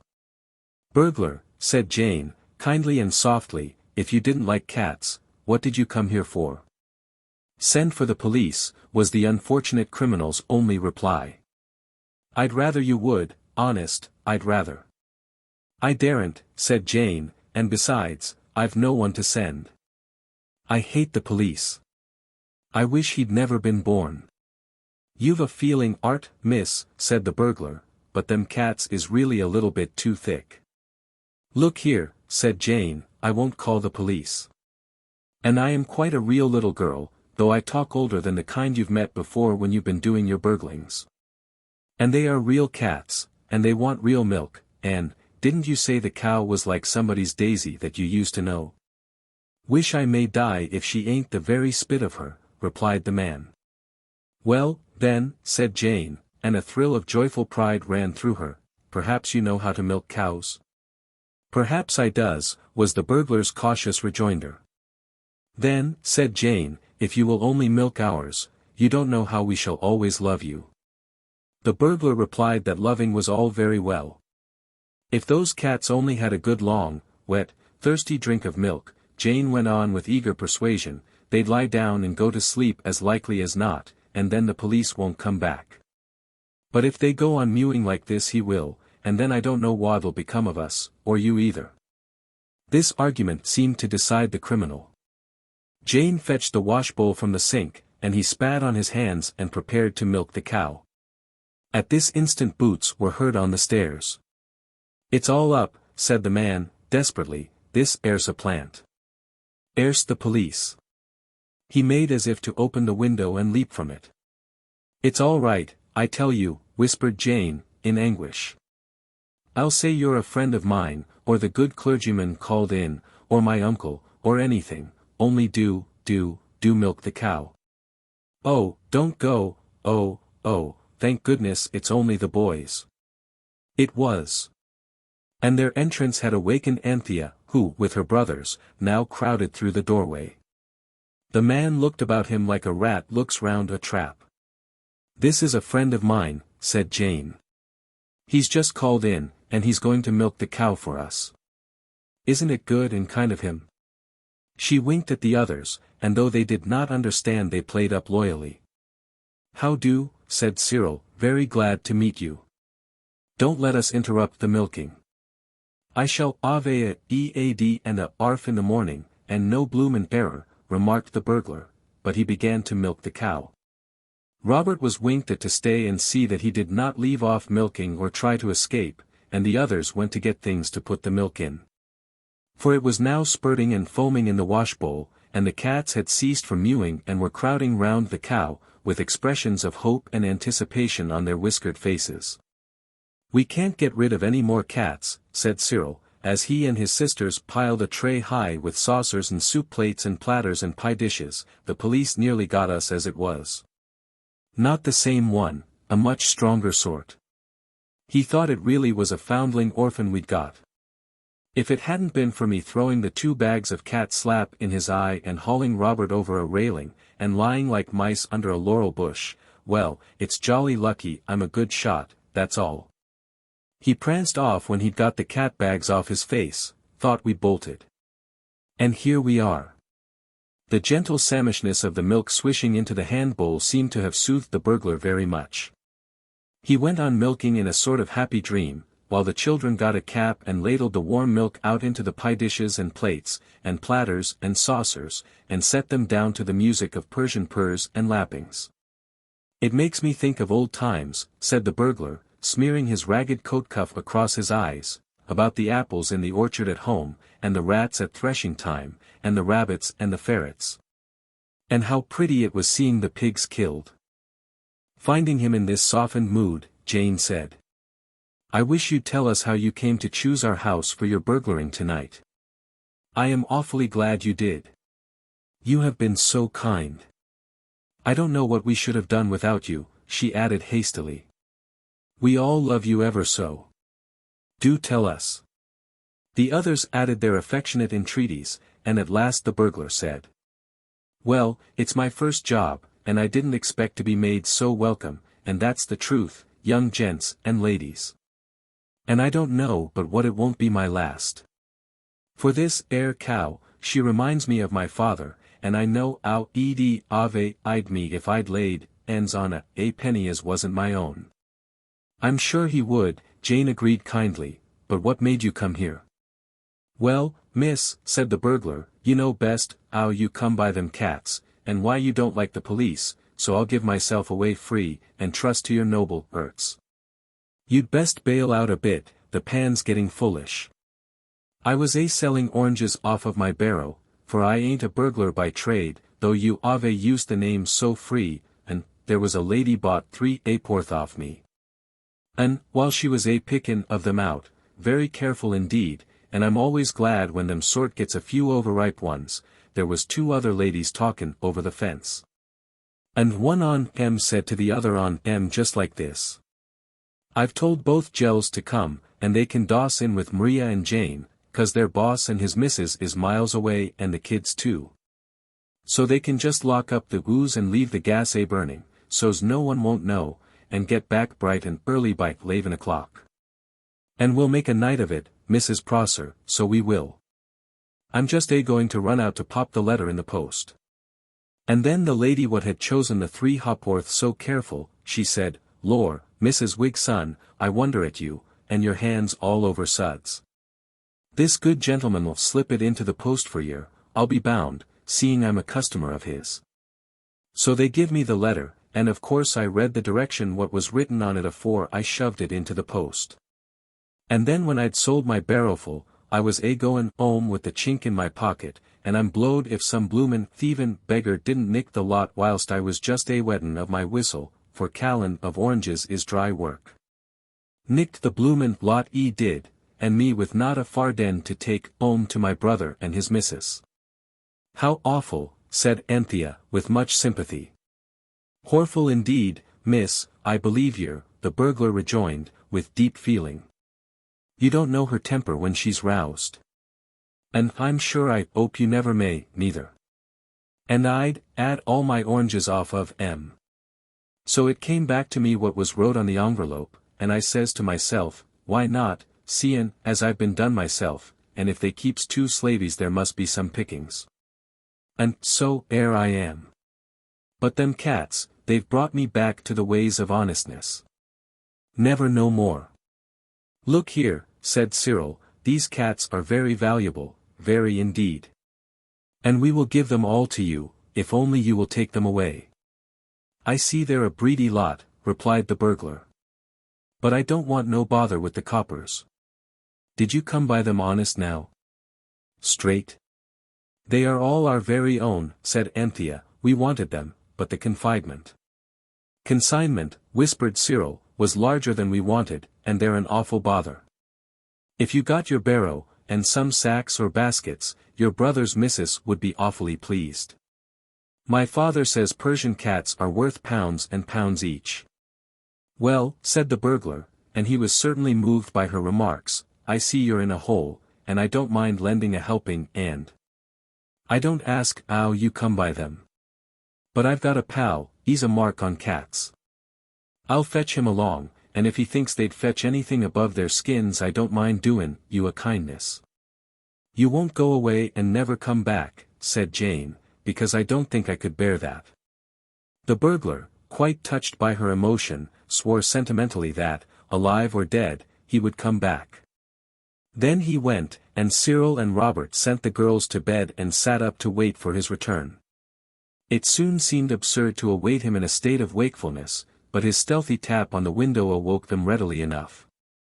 For he did return, with the pal and the barrow and the sacks. The pal approved of the cats, now dormant in Persian repletion, and they were bundled into the sacks, and taken away on the barrow, mewing, indeed, but with Mews too sleepy to attract public attention. I'm a fence, that's what I am, said the burglar gloomily. I never thought I'd come down to this, and all acause my kind hurt. Cyril knew that a fence is a receiver of stolen goods, and he replied briskly. I give you my sacred the cats aren't stolen. What do you make the time? I ain't got the time on me, said the pal, but it was just about chucking out time as I come by the Bull and Gate. I shouldn't wonder if it was nigh upon one now. When the cats had been removed, and the boys and the burglar had parted with warm expressions of friendship, there remained only the cow. She must stay all night, said Robert. Cook'll have a fit when she sees her. All night, said Cyril. Why, it's tomorrow morning if it's one. We can have another wish. So the carpet was urged, in a hastily written note, to remove the cow to wherever she belonged, and to return to its proper place on the nursery floor. But the cow could not be got to move on to the carpet. So Robert got the clothesline out of the back kitchen, and tied one end very firmly to the cow's horns, and the other end to a bunched-up corner of the carpet, and said, Fire away. And the carpet and cow vanished together, and the boys went to bed, tired out and only too thankful that the evening at last was over. Next morning the carpet lay calmly in its place, but one corner was very badly torn. It was the corner that the cow had been tied on to. 9. The Burglar's Bride. The morning after the adventure of the Persian cats, the muskrats, the common cow, and the uncommon burglar, all the children slept till it was 10 o'clock, and then it was only Cyril who woke. But he attended to the others, so that by 10:30 every one was ready to help to get breakfast. It was shivery cold, and there was but little in the house that was really worth eating. Robert had arranged a thoughtful little surprise for the absent servants. He had made a neat and delightful booby trap over the kitchen door, and as soon as they heard the front door click open and knew the servants had come back, all 4 children hid in the cupboard under the stairs and listened with delight to the entrance, the tumble, the splash, the scuffle, and the remarks of the servants. They heard the cook say it was a judgment on them for leaving the place to itself. She seemed to think that a booby trap was a kind of plant that was quite likely to grow, all by itself, in a dwelling that was left shut up. But the housemaid, more acute, judged that someone must have been in the house, a view confirmed by the sight of the breakfast things on the nursery table. The cupboard under the stairs was very tight and paraffiny, however, and a silent struggle for a place on top ended in the door bursting open and discharging Jane, who rolled like a football to the feet of the servants. Now, said Cyril, firmly, when the cook's hysterics had become quieter, and the housemaid had time to say what she thought of them, don't you begin jawing us. We aren't going to stand it. We know too much. You'll please make an extra special treacle rolly for dinner, and we'll have a tinned tongue. I dare say, said the housemaid, indignant, still in her outdoor things and with her hat very much on one side. Don't you come threatening me, Master Cyril, because I won't stand it, so I tell you. You tell your ma about us being out. Much I care. She'll be sorry for me when she hears about my dear great-aunt by marriage as brought me up from a child and was a mother to me. She sent for me, she did, she wasn't expected to last the night, from the spasms going to her legs, and Cook was that kind and careful she couldn't let me go alone, so. Don't, said Anthea, in real distress. You know where liars go to, Eliza, at least if you don't. Liars indeed, said Eliza, I won't demean myself talking to you. How's Mrs. Wigg's son, said Robert, and did you keep it up last night? The mouth of the housemaid fell open. Did you doss with Maria or Emily, asked Cyril. How did Mrs. Prosser enjoy herself, asked Jane. Forbear, said Cyril, they've had enough. Whether we tell or not depends on your later life, he went on, addressing the servants. If you are decent to us we'll be decent to you. You'd better make that treacle roly, and if I were you, Eliza, I'd do a little housework and cleaning, just for a change. The servants gave in once and for all. There's nothing like firmness, Cyril went on, when the breakfast things were cleared away and the children were alone in the nursery. People are always talking of difficulties with servants. It's quite simple, when you know the way. We can do what we like now and they won't peach. I think we've broken their proud spirit. Let's go somewhere by carpet. I wouldn't if I were you, said the phoenix, yawning, as it swooped down from its roost on the curtain pole. I've given you 1 or 2 hints, but now concealment is at an end, and I see I must speak out. It perched on the back of a chair and swayed to and fro, like a parrot on a swing. What's the matter now, said Anthea. She was not quite so gentle as usual, because she was still weary from the excitement of last night's cats. I'm tired of things happening. I shan't go anywhere on the carpet. I'm going to darn my stockings. Darn, said the phoenix, darn. From those young lips these strange expressions. Mend, then, said Anthea, with a needle and wool. The phoenix opened and shut its wings thoughtfully. Your stockings, it said, are much less important than they now appear to you.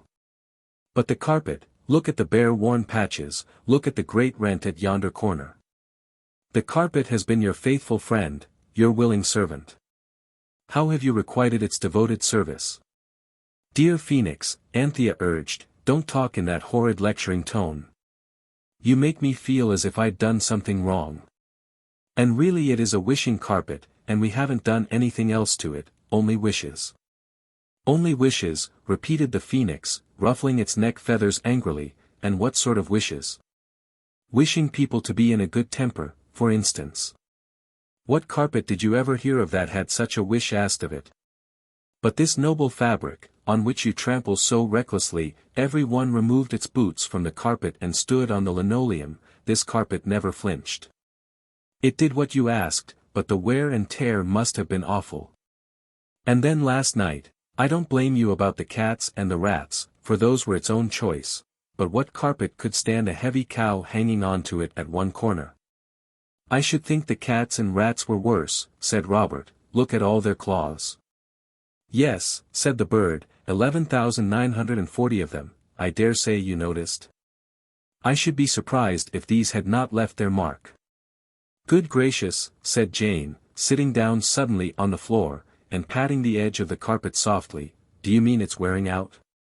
Its life with you has not been a luxurious one, said the phoenix. French mud twice. Sand of sunny shores twice. Soaking in southern seas once. India once. Goodness knows where in Persia once. Muskratland once. And once, wherever the cow came from. Hold your carpet up to the light, and with cautious tenderness, if you please. With cautious tenderness the boys held the carpet up to the light, the girls looked, and a shiver of regret ran through them as they saw how those 11,940 claws had run through the carpet. It was full of little holes, there were some large ones, and more than one thin place. At one corner a strip of it was torn, and hung forlornly. We must mend it, said Anthea, never mind about my stockings. I can sew them up in lumps with sewing cotton if there's no time to do them properly. I know it's awful and no girl would who respected herself, and all that, but the poor dear carpet's more important than my silly stockings. Let's go out now this very minute. So out they all went, and bought wool to mend the carpet, but there is no shop in Camden Town where you can buy wishing wool, no, nor in Kentish Town either. However, ordinary Scotch heather mixture fingering seemed good enough, and this they bought, and all that day Jane and Anthea darned and darned and darned.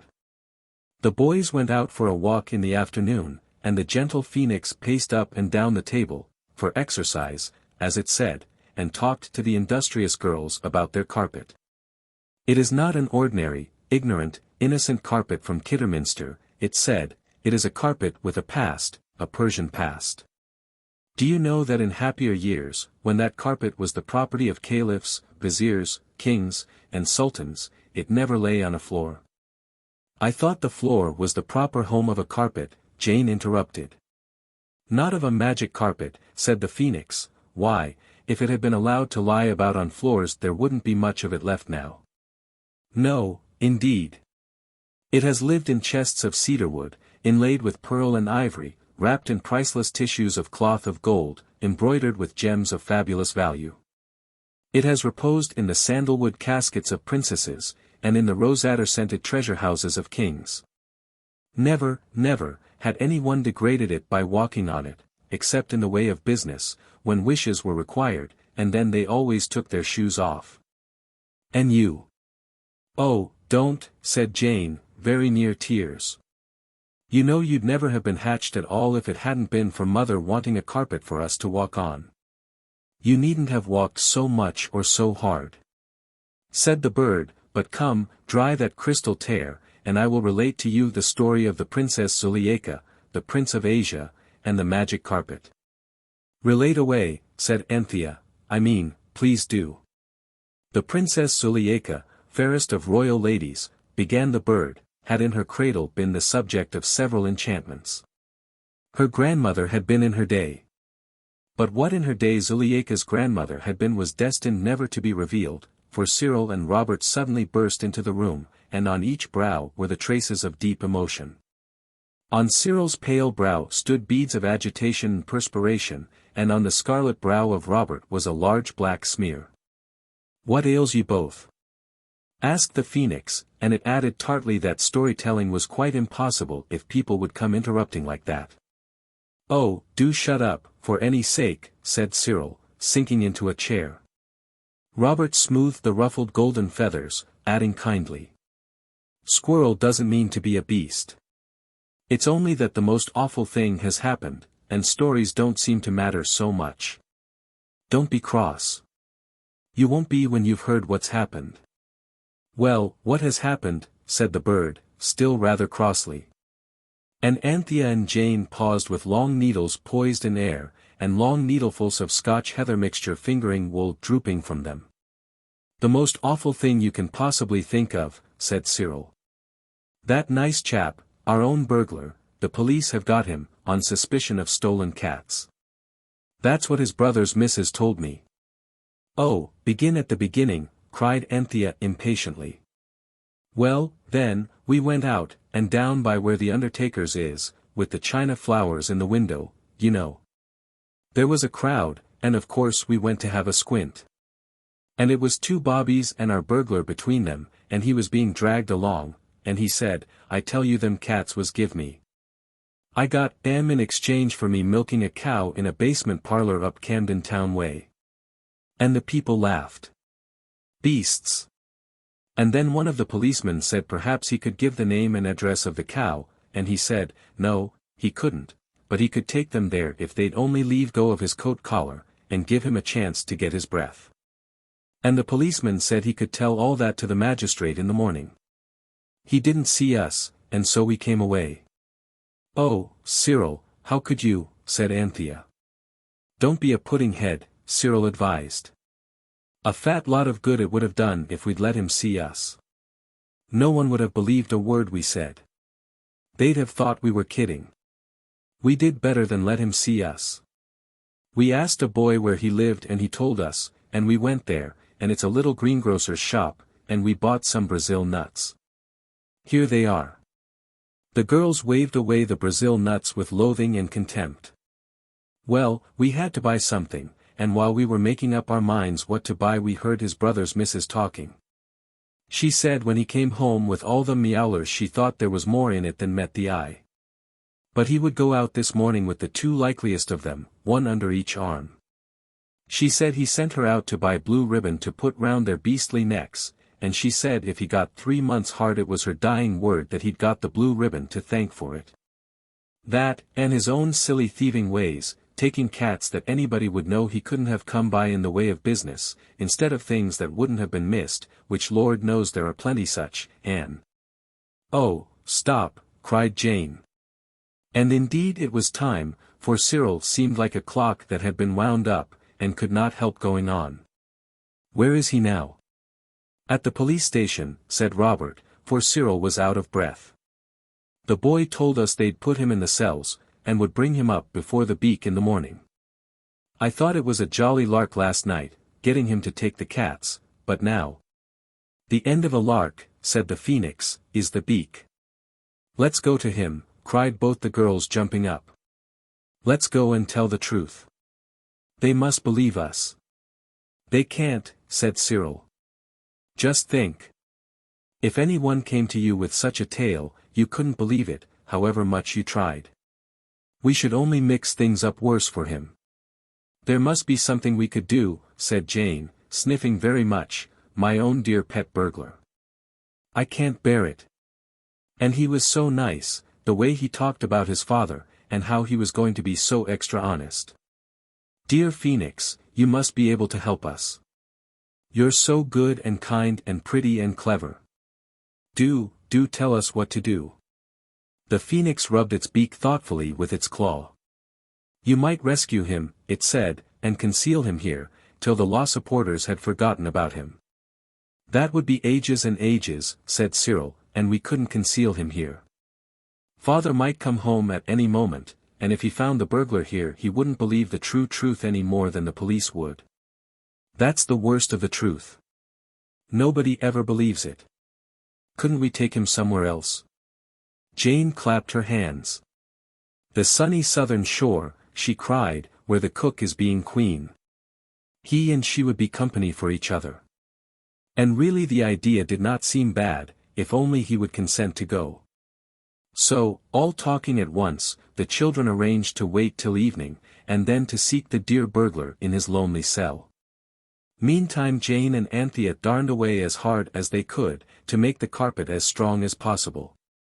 For all felt how terrible it would be if the precious burglar, while being carried to the sunny southern shore, were to tumble through a hole in the carpet, and be lost forever in the sunny southern sea. The servants were tired after Mrs. Wigson's party, so every one went to bed early, and when the phoenix reported that both servants were snoring in a heartfelt and candid manner, the children got up. They had never undressed. Just putting their nightgowns on over their things had been enough to deceive Eliza when she came to turn out the gas. So they were ready for anything, and they stood on the carpet and said, I wish we were in our burglar's lonely cell. And instantly they were. I think everyone had expected the cell to be the deepest dungeon below the castle moat. I am sure no one had doubted that the burglar, chained by heavy fetters to a ring in the damp stone wall, would be tossing uneasily on a bed of straw, with a pitcher of water and a mouldering crust, untasted, beside him. Robert, remembering the underground passage and the treasure, had brought a candle and matches, but these were not needed. The cell was a little whitewashed room about 12 feet long and 6 feet wide. On one side of it was a sort of shelf sloping a little towards the wall. On this were 2 rugs, striped blue and yellow, and a waterproof pillow. Rolled in the rugs, and with his head on the pillow, lay the burglar, fast asleep.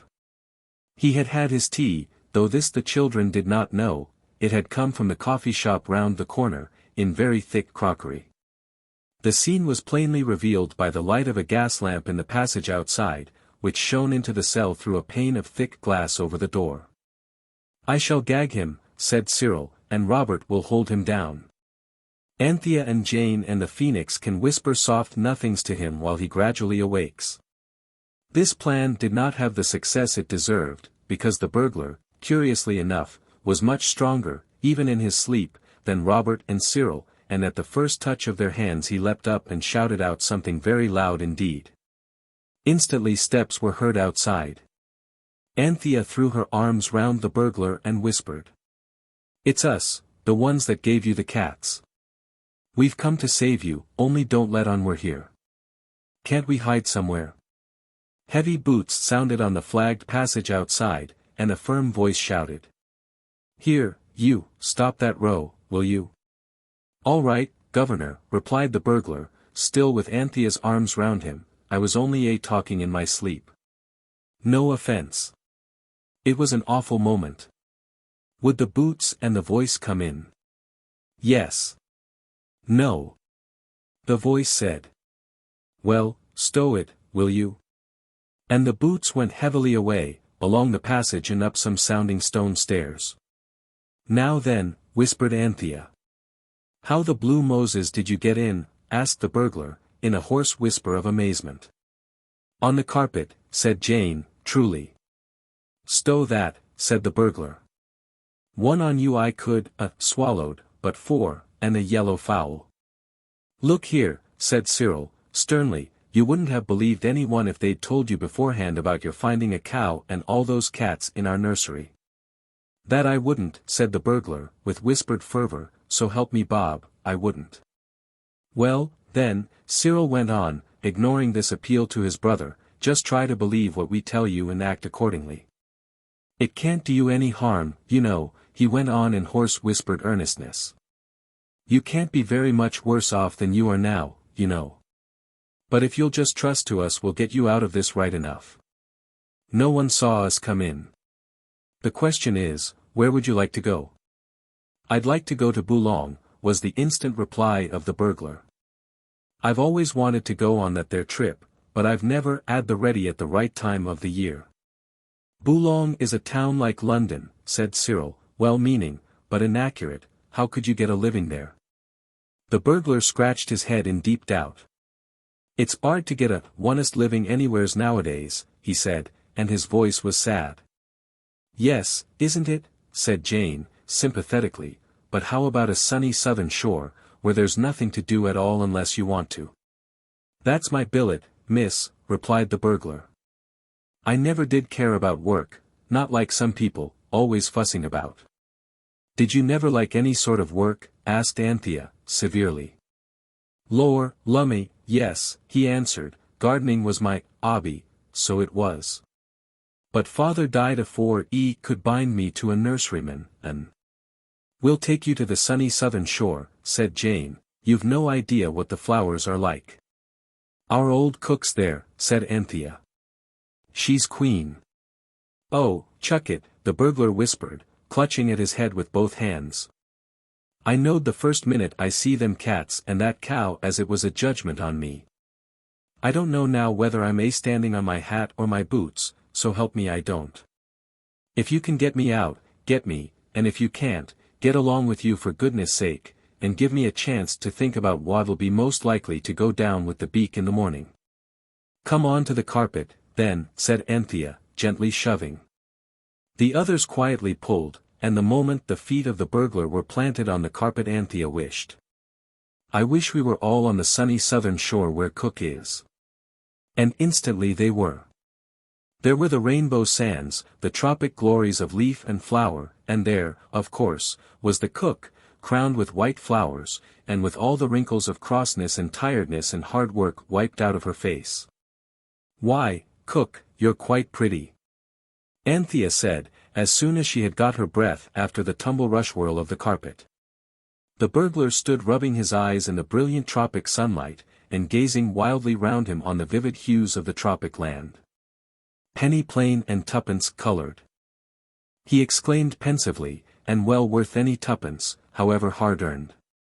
The Cook was seated on a grassy mound with her court of copper-coloured savages around her. The burglar pointed a grimy finger at these. "Are they tame?" he asked anxiously. "Do they bite or scratch, or do anything to yer with poisoned arrows or oyster shells or that?" "Don't you be so timid," said the Cook. "Looky 'ere, this 'ere's only a dream what you've come into, and as it's only a dream there's no nonsense about what a young lady like me ought to say or not, so I'll say you're the best-looking fellow I've seen this many a day. And the dream goes on, seemingly, as long as you behaves. The things what you has to eat and drink tastes just as good as real ones, and look, said the burglar, I've come, straight out of the police station. These, kids'll tell you it ain't no blame or mine. Well, you were a burglar, you know, said the truthful Anthea gently. Only because I was druv to it by dishonest blokes, as well you knows, miss, rejoined the criminal. Blowed if this ain't the oddest January as I've known for years. Wouldn't you like a bath, asked the Queen, and some white clothes like me? I should only look a juggins in miss, thanking you all the same, was the reply. But a bath I wouldn't resist, and my shirt was only clean on week before last. Cyril and Robert led him to a rocky pool, where he bathed luxuriously. Then, in shirt and trousers he sat on the sand and spoke. That cook, or queen, or whatever you call her with the white bouquet on her head, she's my sort. Wonder if she'd keep company. I should ask her. I was always a quick hitter, the man went on, it's a word and a blow with me. I will.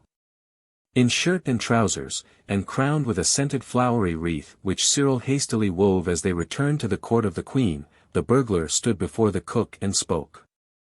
Look, miss, he said. You and me being all forlorn like, both on us, in this dream, or whatever you calls it, I'd like to tell you straight as I likes your looks. The cook smiled and looked down bashfully.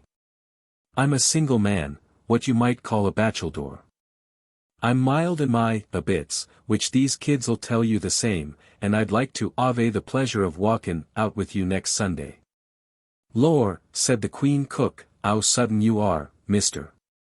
Walking out means you're going to be married, said Anthea. Why not get married and have done with it? I would. I don't mind if I do, said the burglar. But the cook said. No, miss. Not me, not even in a dream.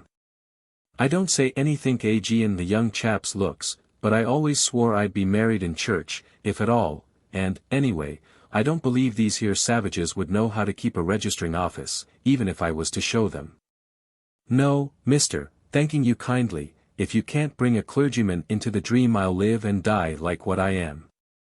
Will you marry her if we get a clergyman? Asked the matchmaking Anthea. I'm agreeable, miss, I'm sure, said he, pulling his wreath straight. Ow this bouquet do tickle a chap's ears to be sure. So, very hurriedly, the carpet was spread out, and instructed to fetch a clergyman. The instructions were written on the inside of Cyril's cap with a piece of billiard chalk Robert had got from the marker at the hotel at Lyndhurst. The carpet disappeared, and more quickly than you would have thought possible it came back, bearing on its bosom the Reverend Septimus Blenkinsop. The Reverend Septimus was rather a nice young man, but very much mazed and muddled, because when he saw a strange carpet laid out at his feet, in his own study, he naturally walked on it to examine it more closely. And he happened to stand on one of the thin places that Jane and Anthea had darned, so that he was half on wishing carpet and half on plain Scotch heather mixture fingering, which has no magic properties at all. The effect of this was that he was only half there, so that the children could just see through him, as though he had been a ghost. And as for him, he saw the sunny southern shore, the cook and the burglar and the children quite plainly. But through them all he saw, quite plainly also, his study at home, with the books and the pictures and the marble clock that had been presented to him when he left his last situation. He seemed to himself to be in a sort of insane fit, so that it did not matter what he did, and he married the burglar to the cook. The cook said that she would rather have had a solider kind of a clergyman, one that you couldn't see through so plain, but perhaps this was real enough for a dream.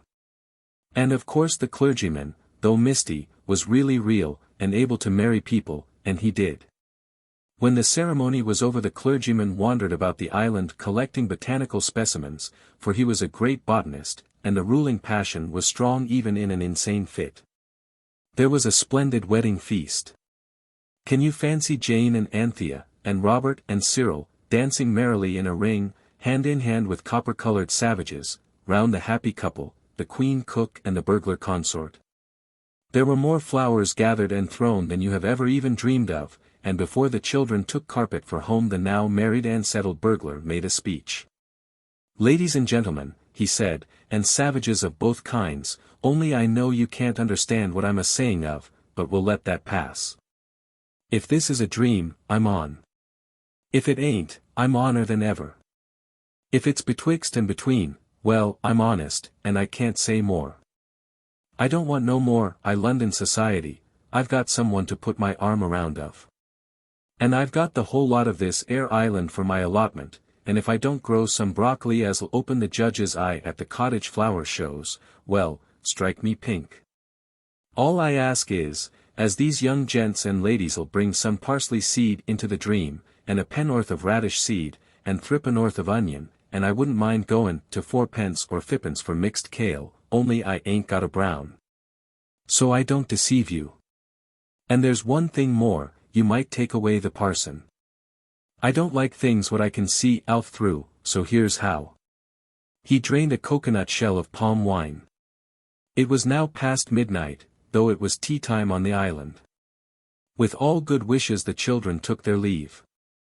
They also collected the clergyman and took him back to his study and his presentation clock. The phoenix kindly carried the seeds next day to the burglar and his bride, and returned with the most satisfactory news of the happy pair. "He's made a wooden spade and started on his allotment," it said, "and she is weaving him a shirt and trousers of the most radiant whiteness. The police never knew how the burglar got away. In Kentish Town Police Station his escape is still spoken of with bated breath as the Persian mystery. As for the Reverend Septimus Blenkinsop, he felt that he had had a very insane fit indeed, and he was sure it was due to overstudy. So he planned a little dissipation, and took his 2 maiden aunts to Paris, where they enjoyed a dazzling round of museums and picture galleries, and came back feeling that they had indeed seen life. He never told his aunts or anyone else about the marriage on the island, because no one likes it to be generally known if he has had insane fits, however interesting and unusual. 10. The Hole in the Carpet. Hooray! Hooray! Hooray! Mother comes home today. Mother comes home today. Hooray! Hooray! Hooray! Jane sang this simple song directly after breakfast, and the phoenix shed crystal tears of affectionate sympathy. "How beautiful," it said, "is filial devotion." "She won't be home till past bedtime, though," said Robert. "We might have one more carpet day." He was glad that mother was coming home, quite glad, very glad. But at the same time that gladness was rudely contradicted by a quite strong feeling of sorrow, because now they could not go out all day on the carpet. "I do wish we could go and get something nice for mother, only she'd want to know where we got it," said Anthea. "And she'd never believe it, the truth. People never do, somehow, if it's at all interesting." "I'll tell you what," said Robert. "Suppose we wished the carpet to take us somewhere where we could find a purse with money in it, then we could buy her something.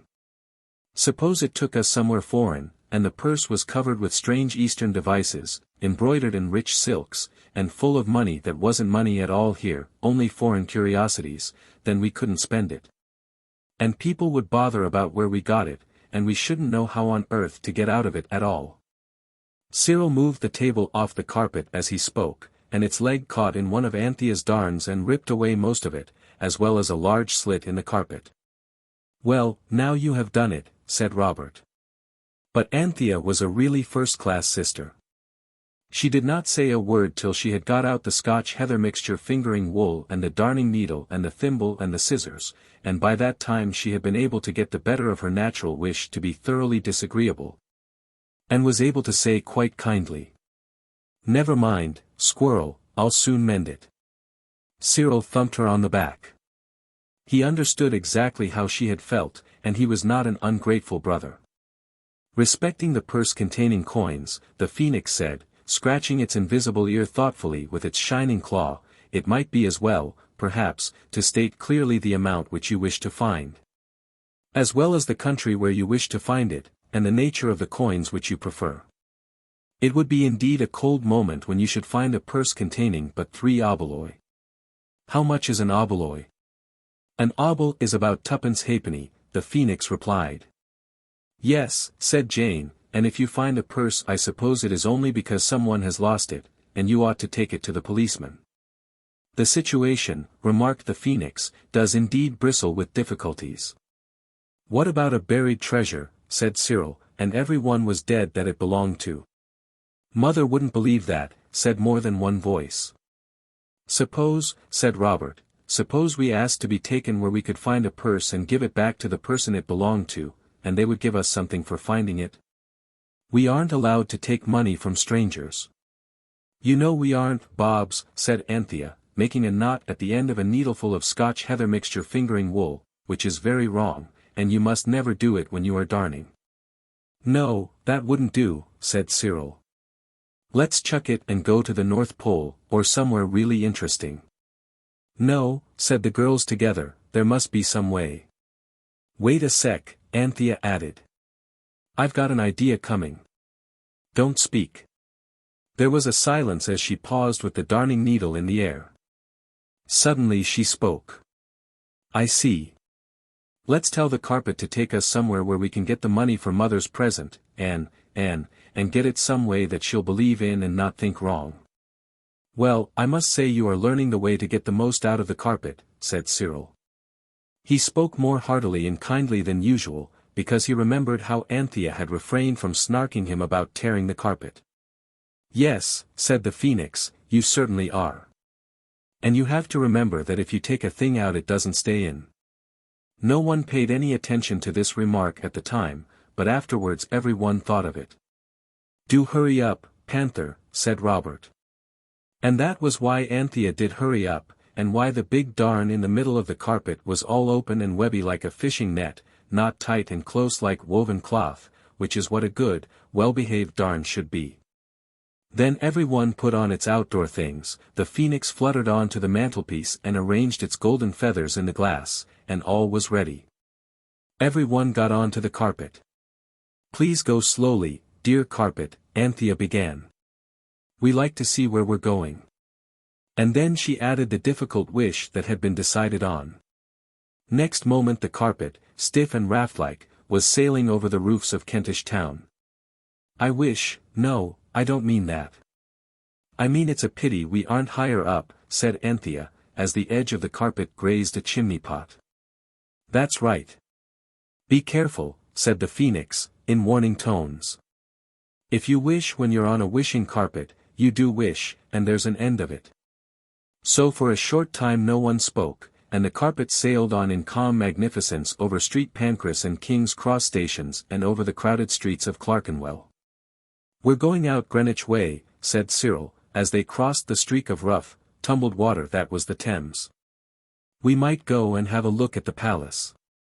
On and on the carpet swept, still keeping much nearer to the chimney pots than the children found at all comfortable.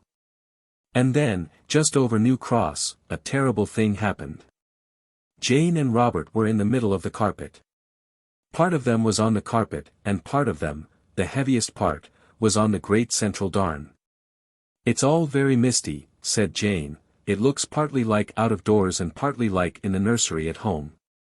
I feel as if I was going to have measles. Everything looked awfully rum then, remember. I feel just exactly the same, Robert said. It's the whole, said the phoenix, it's not measles whatever that possession may be. And at that both Robert and Jane suddenly, and at once, made a bound to try and get on to the safer part of the carpet, and the darn gave way and their boots went up, and the heavy heads and bodies of them went down through the hole. And they landed in a position something between sitting and sprawling on the flat leads on the top of a high, grey, gloomy, respectable house whose address was 705, Amersham Road, New Cross. The carpet seemed to awaken to new energy as soon as it had got rid of their weight, and it rose high in the air. The others lay down flat and peeped over the edge of the rising carpet. Are you hurt? Cried Cyril, and Robert shouted no, and next moment the carpet had sped away, and Jane and Robert were hidden from the sight of the others by a stack of smoky chimneys. Oh, how awful, said Anthea. It might have been worse, said the Phoenix. What would have been the sentiments of the survivors if that darn had given way when we were crossing the river? Yes, there's that, said Cyril, recovering himself. They'll be all right. They'll howl till someone gets them down, or drop tiles into the front garden to attract attention of passers-by. Bobs has got my 1 and 5 pence, lucky you forgot to mend that hole in my pocket, Panther, or he wouldn't have had it. They can tram it home. But Anthea would not be comforted. It's all my fault, she said. I knew the proper way to darn, and I didn't do it. It's all my fault. Let's go home and patch the carpet with your Eatons, something really strong, and send it to fetch them. All right, said Cyril, but your Sunday jacket is stronger than my Eatons. We must just chuck Mother's present, that's all. I wish. Stop! Cried the Phoenix, the carpet is dropping to earth. And indeed it was. It sank swiftly, yet steadily, and landed on the pavement of the Deptford Road. It tipped a little as it landed, so that Cyril and Anthea naturally walked off it, and in an instant it had rolled itself up and hidden behind a gatepost.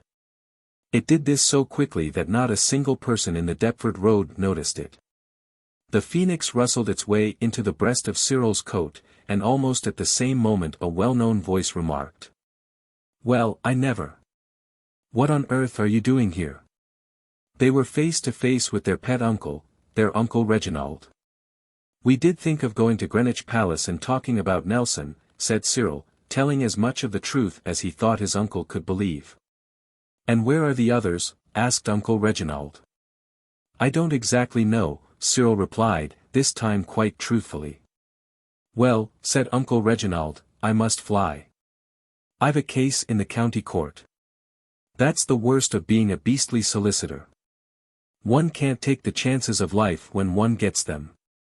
If only I could come with you to the Painted Hall and give you lunch at the Ship afterwards. But, alas. It may not be. The uncle felt in his pocket.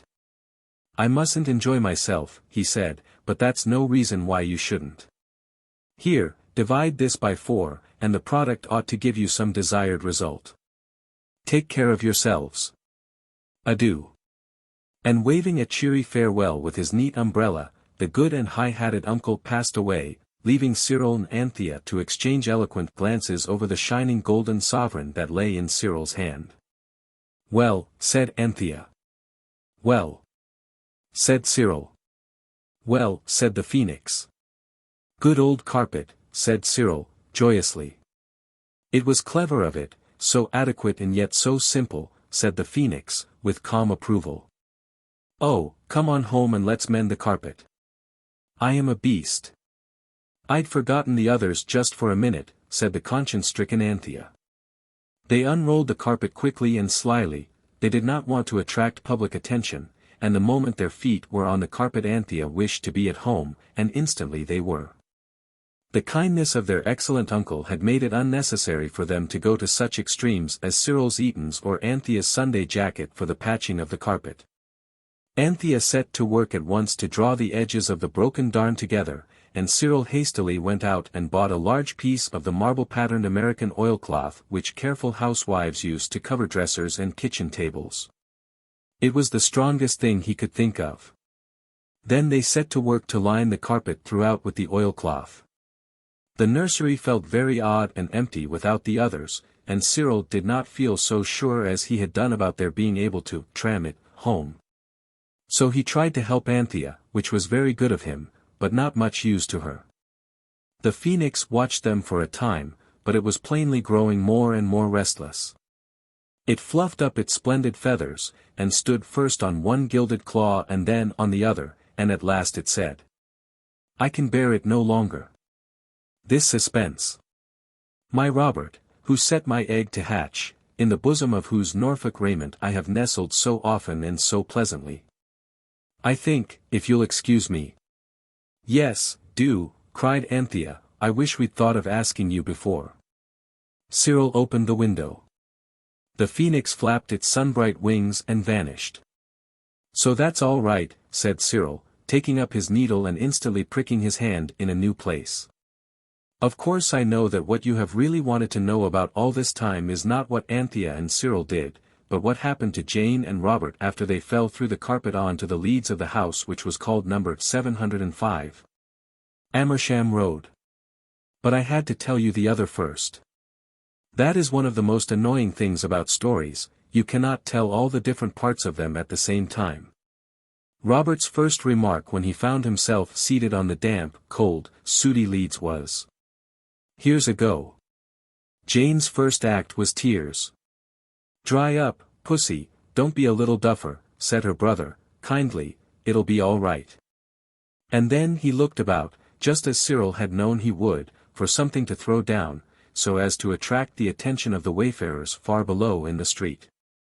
He could not find anything. Curiously enough, there were no stones on the leads, not even a loose tile. The roof was of slate, and every single slate knew its place and kept it. But, as so often happens, in looking for one thing he found another. There was a trapdoor leading down into the house. And that trapdoor was not fastened. "Stop sniveling and come here, Jane," he cried, encouragingly. "Lend a hand to heave this up.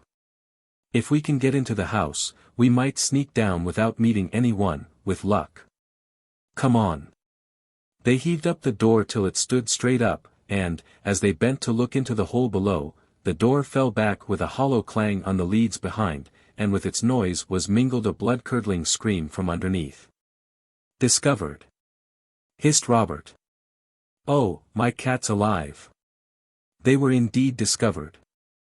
They found themselves looking down into an attic, which was also a lumber room. It had boxes and broken chairs, old fenders and picture frames, and rag bags hanging from nails. In the middle of the floor was a box, open, half full of clothes. Other clothes lay on the floor in neat piles. In the middle of the piles of clothes sat a lady, very fat indeed, with her feet sticking out straight in front of her. And it was she who had screamed, and who, in fact, was still screaming. "Don't," cried Jane, "please don't. We won't hurt you." "Where are the rest of your gang?" asked the lady, stopping short in the middle of a scream. "The others have gone on the wishing carpet," said Jane truthfully. "The wishing carpet," said the lady. "Yes," said Jane, before Robert could say, "You shut up. You must have read about it. The phoenix is with them." Then the lady got up, and picking her way carefully between the piles of clothes she got to the door and through it. She shut it behind her, and the two children could hear her calling, "Septimus! Septimus," in a loud yet frightened way. "Now," said Robert quickly, "I'll drop first." He hung by his hands and dropped through the trapdoor. "Now you. Hang by your hands. I'll catch you. Oh, there's no time for jaw. Drop, I say." Jane dropped. Robert tried to catch her, and even before they had finished the breathless roll among the piles of clothes, which was what his catching ended in, he whispered, "We'll hide, behind those fenders and things, they'll think we've gone along the roofs. Then, when all is calm, we'll creep down the stairs and take our chance." They hastily hid. A corner of an iron bedstead stuck into Robert's side, and Jane had only standing room for 1 foot, but they bore it, and when the lady came back, not with Septimus, but with another lady, they held their breath and their hearts beat thickly. "Gone," said the first lady, "poor little things, quite mad, my dear, and at large. We must lock this room and send for the police." "Let me look out," said the second lady, who was, if possible, older and thinner and primmer than the first. So the two ladies dragged a box under the trapdoor and put another box on the top of it, and then they both climbed up very carefully and put their two trim, tidy heads out of the trapdoor to look for the mad children. "Now," whispered Robert, getting the bedstead leg out of his side. They managed to creep out from their hiding place and out through the door before the two ladies had done looking out of the trapdoor on to the empty leads. Robert and Jane tiptoed down the stairs, 1 flight, 2 flights. Then they looked over the banisters. Horror! A servant was coming up with a loaded scuttle. The children with one consent crept swiftly through the first open door. The room was a study, calm and gentlemanly, with rows of books, a writing table, and a pair of embroidered slippers warming themselves in the fender. The children hid behind the window curtains. As they passed the table they saw on it a missionary box with its bottom label torn off, open and empty. "Oh, how awful," whispered Jane. "We shall never get away alive." "Hush!" said Robert, not a moment too soon, for there were steps on the stairs, and next instant the two ladies came into the room. They did not see the children, but they saw the empty missionary box. "I knew it," said one. "Selina, it was a gang. I was certain of it from the first. The children were not mad. They were sent to distract our attention while their confederates robbed the house." "I am afraid you are right," said Selina, "and where are they now?" "Downstairs, no doubt, collecting the silver milk jug and sugar basin and the punch ladle that was Uncle Joe's, and Aunt Jerusha's teaspoons." "I shall go down." "Oh, don't be so rash and heroic," said Selina. "Amelia, we must call the police from the window. Lock the door." "I will, I will." The words ended in a yell as Selina, rushing to the window, came face to face with the hidden children. "Oh, don't," said Jane, "how can you be so unkind? We aren't burglars, and we haven't any gang, and we didn't open your missionary box. We opened our own once, but we didn't have to use the money, so our consciences made us put it back and, don't." "Oh, I wish you wouldn't." Miss Selina had seized Jane and Miss Amelia captured Robert. The children found themselves held fast by strong, slim hands, pink at the wrists and white at the knuckles. "We've got you, at any rate," said Miss Amelia. "Selina, your captive is smaller than mine. You open the window at once and call 'murder,' as loud as you can." Selina obeyed, but when she had opened the window, instead of calling 'murder,' she called 'Septimus.' Because at that very moment she saw her nephew coming in at the gate. In another minute he had let himself in with his latch key and had mounted the stairs. As he came into the room Jane and Robert each uttered a shriek of joy so loud and so sudden that the ladies leaped with surprise, and nearly let them go. "It's our own clergyman," cried Jane. "Don't you remember us?" asked Robert. "You married our burglar for us, don't you remember?" "I knew it was a gang," said Amelia. "Septimus, these abandoned children are members of a desperate burgling gang who are robbing the house. They have already forced the missionary box and purloined its contents." The Reverend Septimus passed his hand wearily over his brow. "I feel a little faint," he said, running upstairs so quickly. "We never touched the beastly box," said Robert. "Then your confederates did," said Miss Selina. "No, no," said the curate, hastily.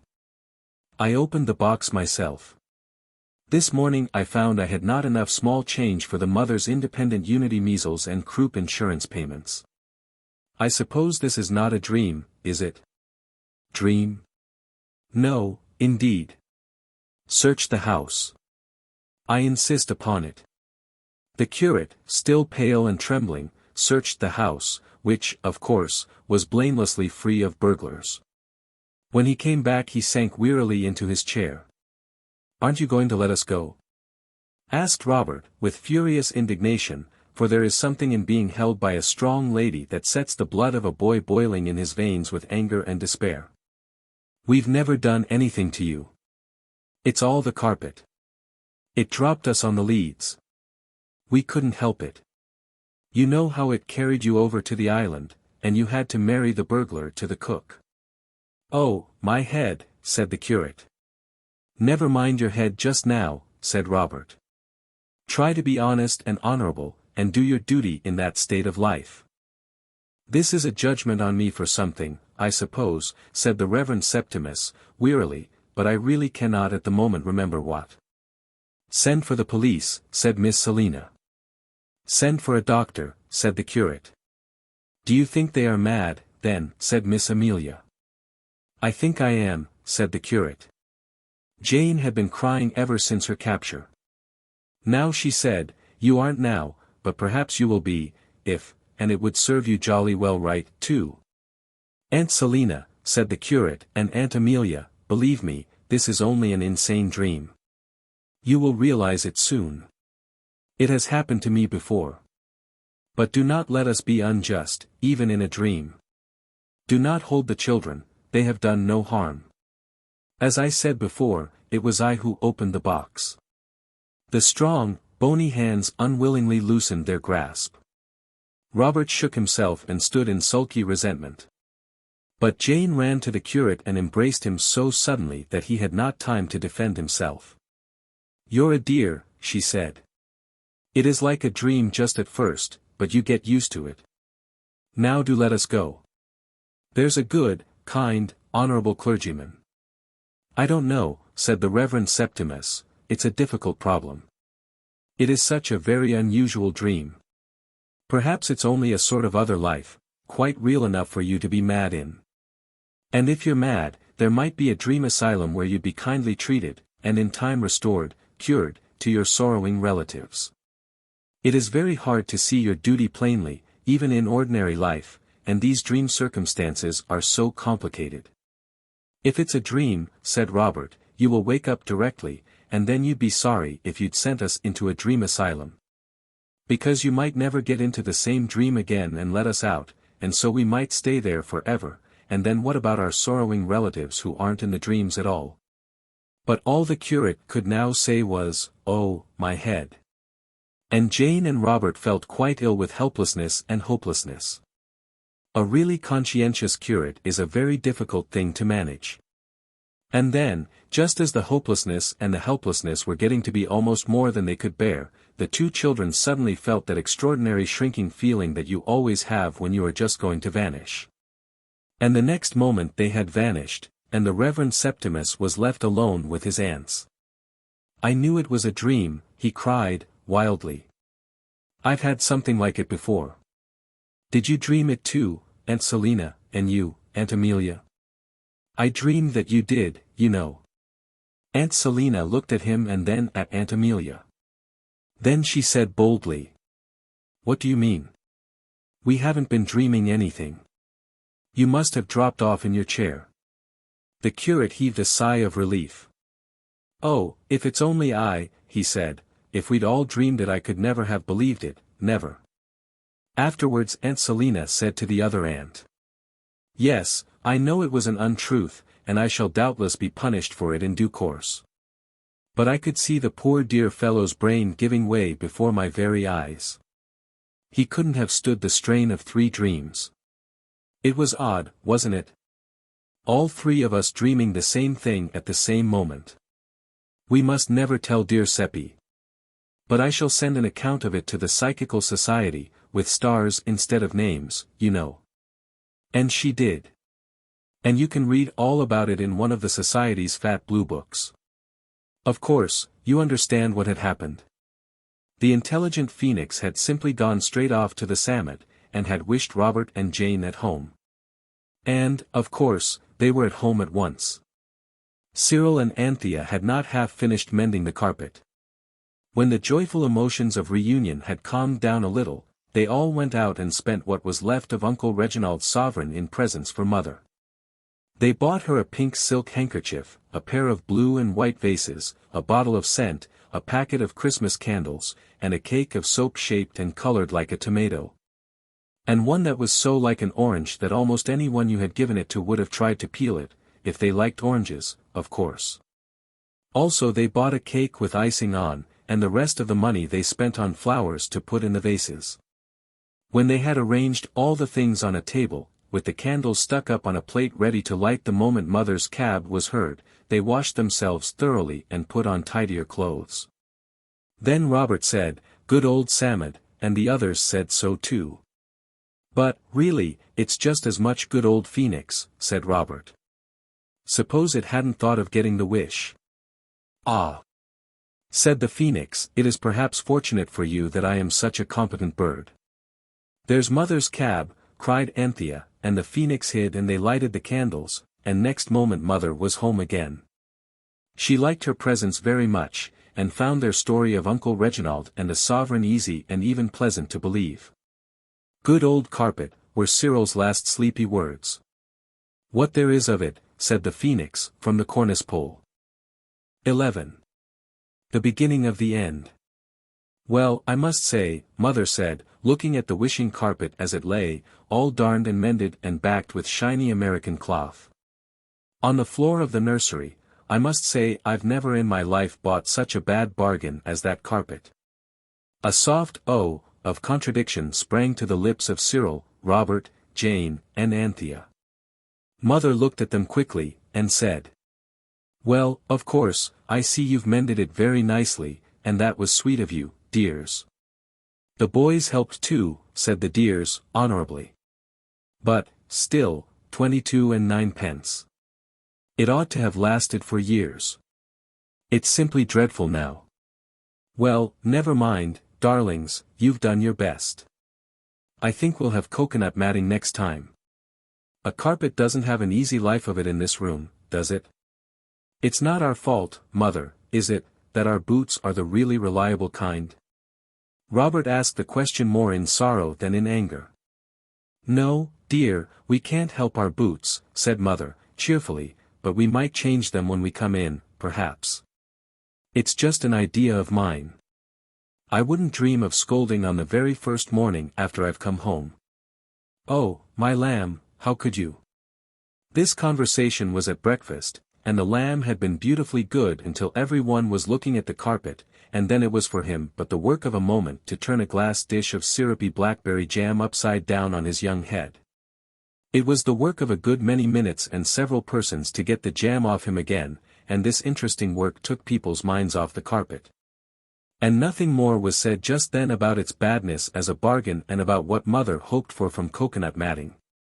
When the lamb was clean again he had to be taken care of while Mother rumpled her hair and inked her fingers and made her head ache over the difficult and twisted housekeeping accounts which Cook gave her on dirty bits of paper, and which were supposed to explain how it was that Cook had only 5 pence halfpenny and a lot of unpaid bills left out of all the money Mother had sent her for housekeeping. Mother was very clever, but even she could not quite understand the cook's accounts. The lamb was very glad to have his brothers and sisters to play with him. He had not forgotten them a bit, and he made them play all the old exhausting games, whirling worlds, where you swing the baby round and round by his hands, and leg and wing, where you swing him from side to side by one ankle and one wrist. There was also climbing Vesuvius. In this game the baby walks up you, and when he is standing on your shoulders, you shout as loud as you can, which is the rumbling of the burning mountain, and then tumble him gently onto the floor, and roll him there, which is the destruction of Pompeii.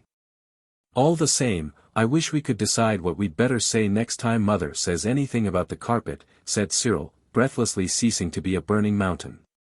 Well, you talk and decide, said Anthea. Here, you lovely ducky lamb. Come to Panther and play Noah's Arkansas. The lamb came with his pretty hair all tumbled and his face all dusty from the destruction of Pompeii, and instantly became a baby snake, hissing and wriggling and creeping in Anthea's arms, as she said, I love my little baby snake. He hisses when he is awake. He creeps with such a wriggly creep. He wriggles even in his sleep. Crocky, said the lamb, and showed all his little teeth. So Anthea went on. I love my little crocodile. I love his toothful smile.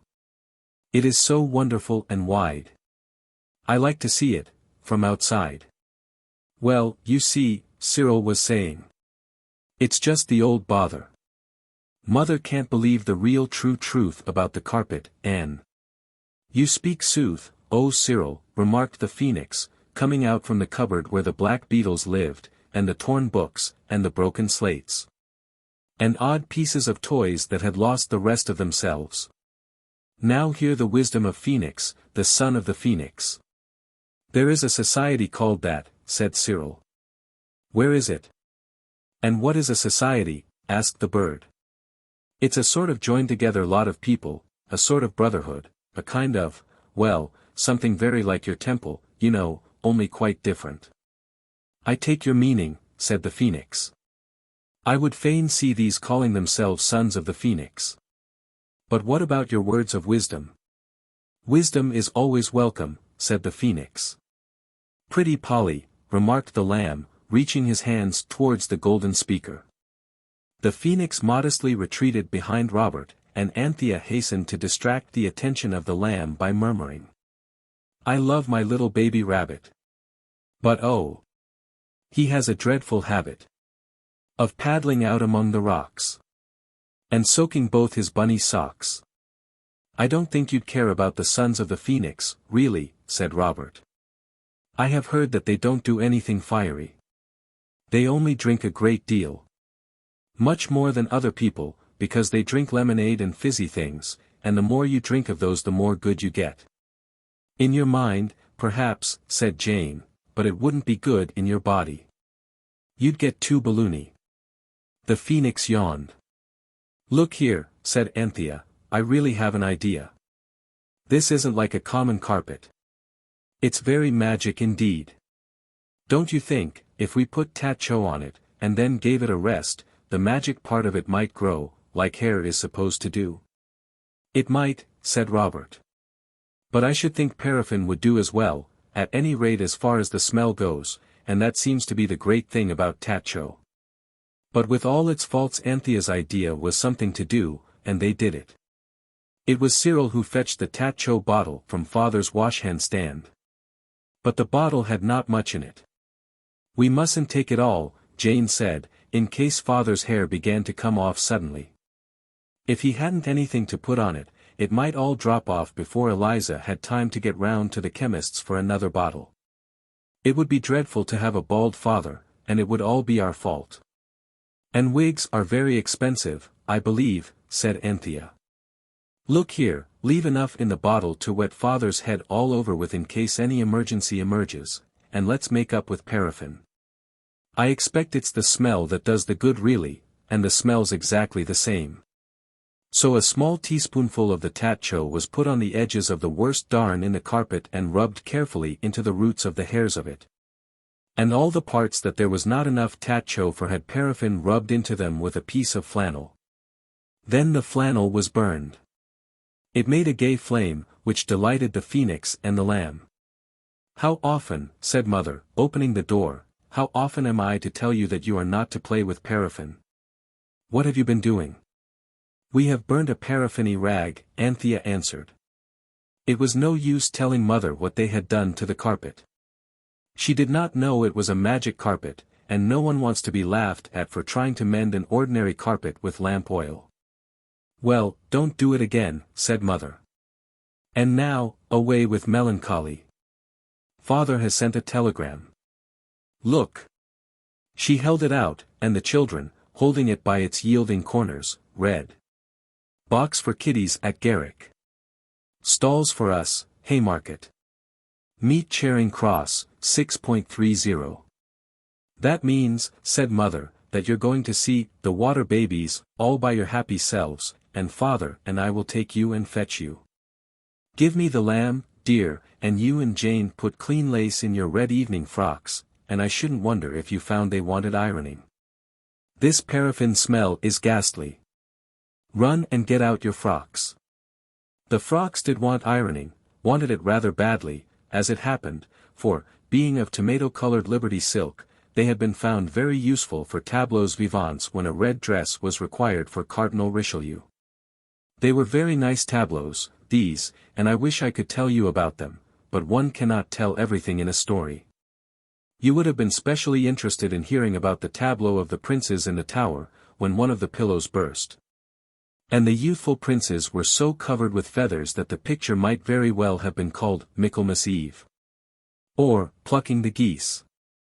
Ironing the dresses and sewing the lace in occupied some time, and no one was dull, because there was the theatre to look forward to, and also the possible growth of hairs on the carpet, for which every one kept looking anxiously. By 4 o'clock Jane was almost sure that several hairs were beginning to grow. The phoenix perched on the fender, and its conversation, as usual, was entertaining and instructive, like school prizes are said to be.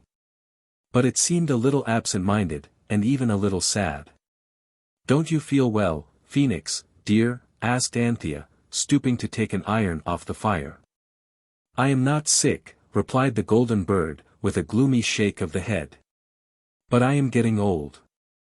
"Why, you've hardly been hatched any time at all."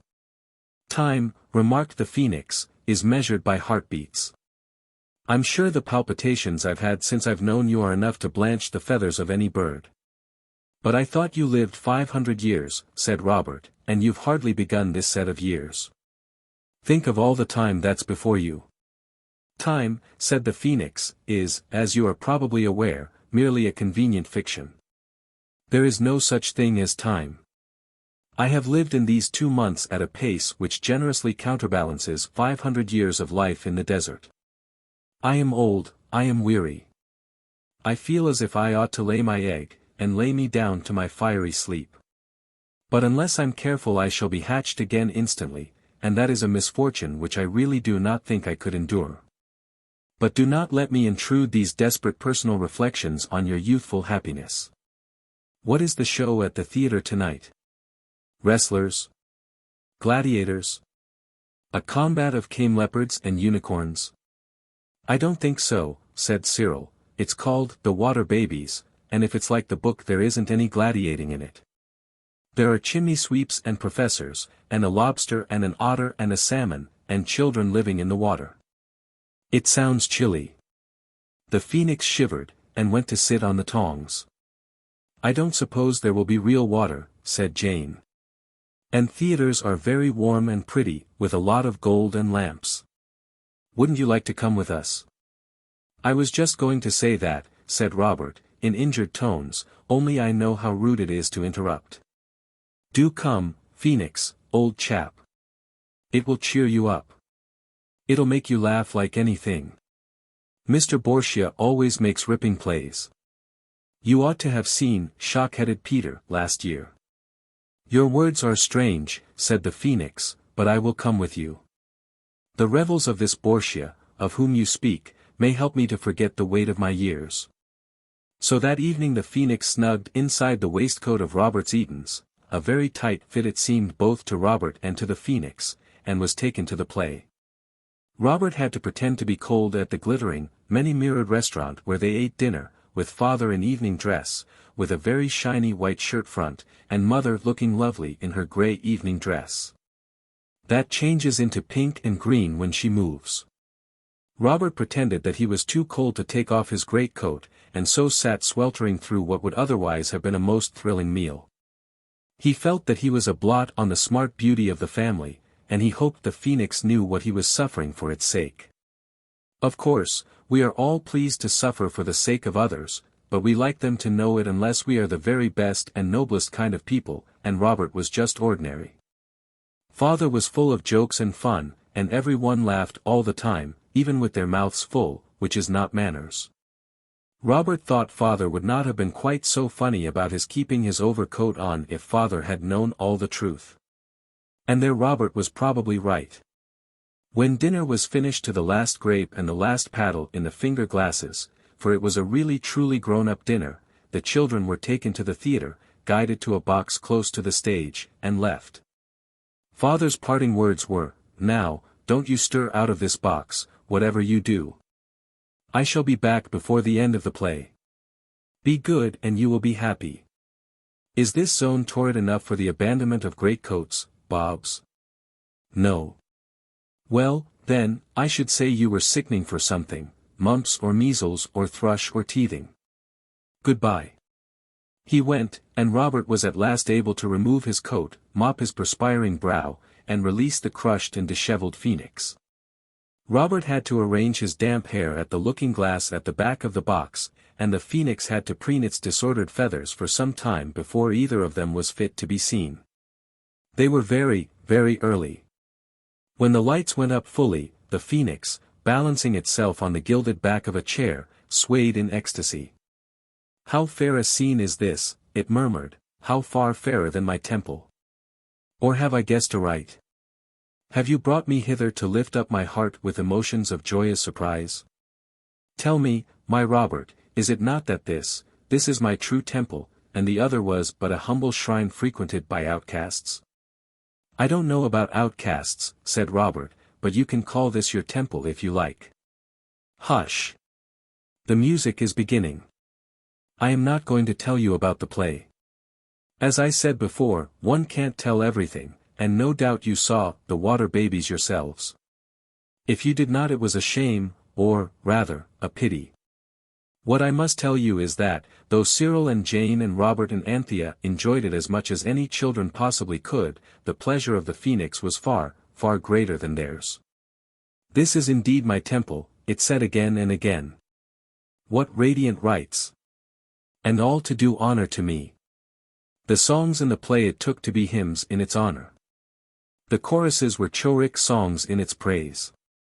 The electric lights, it said, were magic torches lighted for its sake, and it was so charmed with the footlights that the children could hardly persuade it to sit still. But when the limelight was shown, it could contain its approval no longer. It flapped its golden wings, and cried in a voice that could be heard all over the theater. Well done, my servants. Ye have my favor and my countenance. Little Tom on the stage stopped short in what he was saying. A deep breath was drawn by hundreds of lungs, every eye in the house turned to the box where the luckless children cringed, and most people hissed, or said, shish, or turn them out. Then the play went on, and an attendant presently came to the box and spoke wrathfully. It wasn't us, indeed it wasn't, said Anthea, earnestly, it was the bird. The man said, well, then, they must keep their bird very quiet. Disturbing every one like this, he said. It won't do it again, said Robert, glancing imploringly at the golden bird, I'm sure it won't. You have my leave to depart, said the Phoenix gently. Well, he is a beauty, and no mistake, said the attendant, only I'd cover him up during the acts. It upsets the performance. And he went. Don't speak again, there's a dear, said Anthea. You wouldn't like to interfere with your own temple, would you? So now the Phoenix was quiet, but it kept whispering to the children. It wanted to know why there was no altar, no fire, no incense, and became so excited and fretful and tiresome that 4 at least of the party of 5 wished deeply that it had been left at home.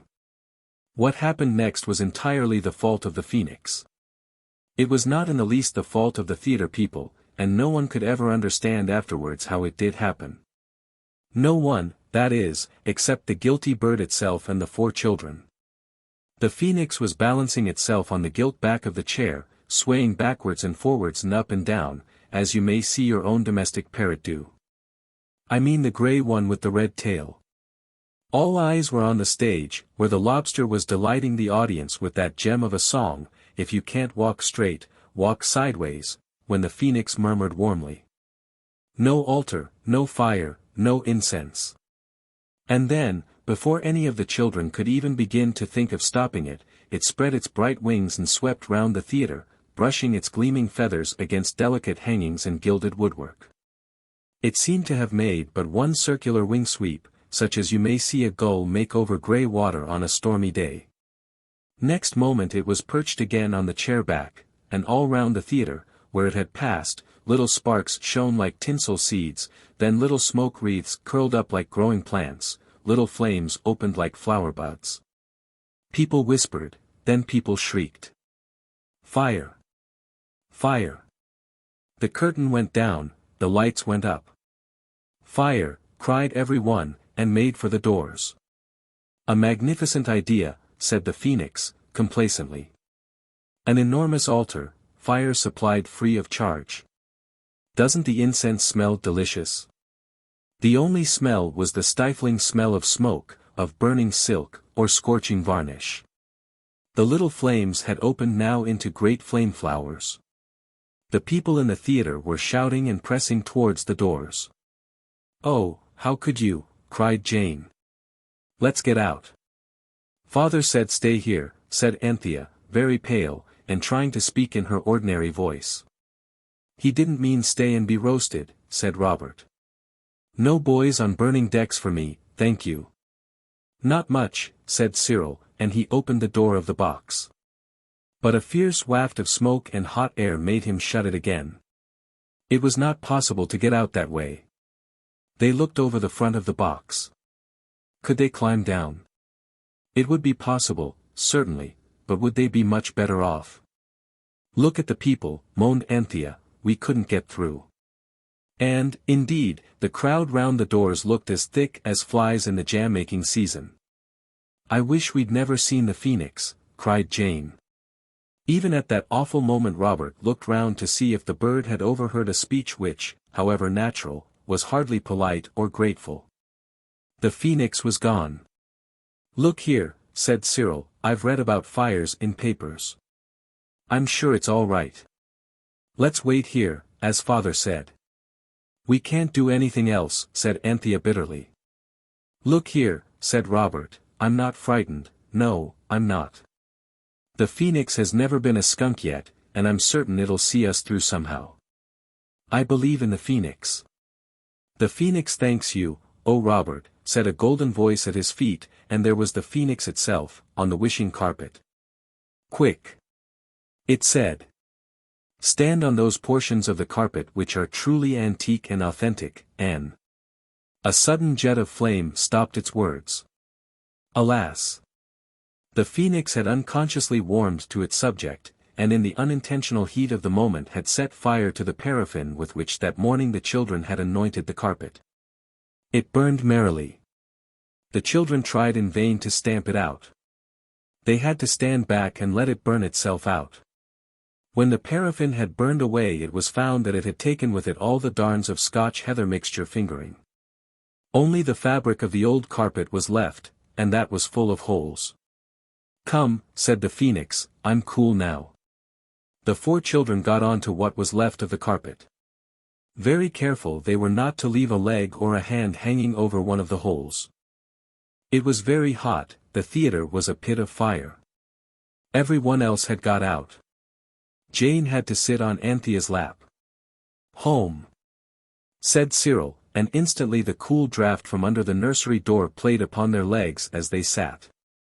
They were all on the carpet still, and the carpet was lying in its proper place on the nursery floor, as calm and unmoved as though it had never been to the theatre or taken part in a fire in its life. For long breaths of deep relief were instantly breathed. The draught which they had never liked before was for the moment quite pleasant. And they were safe. And everyone else was safe. The theatre had been quite empty when they left. Everyone was sure of that. They presently found themselves all talking at once. Somehow none of their adventures had given them so much to talk about. None other had seemed so real. Did you notice, they said, and, do you remember? When suddenly Anthea's face turned pale under the dirt which it had collected on it during the fire. Oh, she cried, mother and father. Oh, how awful. They'll think we're burned to cinders. Oh, let's go this minute and tell them we aren't. We should only miss them, said the sensible Cyril. Well, you go then, said Anthea, or I will. Only do wash your face first. Mother will be sure to think you are burnt to a cinder if she sees you as black as that, and she'll faint or be ill or something. Oh, I wish we'd never got to know that phoenix. Hush, said Robert, it's no use being rude to the bird. I suppose it can't help its nature. Perhaps we'd better wash too. Now I come to think of it my hands are rather. No one had noticed the phoenix since it had bidden them to step on the carpet. And no one noticed that no one had noticed. All were partially clean, and Cyril was just plunging into his greatcoat to go and look for his parents, he, and not unjustly, called it looking for a needle in a bundle of hay, when the sound of father's latchkey in the front door sent everyone bounding up the stairs. Are you all safe? Cried mother's voice, are you all safe? And the next moment she was kneeling on the linoleum of the hall, trying to kiss four damp children at once, and laughing and crying by turns, while father stood looking on and saying he was blessed or something. But how did you guess we'd come home, said Cyril, later, when everyone was calm enough for talking. Well, it was rather a rum thing. We heard the garrick was on fire, and of course we went straight there, said father, briskly. We couldn't find you, of course, and we couldn't get in, but the firemen told us everyone was safely out. And then I heard a voice at my ear say, "Cyril, Anthea, Robert, and Jane," and something touched me on the shoulder. It was a great yellow pigeon, and it got in the way of my seeing who'd spoken. It fluttered off, and then someone said in the other ear, "They're safe at home." And when I turned again, to see who it was speaking, hanged if there wasn't that confounded pigeon on my other shoulder. Dazed by the fire, I suppose. Your mother said it was the voice of. I said it was the bird that spoke, said Mother, and so it was. Or at least I thought so then. It wasn't a pigeon. It was an orange-colored cockatoo. I don't care who it was that spoke. It was true and you're safe. Mother began to cry again, and Father said bed was a good place after the pleasures of the stage. So everyone went there. Robert had a talk to the phoenix that night. "Oh, very well," said the bird, when Robert had said what he felt, "didn't you know that I had power over fire? Do not distress yourself. I, like my high priests in Lombard Street, can undo the work of flames. Kindly open the casement." It flew out. That was why the papers said next day that the fire at the theater had done less damage than had been anticipated. As a matter of fact it had done none, for the phoenix spent the night in putting things straight. How the management accounted for this, and how many of the theater officials still believe that they were mad on that night will never be known. Next day Mother saw the burnt holes in the carpet. "It caught where it was paraffiny," said Anthea. "I must get rid of that carpet at once," said Mother. But what the children said in sad whispers to each other, as they pondered over last night's events, was, "We must get rid of that phoenix." 12. The end of the end. Egg, toast, tea, milk, teacup and saucer, egg spoon, knife, butter, that's all, I think, remarked Anthea, as she put the last touches to Mother's breakfast tray, and went, very carefully up the stairs. Feeling for every step with her toes, and holding on to the tray with all her fingers. She crept into Mother's room and set the tray on a chair. Then she pulled one of the blinds up very softly. "Is your head better, Mammy dear?" she asked, in the soft little voice that she kept expressly for Mother's headaches. "I've brought your brekkie, and I've put the little cloth with clover leaves on it, the one I made you." "That's very nice," said Mother sleepily. Anthea knew exactly what to do for mothers with headaches who had breakfast in bed. She fetched warm water and put just enough eau de cologne in it, and bathed Mother's face and hands with the sweet-scented water. Then Mother was able to think about breakfast. "But what's the matter with my girl?" she asked, when her eyes got used to the light. "Oh, I'm so sorry you're ill," Anthea said. "It's that horrible fire and you being so frightened. Father said so. And we all feel as if it was our faults. I can't explain, but it wasn't your fault a bit, you darling goosey," Mother said. "How could it be?" "That's just what I can't tell you," said Anthea. "I haven't got a feudal brain like you and Father, to think of ways of explaining everything." Mother laughed. "My feudal brain, or did you mean fertile? Anyway, it feels very stiff and sore this morning, but I shall be quite all right by and by. And don't be a silly little pet girl. The fire wasn't your faults." "No, I don't want the egg, dear. I'll go to sleep again, I think. Don't you worry. And tell cook not to bother me about meals. You can order what you like for lunch." Anthea closed the door very mousily, and instantly went downstairs and ordered what she liked for lunch. She ordered a pair of turkeys, a large plum pudding, cheesecakes, and almonds and raisins. Cook told her to go along, do. And she might as well not have ordered anything, for when lunch came it was just hashed mutton and semolina pudding, and Cook had forgotten the sippets for the mutton hash and the semolina pudding was burnt. When Anthea rejoined the others she found them all plunged in the gloom where she was herself.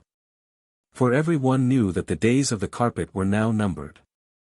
Indeed, so worn was it that you could almost have numbered its threads. So that now, after nearly a month of magic happenings, the time was at hand when life would have to go on in the dull, ordinary way and Jane, Robert, Anthea, And Cyril would be just in the same position as the other children who live in Camden Town, the children whom these four had so often pitied, and perhaps a little despised. "We shall be just like them," Cyril said. "Except," said Robert, "that we shall have more things to remember and be sorry we haven't got. Mother's going to send away the carpet as soon as she's well enough to see about that coconut matting. Fancy us with coconut matting, us. And we've walked under live coconut trees on the island where you can't have whooping cough." "Pretty island," said the lamb, "paintbox sands and sea all shiny sparkly." His brothers and sisters had often wondered whether he remembered that island. Now they knew that he did. "Yes," said Cyril, "no more cheap return trips by carpet for us, that's a dead cert." They were all talking about the carpet, but what they were all thinking about was the phoenix. The golden bird had been so kind, so friendly, so polite, so instructive, and now it had set fire to a theater and made mother ill. Nobody blamed the bird. It had acted in a perfectly natural manner. But everyone saw that it must not be asked to prolong its visit. Indeed, in plain English it must be asked to go. The four children felt like base spies and treacherous friends. And each in its mind was saying who ought not to be the one to tell the phoenix that there could no longer be a place for it in that happy home in Camden Town. Each child was quite sure that one of them ought to speak out in a fair and manly way, but nobody wanted to be the one. They could not talk the whole thing over as they would have liked to do, because the phoenix itself was in the cupboard, among the black beetles and the odd shoes and the broken chessmen. But Anthea tried. "It's very horrid. I do hate thinking things about people, and not being able to say the things you're thinking because of the way they would feel when they thought what things you were thinking, and wondered what they'd done to make you think things like that. And why you were thinking them." Anthea was so anxious that the phoenix should not understand what she said that she made a speech completely baffling to all. It was not till she pointed to the cupboard in which all believed the phoenix to be that Cyril understood. "Yes," he said, while Jane and Robert were trying to tell each other how deeply they didn't understand what Anthea were saying. "But after recent eventfulnesses a new leaf has to be turned over, and, after all, Mother is more important than the feelings of any of the lower forms of creation, however unnatural." "How beautifully you do it," said Anthea, absently beginning to build a cart house for the lamb, "mixing up what you're saying, I mean. We ought to practice doing it so as to be ready for mysterious occasions." "We're talking about that," she said to Jane and Robert, frowning, and nodding towards the cupboard where the phoenix was. Then Robert and Jane understood, and each opened its mouth to speak. "Wait a minute," said Anthea quickly. "The game is to twist up what you want to say so that no one can understand what you're saying except the people you want to understand it, and sometimes not them. The ancient philosophers," said a golden voice, "well understood the art of which you speak." Of course it was the phoenix, who had not been in the cupboard at all, but had been cocking a golden eye at them from the cornice during the whole conversation. "Pretty Dicky," remarked the lamb. "Canary Dicky." "Poor misguided infant," said the phoenix. There was a painful pause. The four could not but think it likely that the phoenix had understood their very veiled allusions, accompanied as they had been by gestures indicating the cupboard. For the phoenix was not wanting in intelligence. "We were just saying," Cyril began, and I hope he was not going to say anything but the truth. Whatever it was he did not say it, for the phoenix interrupted him, and all breathed more freely as it spoke. "I gather," it said, "that you have some tidings of a fatal nature to communicate to our degraded black brothers who run to and fro forever yonder." It pointed a claw at the cupboard, where the black beetles lived. "Canary talk," said the lamb joyously, "go and show Mammy." He wriggled off Anthea's lap. "Mammy's asleep," said Jane, hastily. "Come and be wild beasts in a cage under the table." But the lamb caught his feet and hands, and even his head, so often and so deeply in the holes of the carpet that the cage, or table, had to be moved on to the linoleum, and the carpet lay bare to sight with all its horrid holes. "Ah," said the bird, "it isn't long for this world." "No," said Robert, "everything comes to an end." "It's awful." "Sometimes the end is peace," remarked the phoenix. I imagine that unless it comes soon the end of your carpet will be pieces. Yes, said Cyril, respectfully kicking what was left of the carpet. The movement of its bright colors caught the eye of the lamb, who went down on all fours instantly and began to pull at the red and blue threads. Aggedy dagdy gaggedy, murmured the lamb, dagdy ag. And before anyone could have winked, even if they had wanted to, and it would not have been of the slightest use, the middle of the floor showed bare, an island of boards surrounded by a sea of linoleum. The magic carpet was gone, and so was the lamb. There was a horrible silence. The lamb, the baby, all alone, had been wafted away on that untrustworthy carpet, so full of holes and magic. And no one could know where he was. And no one could follow him because there was now no carpet to follow on. Jane burst into tears, but Anthea, though pale and frantic, was dry-eyed. It must be a dream, she said. That's what the clergyman said, remarked Robert forlornly. But it wasn't, and it isn't. But the lamb never wished, said Cyril, he was only talking bosh. The carpet understands all speech, said the phoenix, even bosh. I know not this boshland, but be assured that its tongue is not unknown to the carpet. Do you mean, then, said Anthea, in white terror, that when he was saying agglety dag, or whatever it was, that he meant something by it? All speech has meaning, said the phoenix. There I think you're wrong, said Cyril, even people who talk English sometimes say things that don't mean anything in particular. Oh, never mind that now, moaned Anthea. You think aggedy dag meant something to him and the carpet? Beyond doubt it held the same meaning to the carpet as to the luckless infant, the phoenix said calmly.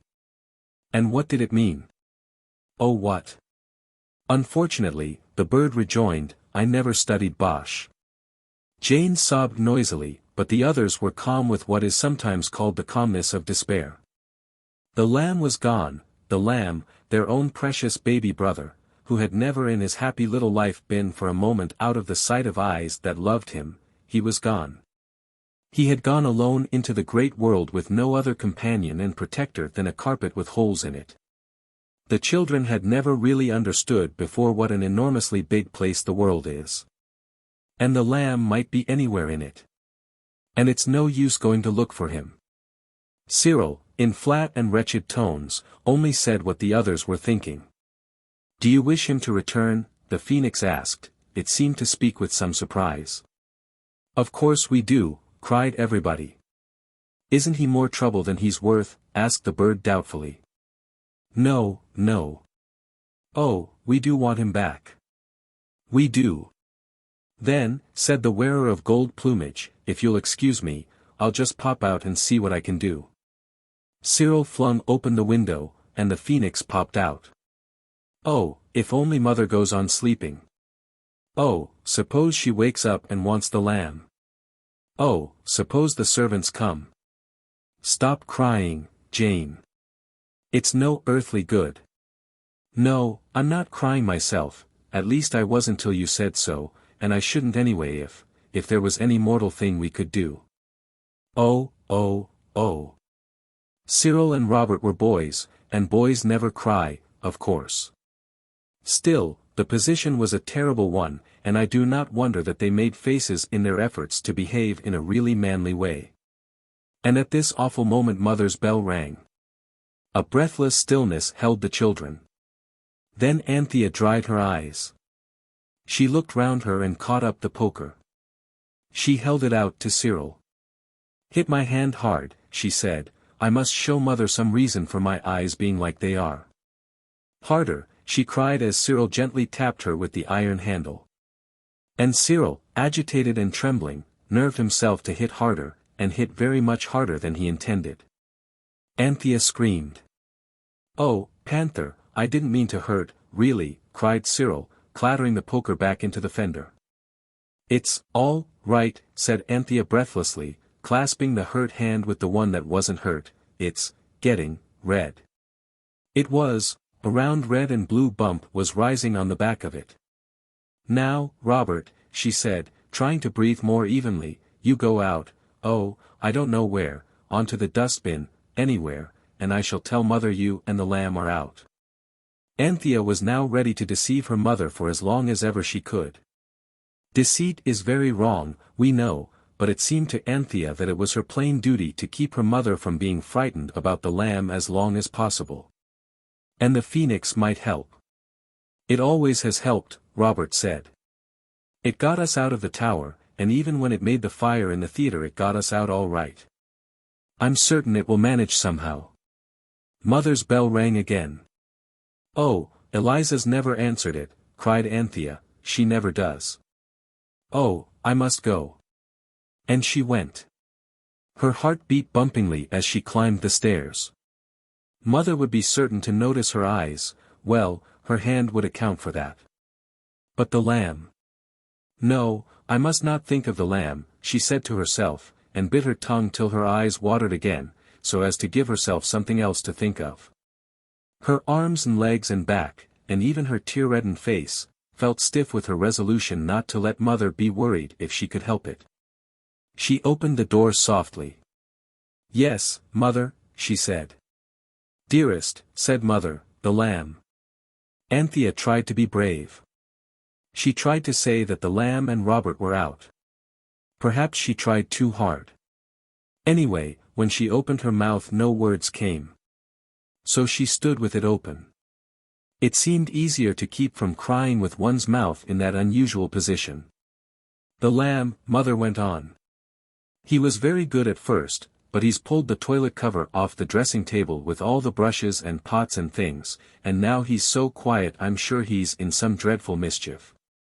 And I can't see him from here, and if I'd got out of bed to see I'm sure I should have fainted. Do you mean he's here? Said Anthea. Of course he's here, said mother, a little impatiently. Where did you think he was? Anthea went round the foot of the big mahogany bed.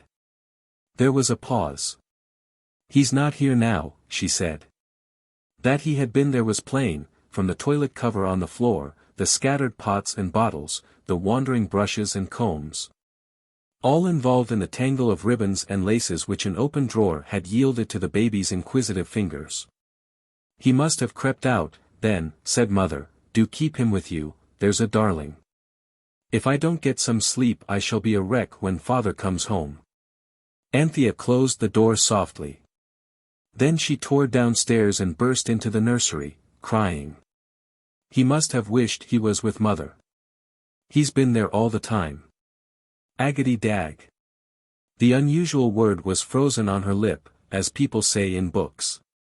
For there, on the floor, lay the carpet, and on the carpet, surrounded by his brothers and by Jane, sat the lamb. He had covered his face and clothes with Vaseline and violet powder, but he was easily recognizable in spite of this disguise. You are right, said the phoenix, who was also present. It is evident that, as you say, agady dag is bosh for, I want to be where my mother is, and so the faithful carpet understood it. But how, said Anthea, catching up the lamb and hugging him, how did he get back here?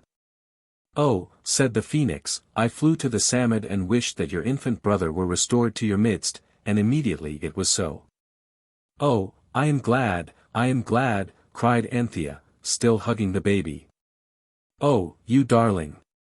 Shut up, Jane. I don't care how much he comes off on me. Cyril. You and Robert roll that carpet up and put it in the beetle cupboard.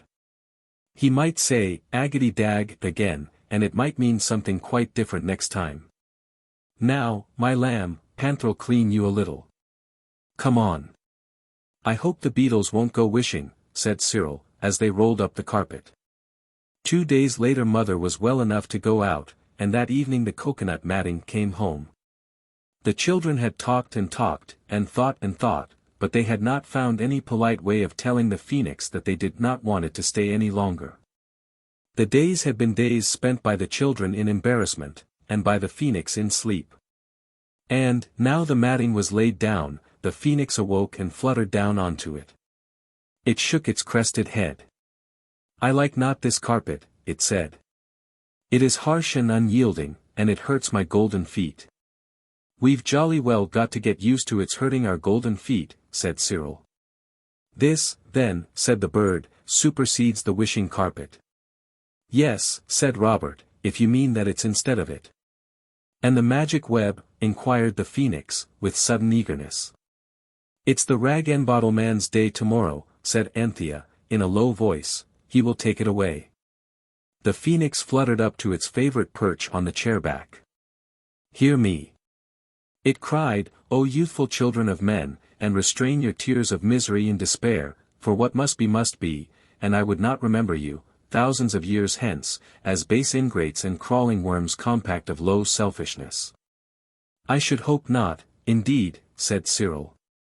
Weep not, the bird went on, I really do beg that you won't weep. I will not seek to break the news to you gently. Let the blow fall at once. The time has come when I must leave you. All four children breathed forth a long sigh of relief. We needn't have bothered so about how to break the news to it, whispered Cyril. Ah, sigh not so, said the bird, gently. All meetings end in partings.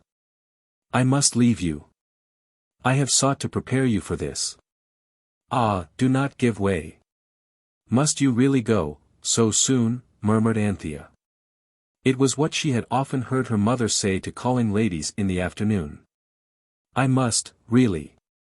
Thank you so much, dear, replied the bird, just as though it had been one of the ladies. I am weary, it went on. I desire to rest, after all the happenings of this last moon I do desire really to rest, and I ask of you one last boon. Any little thing we can do, said Robert. Now that it had really come to parting with the phoenix, whose favorite he had always been, Robert did feel almost as miserable as the phoenix thought they all did. I ask but the relic designed for the rag-and-bottle man. Give me what is left of the carpet and let me go. Dare we? Said Anthea. Would mother mind? I have dared greatly for your sakes, remarked the bird. Well, then, we will, said Robert. The phoenix fluffed out its feathers joyously.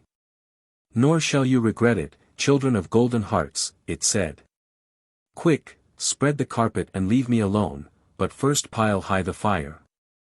Then, while I am immersed in the sacred preliminary rites, do ye prepare sweet-smelling woods and spices for the last act of parting. The children spread out what was left of the carpet. And, after all, though this was just what they would have wished to have happened, all hearts were sad. Then they put half a scuttle of coal on the fire and went out, closing the door on the phoenix, left, at last, alone with the carpet. One of us must keep watch, said Robert, excitedly, as soon as they were all out of the room, and the others can go and buy sweet woods and spices. Get the very best that money can buy, and plenty of them. Don't let stand to a threepence or so. I wanted to have a jolly good send-off. It's the only thing that'll make us feel less horrid inside. It was felt that Robert, as the pet of the phoenix, ought to have the last melancholy pleasure of choosing the materials for its funeral pyre. I'll keep watch if you like, said Cyril. I don't mind. And, besides, it's raining hard, and my boots let in the wet. You might call and see if my other ones are really reliable again yet. So they left Cyril, standing like a Roman sentinel outside the door inside which the phoenix was getting ready for the great change, and they all went out to buy the precious things for the last sad rites. Robert is right, Anthea said. This is no time for being careful about our money. Let's go to the stationer's first, and buy a whole packet of lead pencils.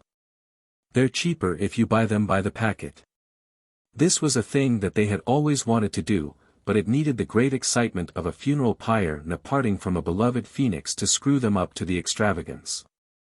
The people at the stationer's said that the pencils were real cedar wood, so I hoped they were, for stationers should always speak the truth. At any rate they cost 1 and 4pence. Also they spent 7pence 3 farthings on a little sandalwood box inlaid with ivory. Because, said Anthea, I know sandalwood smells sweet, and when it's burned it smells very sweet indeed. Ivory doesn't smell at all, said Robert, but I expect when you burn it smells most awful vile, like bones. At the grocer's they bought all the spices they could remember the names of, shell like mace, cloves like blunt nails, peppercorns, the long and the round kind, ginger, the dry sort, of course. And the beautiful bloom-covered shells of fragrant cinnamon. Allspice too, and caraway seeds that smelt most deadly when the time came for burning them. Camphor and oil of lavender were bought at the chemist's, and also a little scent sachet labeled Violets de Parme. They took the things home and found Cyril still on guard. When they had knocked and the golden voice of the phoenix had said, "Come in," they went in. There lay the carpet, or what was left of it, and on it lay an egg, exactly like the one out of which the phoenix had been hatched. The phoenix was walking round and round the egg, clucking with joy and pride. "I've laid it, you see," it said, "and as fine an egg as ever I laid in all my born days." Every one said yes, it was indeed a beauty. The things which the children had bought were now taken out of their papers and arranged on the table, and when the phoenix had been persuaded to leave its egg for a moment and look at the materials for its last fire, it was quite overcome. "Never, never have I had a finer pyre than this will be. You shall not regret it," it said, wiping away a golden tear. "Write quickly, go and tell the Psammead to fulfill the last wish of the phoenix, and return instantly." But Robert wished to be polite and he wrote, "Please go and ask the Psammead to be so kind as to fulfill the phoenix's last wish, and come straight back, if you please." The paper was pinned to the carpet, which vanished and returned in the flash of an eye. Then another paper was written ordering the carpet to take the egg somewhere where it wouldn't be hatched for another 2,000 years. The phoenix tore itself away from its cherished egg, which it watched with yearning tenderness till, the paper being pinned on, the carpet hastily rolled itself up round the egg. And both vanished for ever from the nursery of the house in Camden Town. "Oh, dear! Oh, dear! Oh, dear," said everybody. "Bear up," said the bird, "do you think I don't suffer, being parted from my precious new-laid egg like this? Come, conquer your emotions and build my fire." "Oh!" cried Robert, suddenly, and wholly breaking down, "I can't bear you to go." The phoenix perched on his shoulder and rubbed its beak softly against his ear. "The sorrows of youth soon appear but as dreams," it said. "Farewell, Robert of my heart. I have loved you well." The fire had burnt to a red glow. One by one the spices and sweet woods were laid on it. Some smelt nice and some, the caraway seeds and the violets de Parme sachet among them, smelt worse than you would think possible. "Farewell, farewell, farewell, farewell," said the phoenix, in a faraway voice. "Oh, goodbye," said every one, and now all were in tears. The bright bird fluttered 7 times round the room and settled in the hot heart of the fire. The sweet gums and spices and woods flared and flickered around it, but its golden feathers did not burn. It seemed to grow red-hot to the very inside heart of it, and then before the 8 eyes of its friends it fell together, a heap of white ashes, and the flames of the cedar pencils and the sandalwood box met and joined above it. "Whatever have you done with the carpet?" asked Mother next day. "We gave it to someone who wanted it very much." "The name began with AP," said Jane. The others instantly hushed her. "Oh, well, it wasn't worth 2pence, said Mother. "The person who began with P said we shouldn't lose by it," Jane went on before she could be stopped. "I dare say," said Mother, laughing. But that very night a great box came, addressed to the children by all their names. Eliza never could remember the name of the carrier who brought it. It wasn't Carter Patterson or the parcels delivery. It was instantly opened. It was a big wooden box, and it had to be opened with a hammer and the kitchen poker. The long nails came squeaking out, and boards scrunched as they were wrenched off.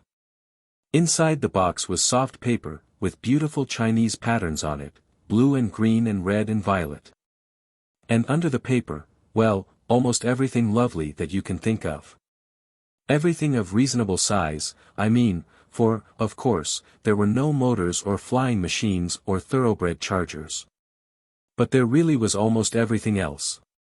Everything that the children had always wanted, toys and games and books, and chocolate and candied cherries and paint boxes and photographic cameras, and all the presents they had always wanted to give to father and mother and the lamb. Only they had never had the money for them. At the very bottom of the box was a tiny golden feather. No one saw it but Robert, and he picked it up and hid it in the breast of his jacket, which had been so often the nesting place of the golden bird. When he went to bed the feather was gone. It was the last he ever saw of the phoenix. Pinned to the lovely fur cloak that mother had always wanted was a paper, and it said, "In return for the carpet. With gratitude. P." You may guess how father and mother talked it over.